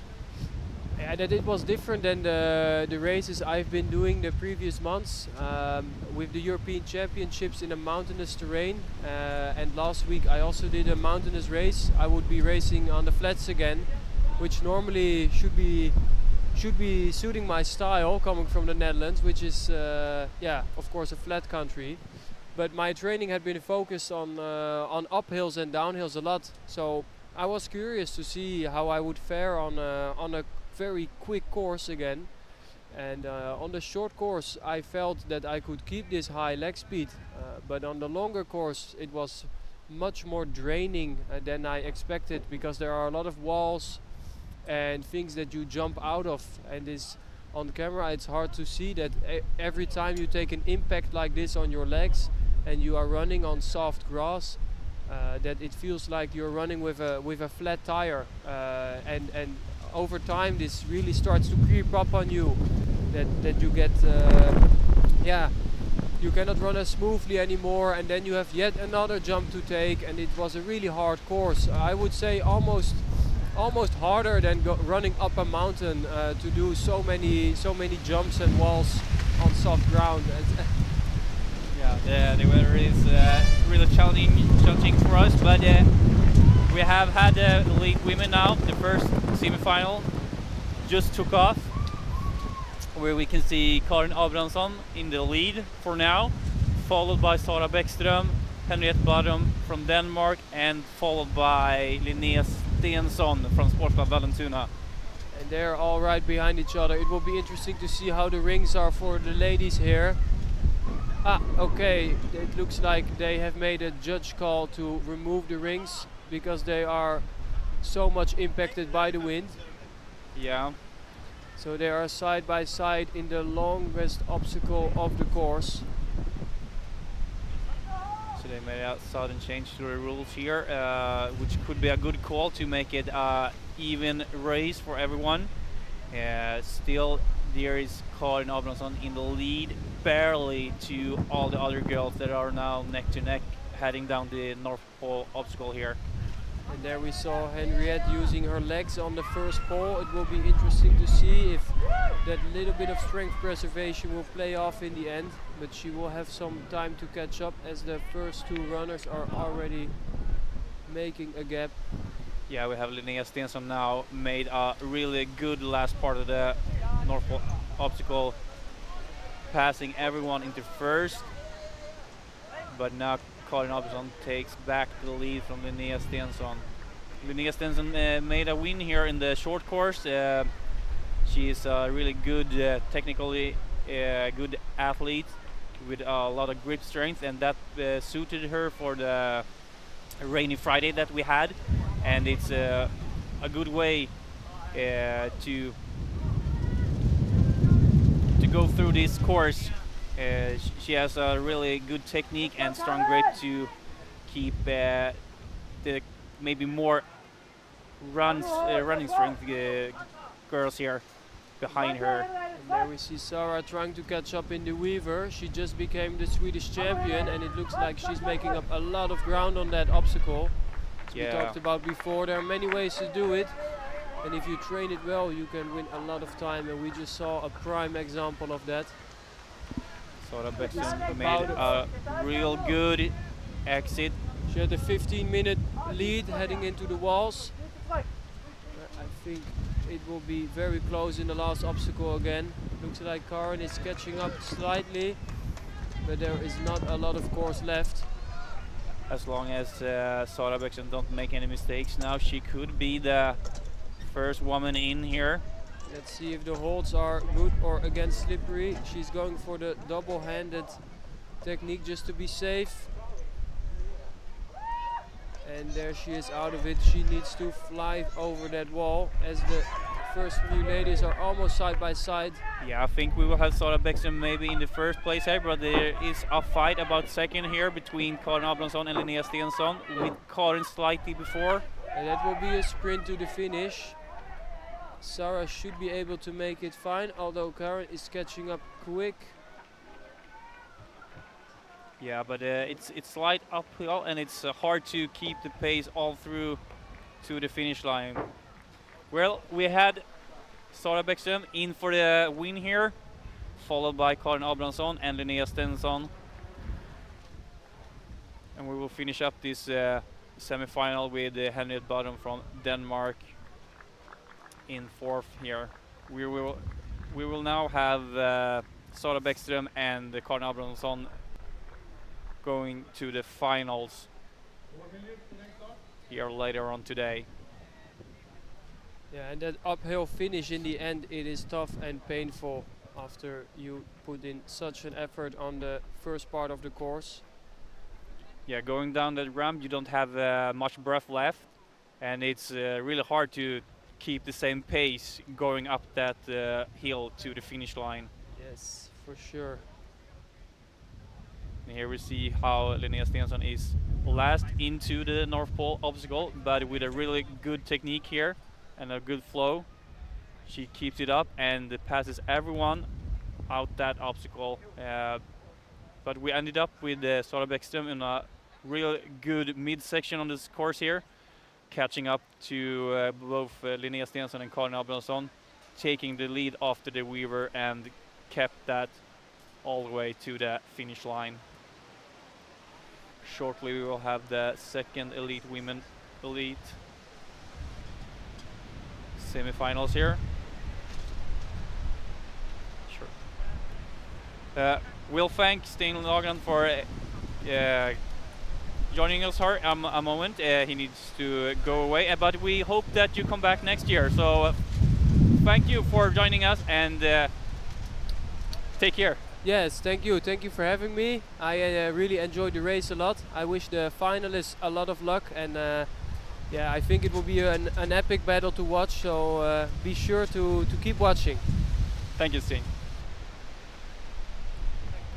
Man.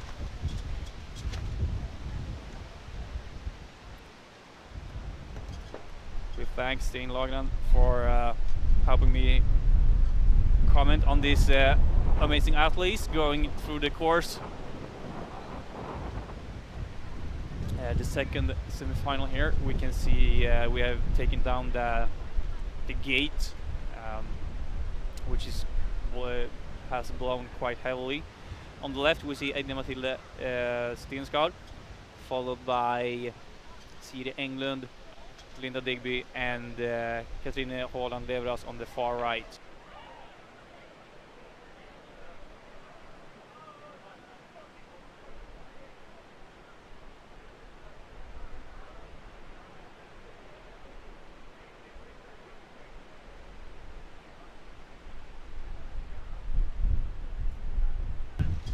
As we made a judge call earlier in the last semi-final here, we took away the rings for all the athletes. We will do the same in this semi-final as well, and the rings may come back for the other classes, depending on how the weather is going to be at that moment. But to make the race even for everyone, these girls won't be needed to do that obstacle.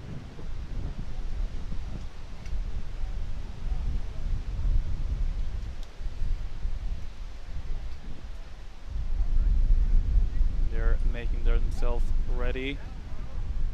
We can see Ida Mathilde close to the screen here in the red. We'll have some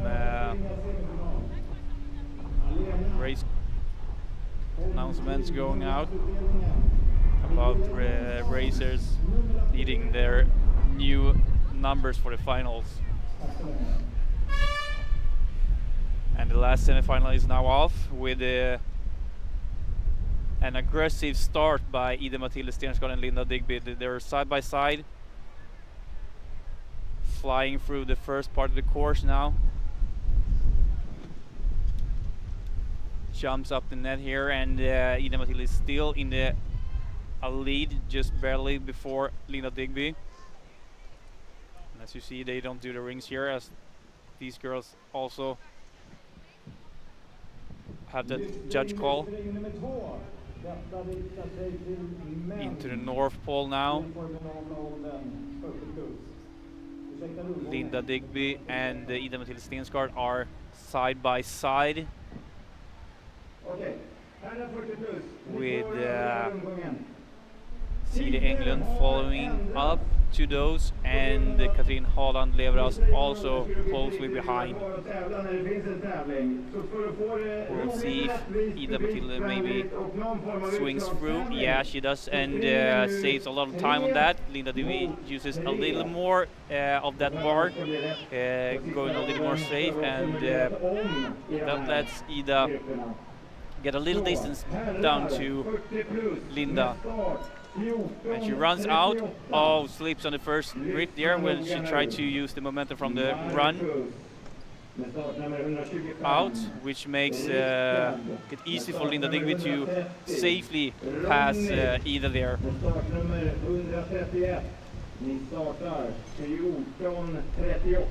And that also gave Linda a bit of distance back to the other girls, where we now have a fight between Cide England and Ida Matilda. We will see if Ida catches this up, as this course is a really short one, this 400-meter sprint. You don't have any room for mistakes, just as Stein Lagan told us also. In that way, these races are harder maybe than the short and the standard course.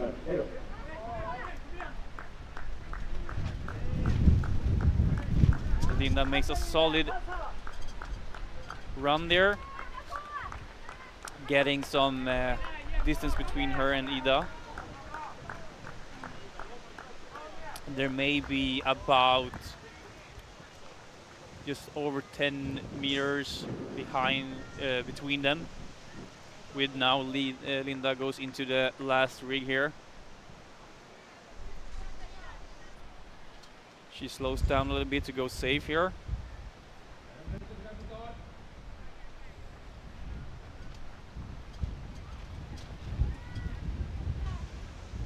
The gap is closing in between Linda Digby and Ida Matilda Stensgaard, but Linda is already done, and it shouldn't be enough for Ida to catch up.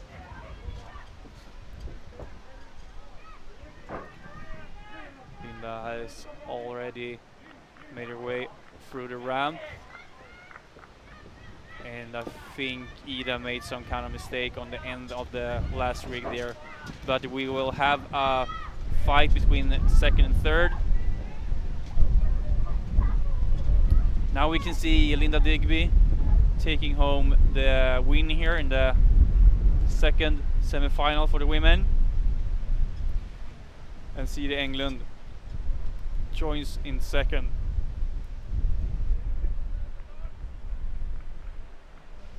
And here we'll see Katrina Haaland Leveras smiling and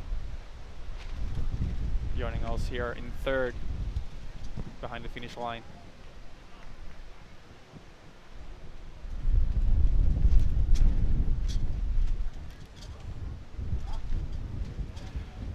This means we have to go over to the 40 plus categories. We will start them shortly.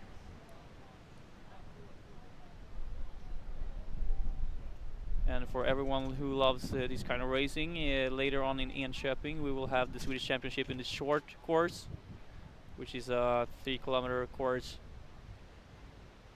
And there we will crown the Swedish champion for the short distance of OCR. And you can find those tickets at worldofraces.com.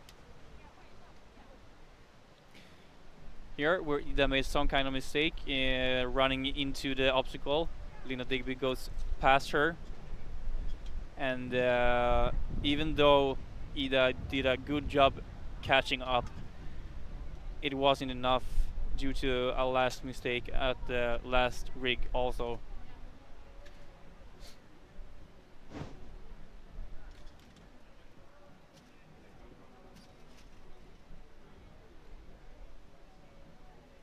And here we see Linda Digby box over the finish line for first and Sia England for second, followed by Katrin Holland Leveras for third.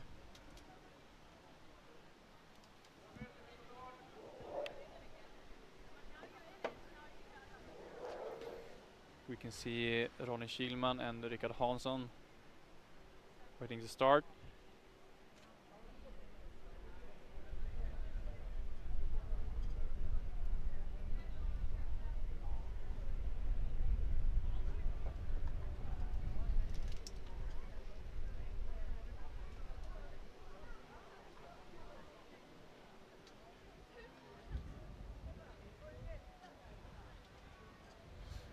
At least the sun is shining now,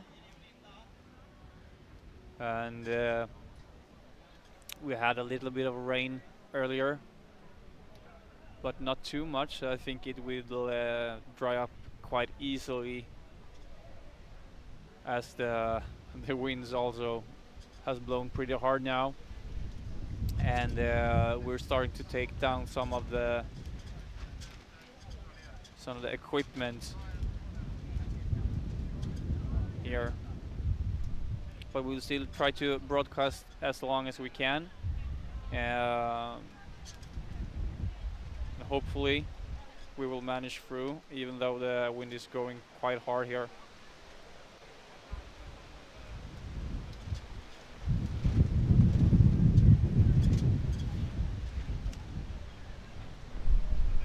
So in this first semifinal for the 40 plus,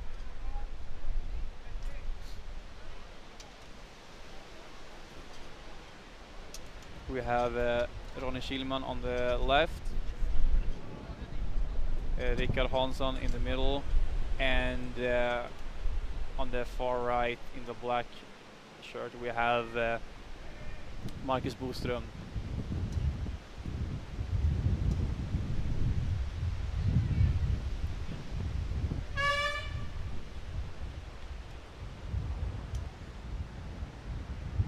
So there goes the guys. Marcus Boström taking the lead.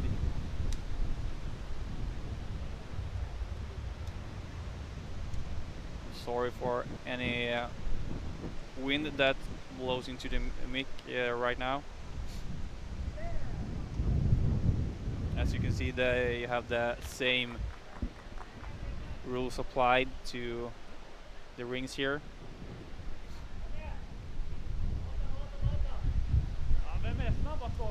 I think this is the first time in history where I have witnessed wind protocol being used at an event like this.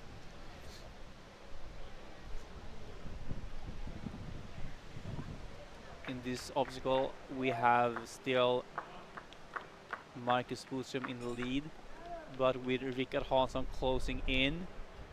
Maybe go for a long swing here. Yeah, Marcus Boström managed through. Rickard Hansson struggled a little bit with the swing, but made his way through the obstacle.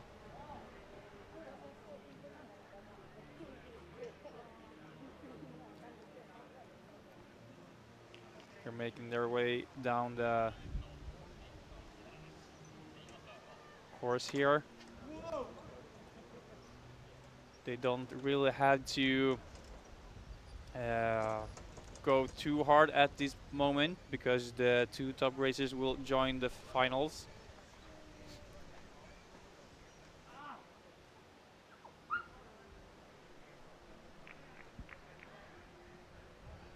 Marcus Boström still in first here, looking back how far he has to go.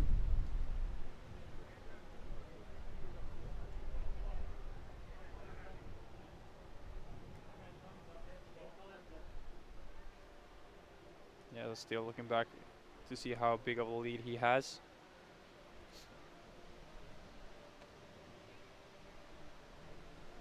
even though it's maybe not the most fun to watch when it gets like this. It's the best thing to do. It's smart to save your energy for the finals, and we will absolutely see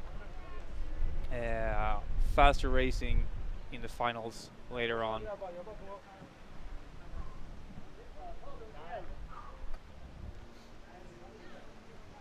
Sometimes you need to go up a little bit tactical to manage to get top spot on the podium.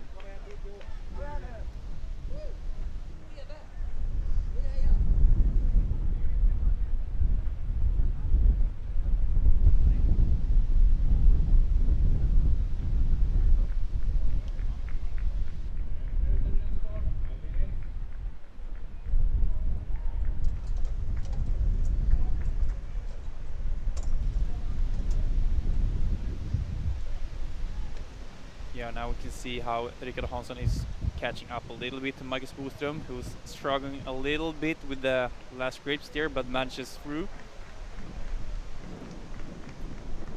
Rickard Hansson goes easy.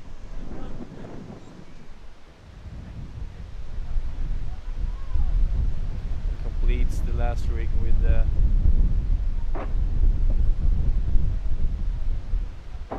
less effort and than Marcus, but it's still enough.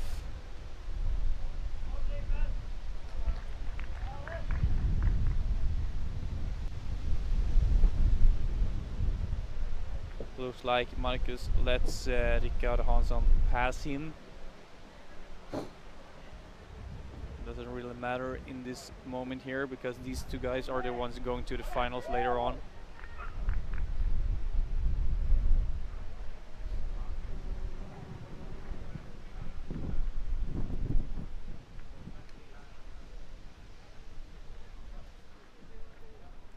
And we're now finishing up this semi-final with Ronny Schillman joining us on the finish line here.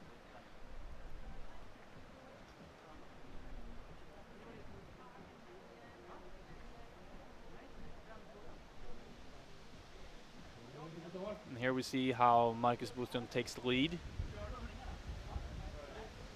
And somewhere mid-course here, he notice how he can relax a bit.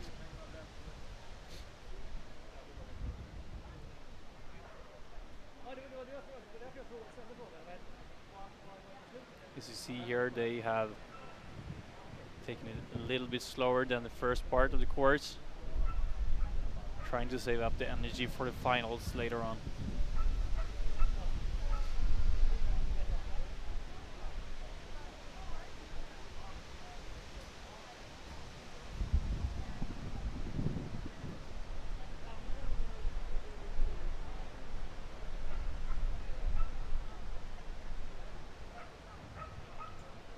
Here's when Rickard Hansson takes home the win in the semi-final here.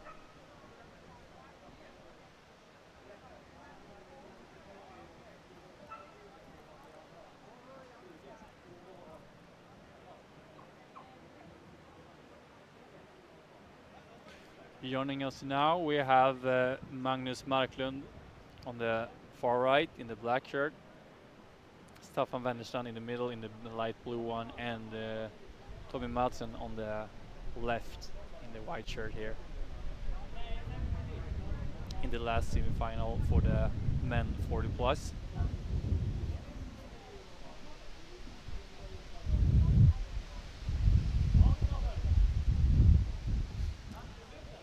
As we saw the last semi-final, didn't need to do the rings, neither will these guys need to do that.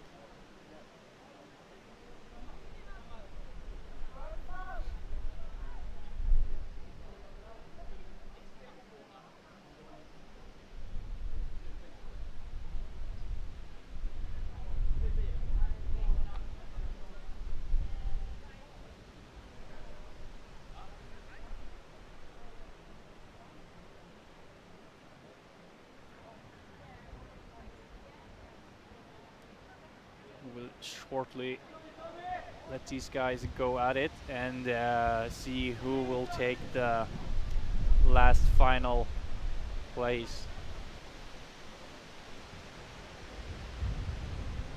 Unfortunately, there's one of these guys that won't make it, but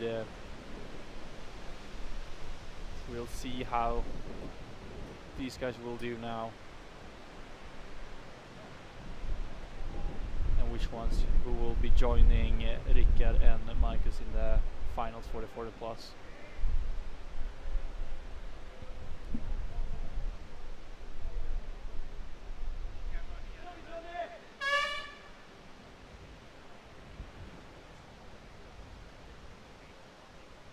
The guys are off now and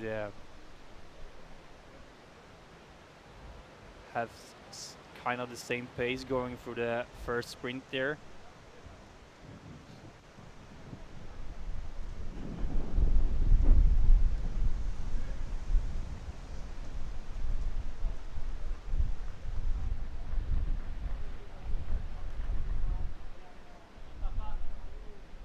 We have Magnus Marklund maybe a little bit ahead of the other guys.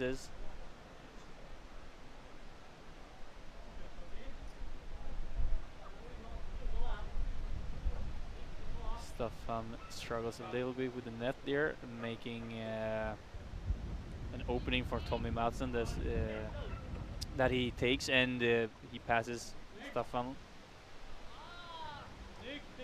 Magnus Marklund is still in first though, with Tommy Madsen now finishing up strong on the last obstacle, taking the lead now.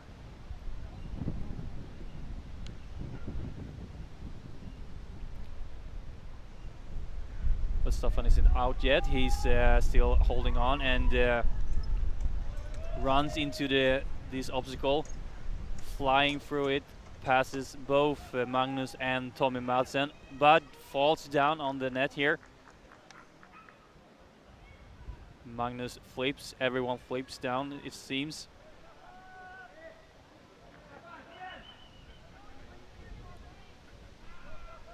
So even though Staffan did a really good opening on this midsection, we have Magnus Marklund in first, but now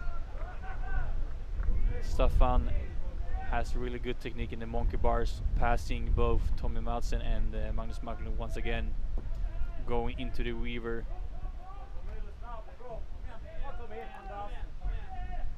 Looks like Tommy Madsen is having a real good flow through going through the Weaver, passing Magnus Marklund, but not quite enough to pass Staffan, who's once again in the first place now.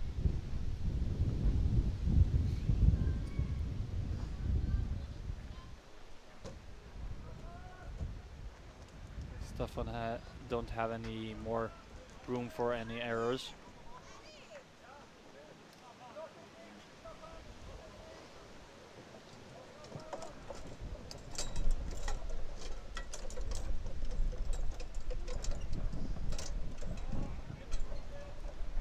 He struggled a little bit with this obstacle in the qualification rounds and are now able to do it a little more safely. But Tommy Madsen has better flow, flying through the last rig, goes up the ramp before Staffan. But I think the guys already know by now that the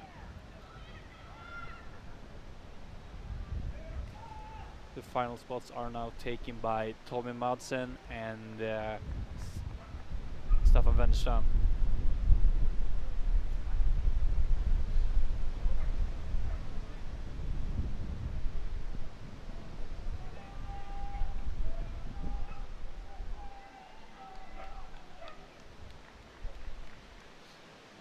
Well, a really good run for all the three guys. But Tommy Madsen and Staffan Wennerstrand came out on top, with Tommy taking the heat win, going to the finals alongside Rickard Hansson and Marcus Boström.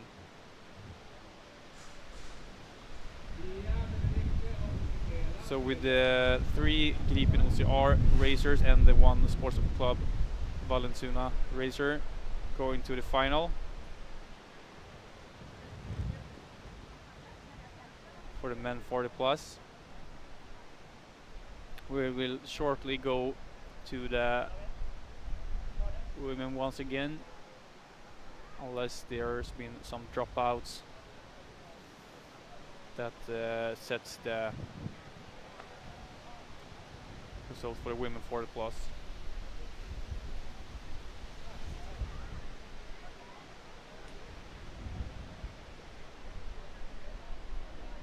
Here we see how Tommy Madsen has a good flow through the last rig, where he passed Staffan Wennerstrand and took the heat win.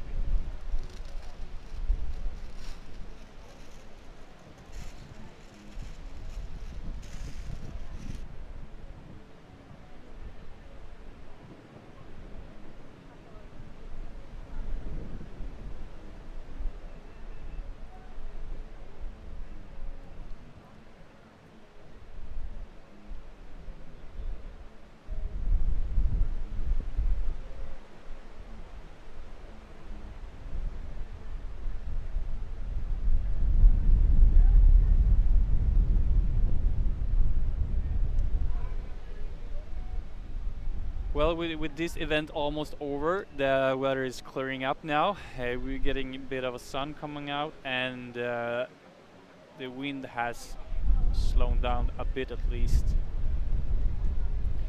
So we maybe will see the rings coming back to the finals.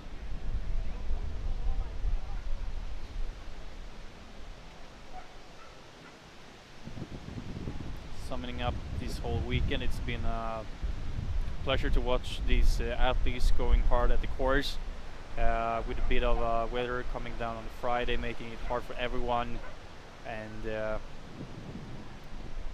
all the races did a really strong effort completing the course on the Friday's event. Even so, yesterday the long course, the Söndag course of 12 kilometers was a hard one, where Steen Lagerland had some retribution on how it went for him on the Friday short course, where he could quite easily take the win.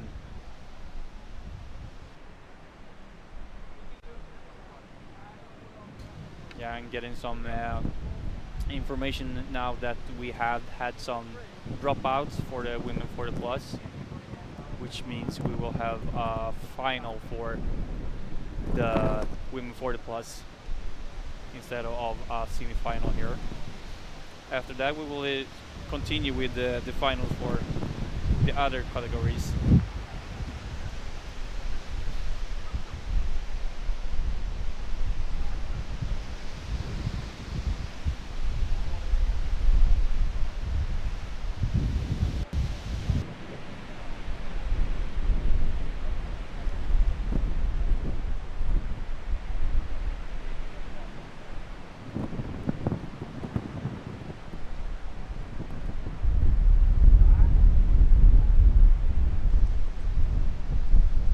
Well, I think the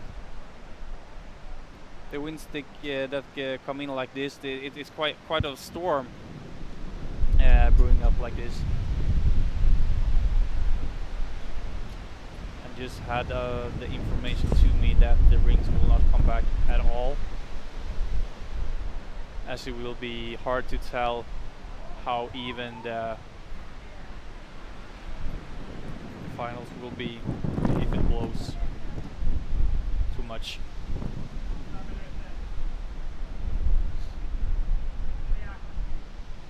Much parts of the equipment apart from the course is taken down or gets taken down now.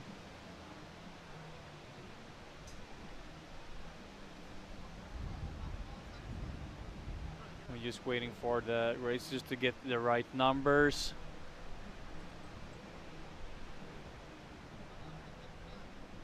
As you need new numbers for the finals, and we will continue this event shortly.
We will take a moment and get everything ready for the finals, and I will get back to you shortly.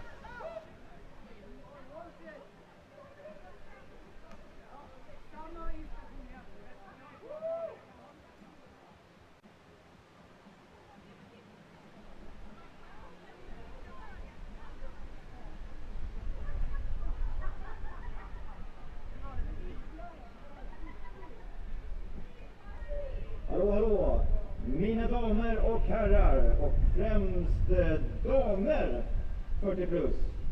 Efter lite konfererande, stötande och blötande och er kvinnliga lista övertagningsförmåga så har vi nu finalen, damer 40 plus.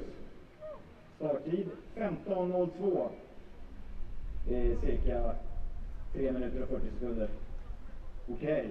I finalen, Pia Kind, Benedikte, Malin J och Torin D var beredda att vråla, applådera och heja när de snart startar finalen. Kvinnor 40 plus. Slut så länge.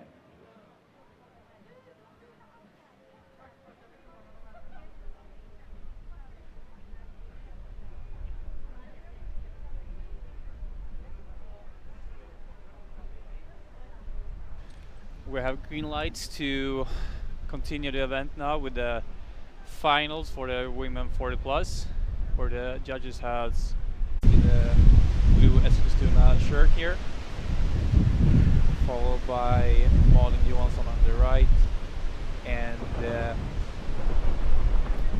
Pernille Ryttare from Norway, and Benedikte Stam in a red shirt on the far right.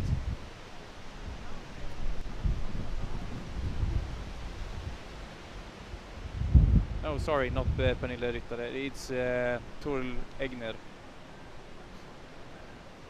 from Norway.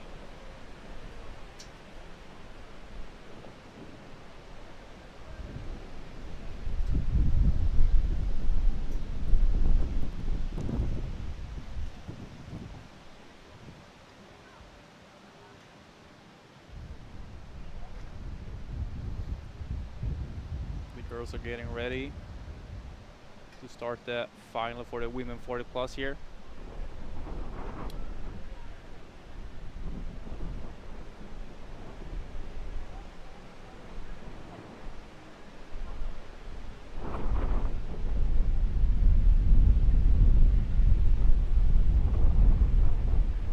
So we it's Pia Kind, Malin Johansson, Tor Legnér and Benedikte Stam on the starting line. 2 Swedes, 1 Norwegian and 1 Dane, who will fight for the top positions in the World Series of the 400 meters sprint here in Tours Trophy.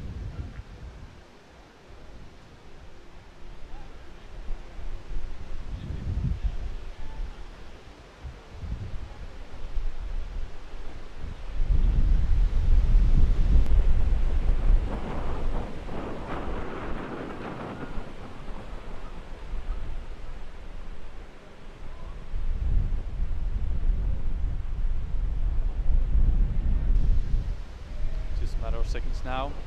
Girls getting ready to go.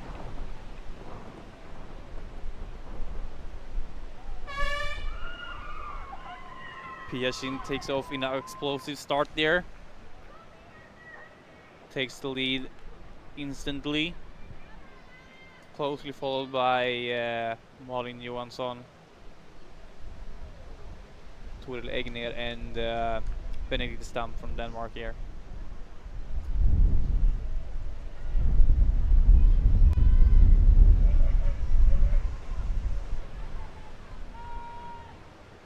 Pia getting a little bit of a distance back to the other girls.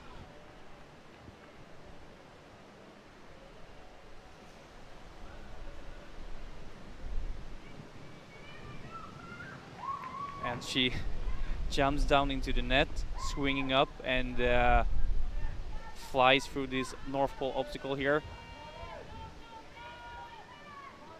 Throws her legs out to the rope, swings through to the next rope. Yeah, Pia is a really technically good obstacle racer. You can see it here, which tries to uses the swing, as we've seen earlier. It gives her a lot of time to the other girls, who's are not to uses the same technique as Pia.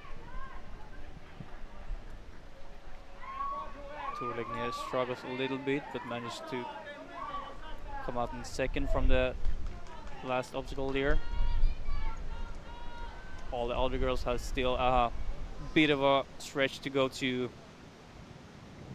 if they want to catch up with Pia Kind here, who's already flipping down this net in the A-frame.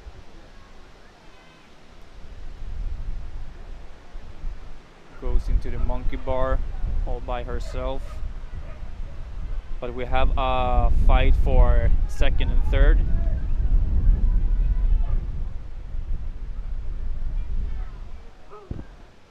As long as Pia don't make any mistakes here, she will probably be the winner of the 400 meter sprint for the women 40 plus. She's already in the Weaver. Goes steadily forward.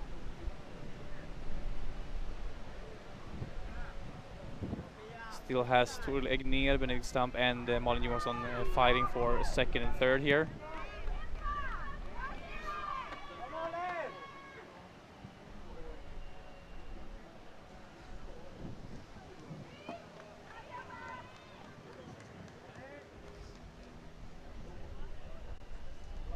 Pia Kind makes her way through the last part of the course. Now we see that Malin Johansson has made a push there and moved past Tor Legnér in the Weaver, and also getting some of a distance back to both Benedikte Stam and Tor Legnér, who is struggling a bit, it seems. So now we have still Pia Kind in the lead. Now second is Malin Johansson, followed by Benedikte Stam from Denmark. He finishes up easy on the rig there.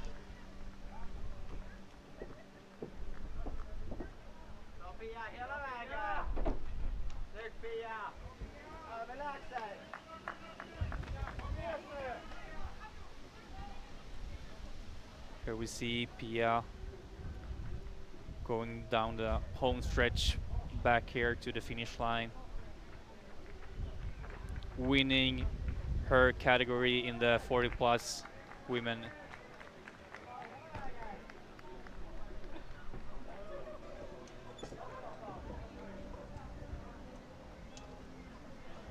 Here's the battle for fourth. Now we see that Malin Johansson is done with the last obstacle, and she will also be joining us on the finish line shortly after home stretch here.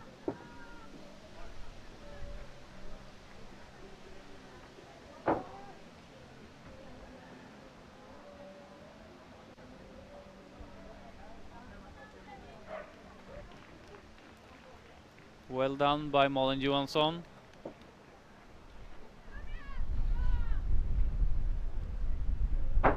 Looks like Benedikt Stam could hold the total off and takes home the third place here in the women 40 plus final. To get to the finals, you either need a good time or a good placement, depending on how many racers there was in the qualification rounds. So from the qualification round, it's the time we go by, and from the semifinals, it's the placement.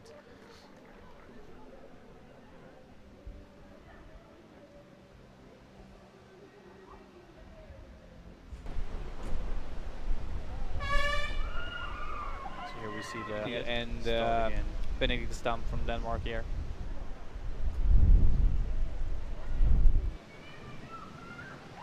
And she jumps down into the net, swinging up, and shortly we will have the flies through this North obstacle race here. Boys 16 to 19 years old. You can see it here, which uses the swing, as we've seen. Here we could see how Pia used a better technique for the North Pole, getting a lot of ground back to the other girls, and managed to safely take home the first place here.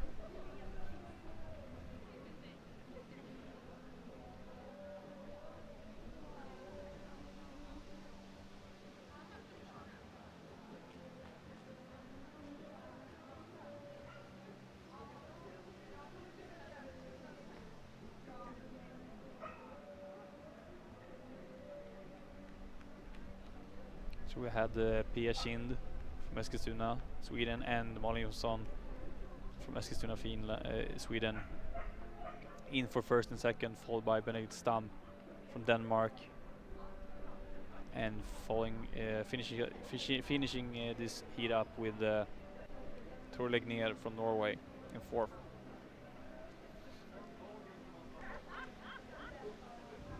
So for the boys 16 to 19 years old, we have from the left Gustav Gessö, followed by Eskilstuna runner Folke Eriksson in the blue shirt, Alex Erlandsson in the white shirt, and Adam Toft Pedersen from Denmark in the red shirt on the far right.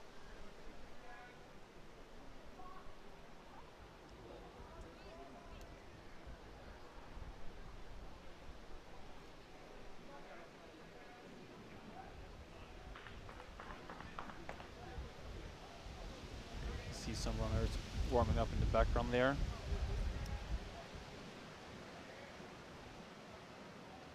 These guys are getting ready.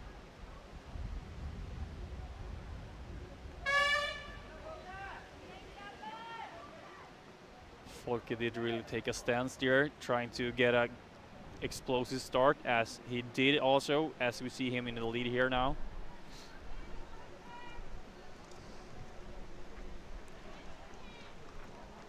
Gustav Gessö is getting fast through the net there. Two Swedes and two Danish in the finals for the sprint here.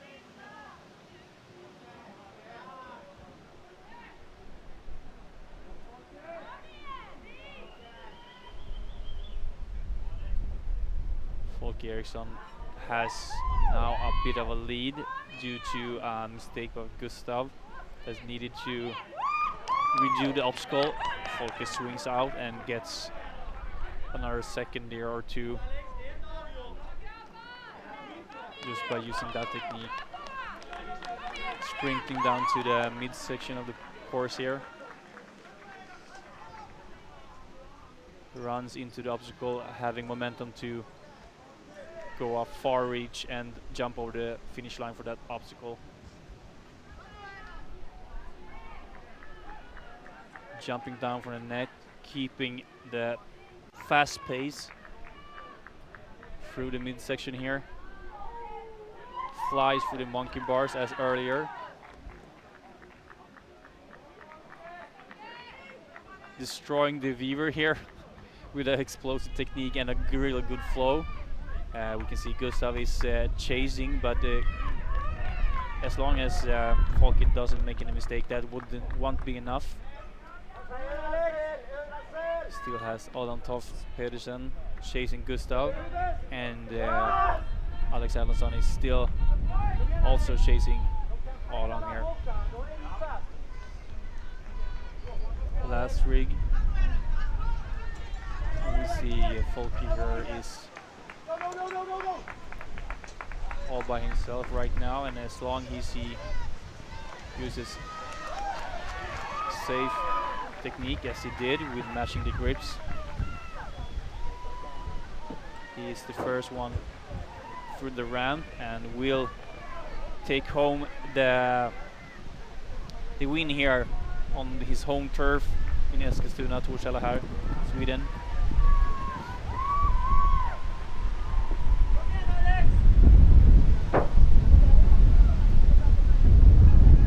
Folke Eriksson is the World Series 400-meter sprint winner here today, followed by Gustav Gesse from Denmark.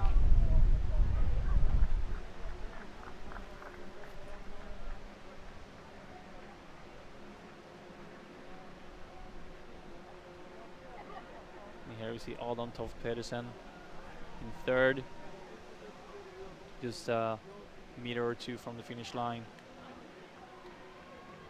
taking home third place there.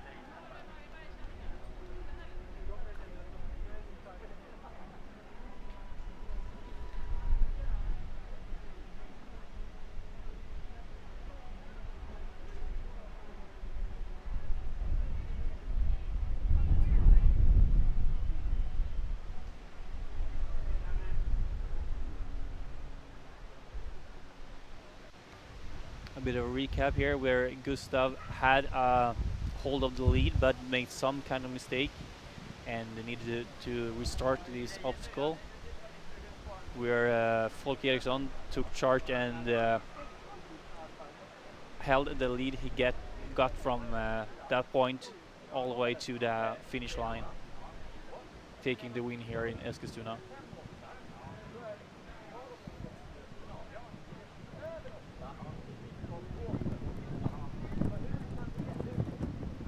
Charges through the finish line like that.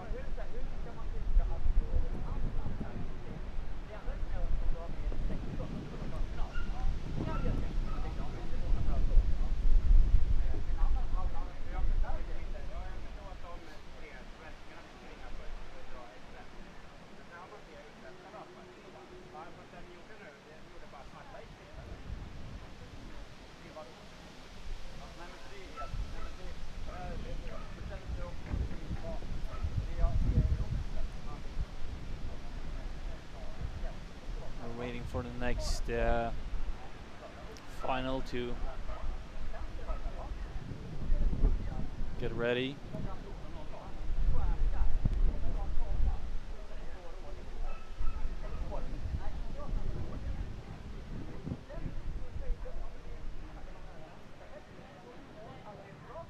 And for everyone that wants to go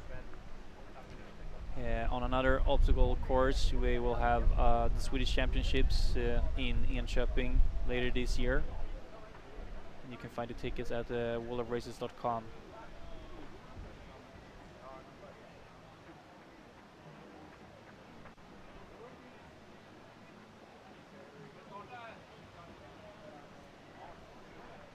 Jonathan Stig here, making himself ready. Tobias Jäger.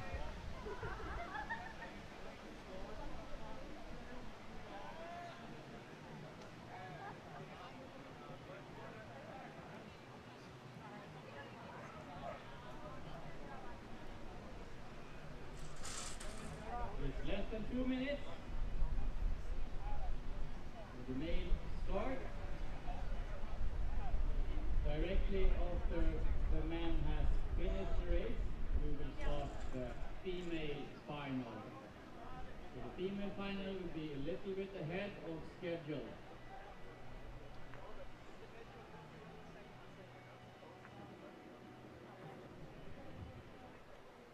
So the men's final here, where we have Daniel Ekström on the left in the orange vest, followed by Tobias Jäger in the white-red striped shirt. We have Leon Kofod in the red shirt and Jonathan Stig on the far right in the light blue vest. I think Christopher here, the head judge, we are explaining how we won't be needed to use the rings, as the call is made to exclude the rings for every final here on.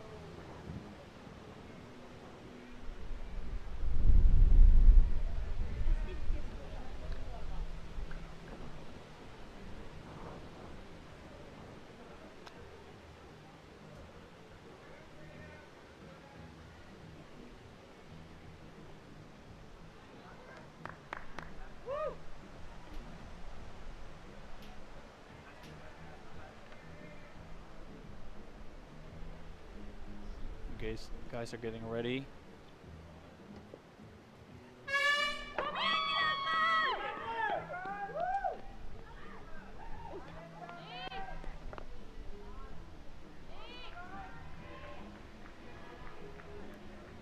We see that Daniel Ekström takes a good start there.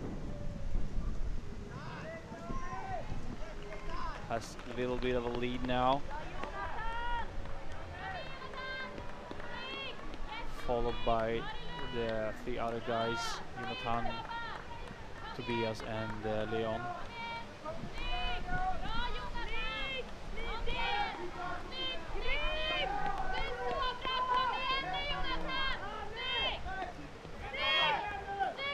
And we now see Jonathan Stig makes his way through the obstacle, flying through it, exits beautifully with a good swing.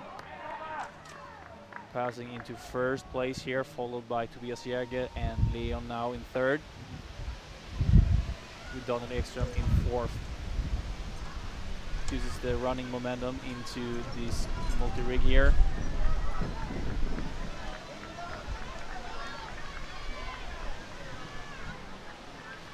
Has a bit of a lead still, but the guys behind him are catching up, closing the distance.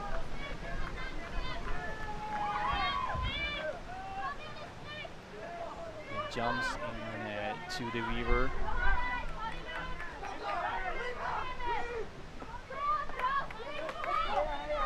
Still has a lead and maybe got a little more distance thanks to a beautiful execution of the Weaver by Jonathan Stig. So now we have Leon in second, followed by Tobias Jäger and Daniel Ekström. Going into the last rig, Jonathan has a little bit of a distance back to Leon.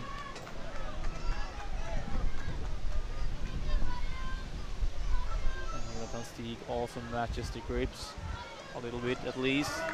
Swings over the last line there. Now has a confident lead on this 400-meter sprint course. Take home the win, followed by Leon, and there will be a fight between Daniel Ekström and Tobias Jäger. But top dog today is Jonathan Stig, who takes home the win here on the 400 meters elite sprint, followed by Leon Kofod, and Daniel Ekström makes a pass through the home stretch and goes by Tobias Jäger.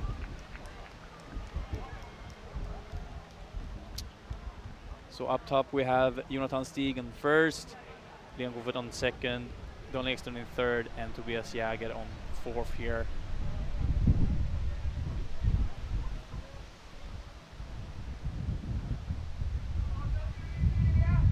A really strong finish for Daniel Ekström, who manages to steal the third place from Tobias Jäger. The female final will start in 1 minute and 30 seconds. The female final will start in 1 minute and 30 seconds. 2 finals to go.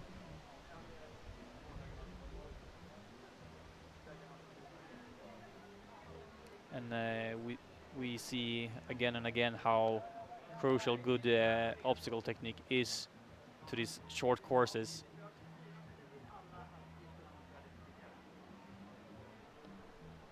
Where it's not so much about the running part, it's more about have speed and flow through every obstacle.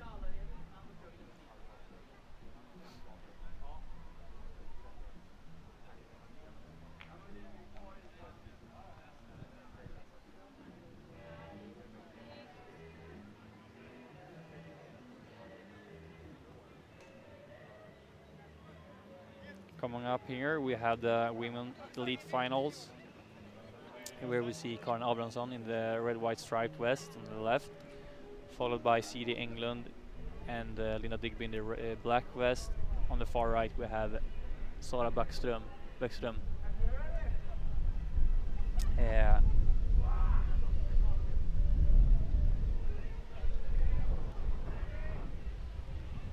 We're looking really ready to go.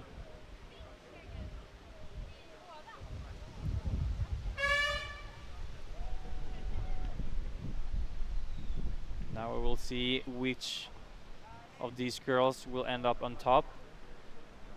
Linda Digby takes a little hold of the lead here, followed by Karin Abrahamsson. But Sara Bäckström made a strong finish on the semifinals, taking her heat win there. So we'll see if she pulls through this time also.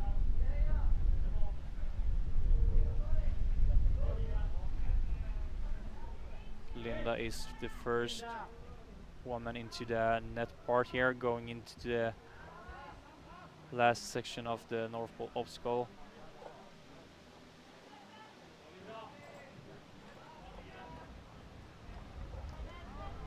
With a good flow through the ropes, and try also maybe to do a swing, but Sara Bäckström makes a really good run for it, and now we have Karin Abrahamsson, Linda Digby and Sara Bäckström head to head here, going into the mid section of the course.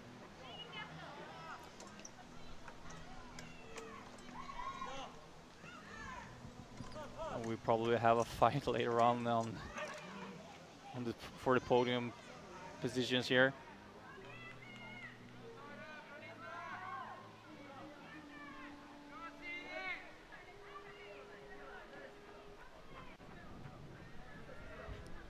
Linda Digby is still in the lead now, just ahead of Karin and Sara.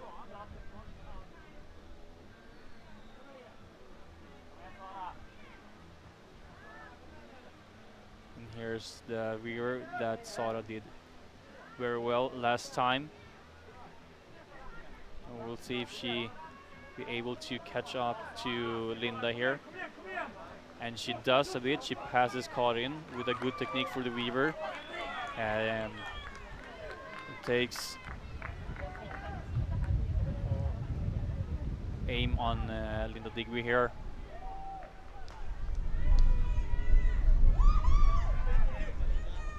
It will come down to the last rig, which one who will end up in the first position here.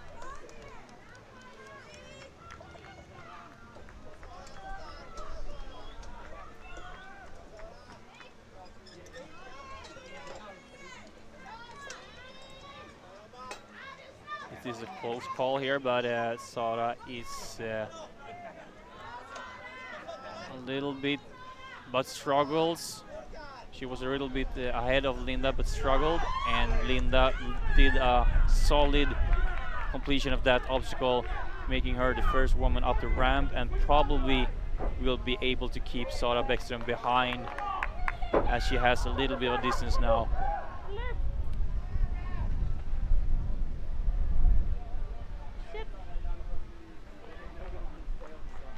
The home stretch now, where we can see Linda Digby managed to salvage and get the win here, where Sara Bäckström ends up in second due to the last rig. Great effort from both these girls here.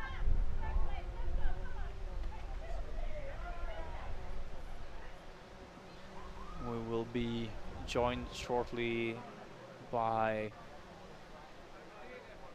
Siri Englund, who takes home third place here in Torch Trophy 400-meter sprint.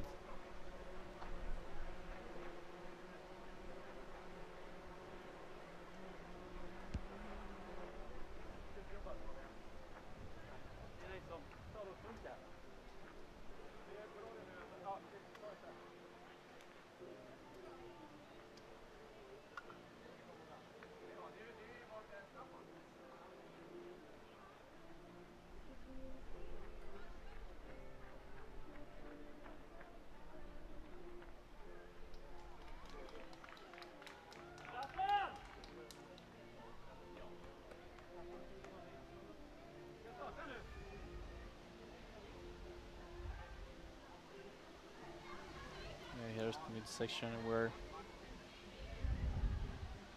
Karin, Linda and Sara was head to head.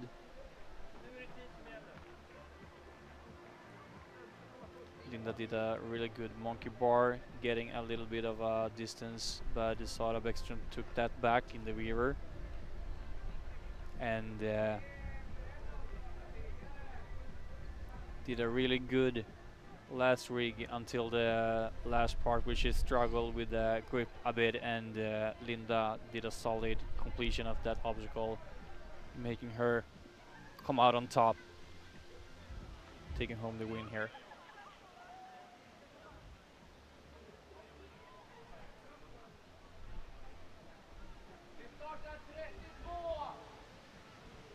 With that said, I think we only have one final left now.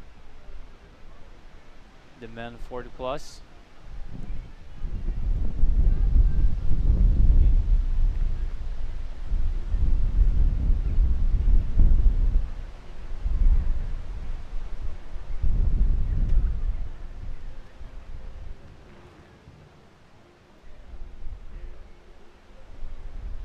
Well, it's been a long day, but we have had some really good fights here, and it's been proven again and again how much a small mistake can cost you, and that you don't afford to make any mistakes if you want to come up on top,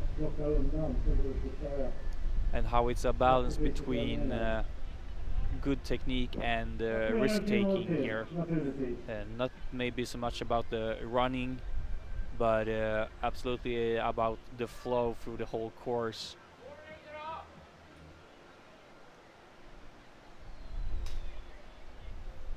You still need to do a good run and keep a fast pace, but if you can't complete the obstacles fast and easy, you will have a hard time doing a fast time.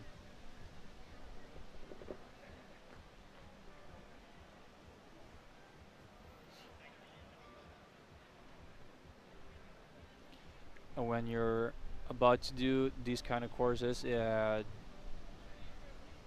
narrow steps between all the obstacles, they are making it hard to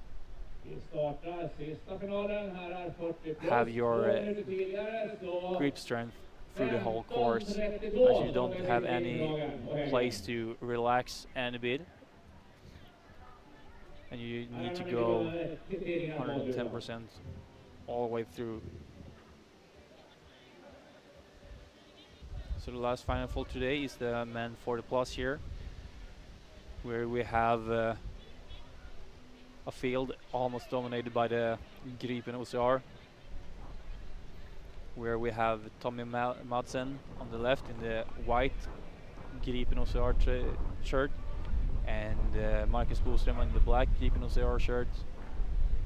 Staffan Wennerstrand in the light blue one in the middle, and on the right side we have Rickard Hansson in a white Gripen OCR shirt.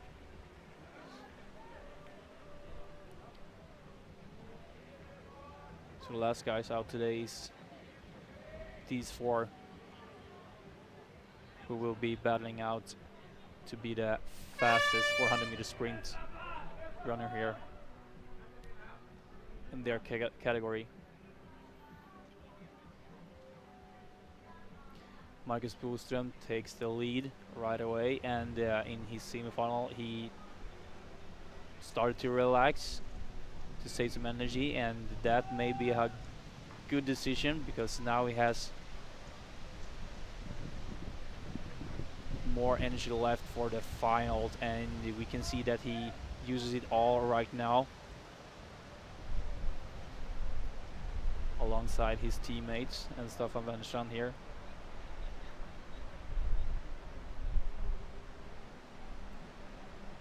Has a good flow, throwing his legs into the rope loops, and we'll see if everyone uses the swing technique here. Marcus Boström does it, Tommy Madsen kinda does it, with those guys taking distance back to Rickard Hansson and Staffan Wennerstrand.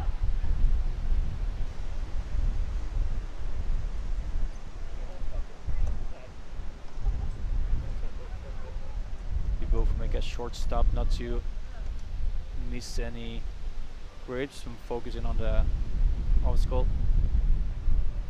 Flips down the net.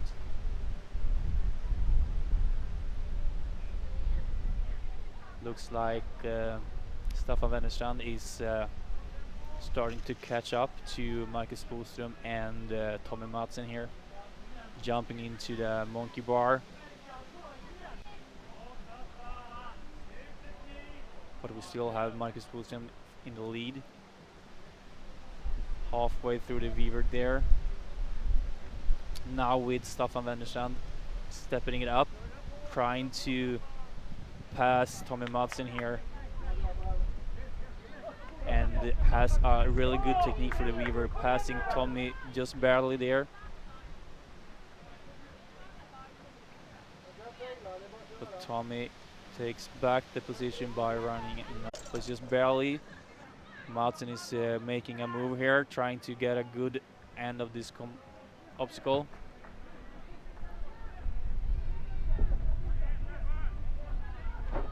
Staffan struggles a bit and loses the sight of Marcus Boström and Tommy Madsen, who will be the first ones up the home stretch here. And it's almost a fight, but I think Marcus Boström will be able, and yeah. Marcus Boström from Gripen OCR takes home the 40 plus finish here and wins his category, followed by Tommy Madsen, his team colleague, and Staffan Wennerstrand in third from Sports Club Vallentuna. Finishing up this heat, we have Rickard Hansson coming up in fourth position here.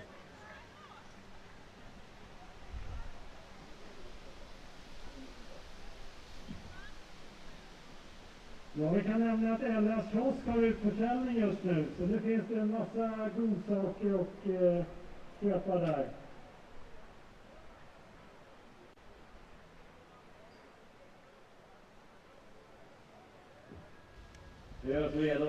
So today has been a little more dramatic than the Fridays and the Saturdays events, where we had the short course on the Friday and the standard course on the Saturday.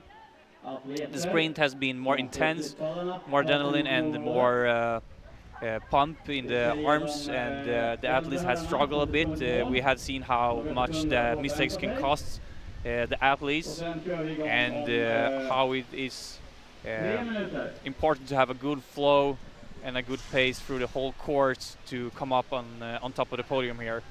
So finishing this up, we hope you will enjoy this and will join us again next year. This has been a pleasure to host this together, and thank you for this time, and see ya. Bye.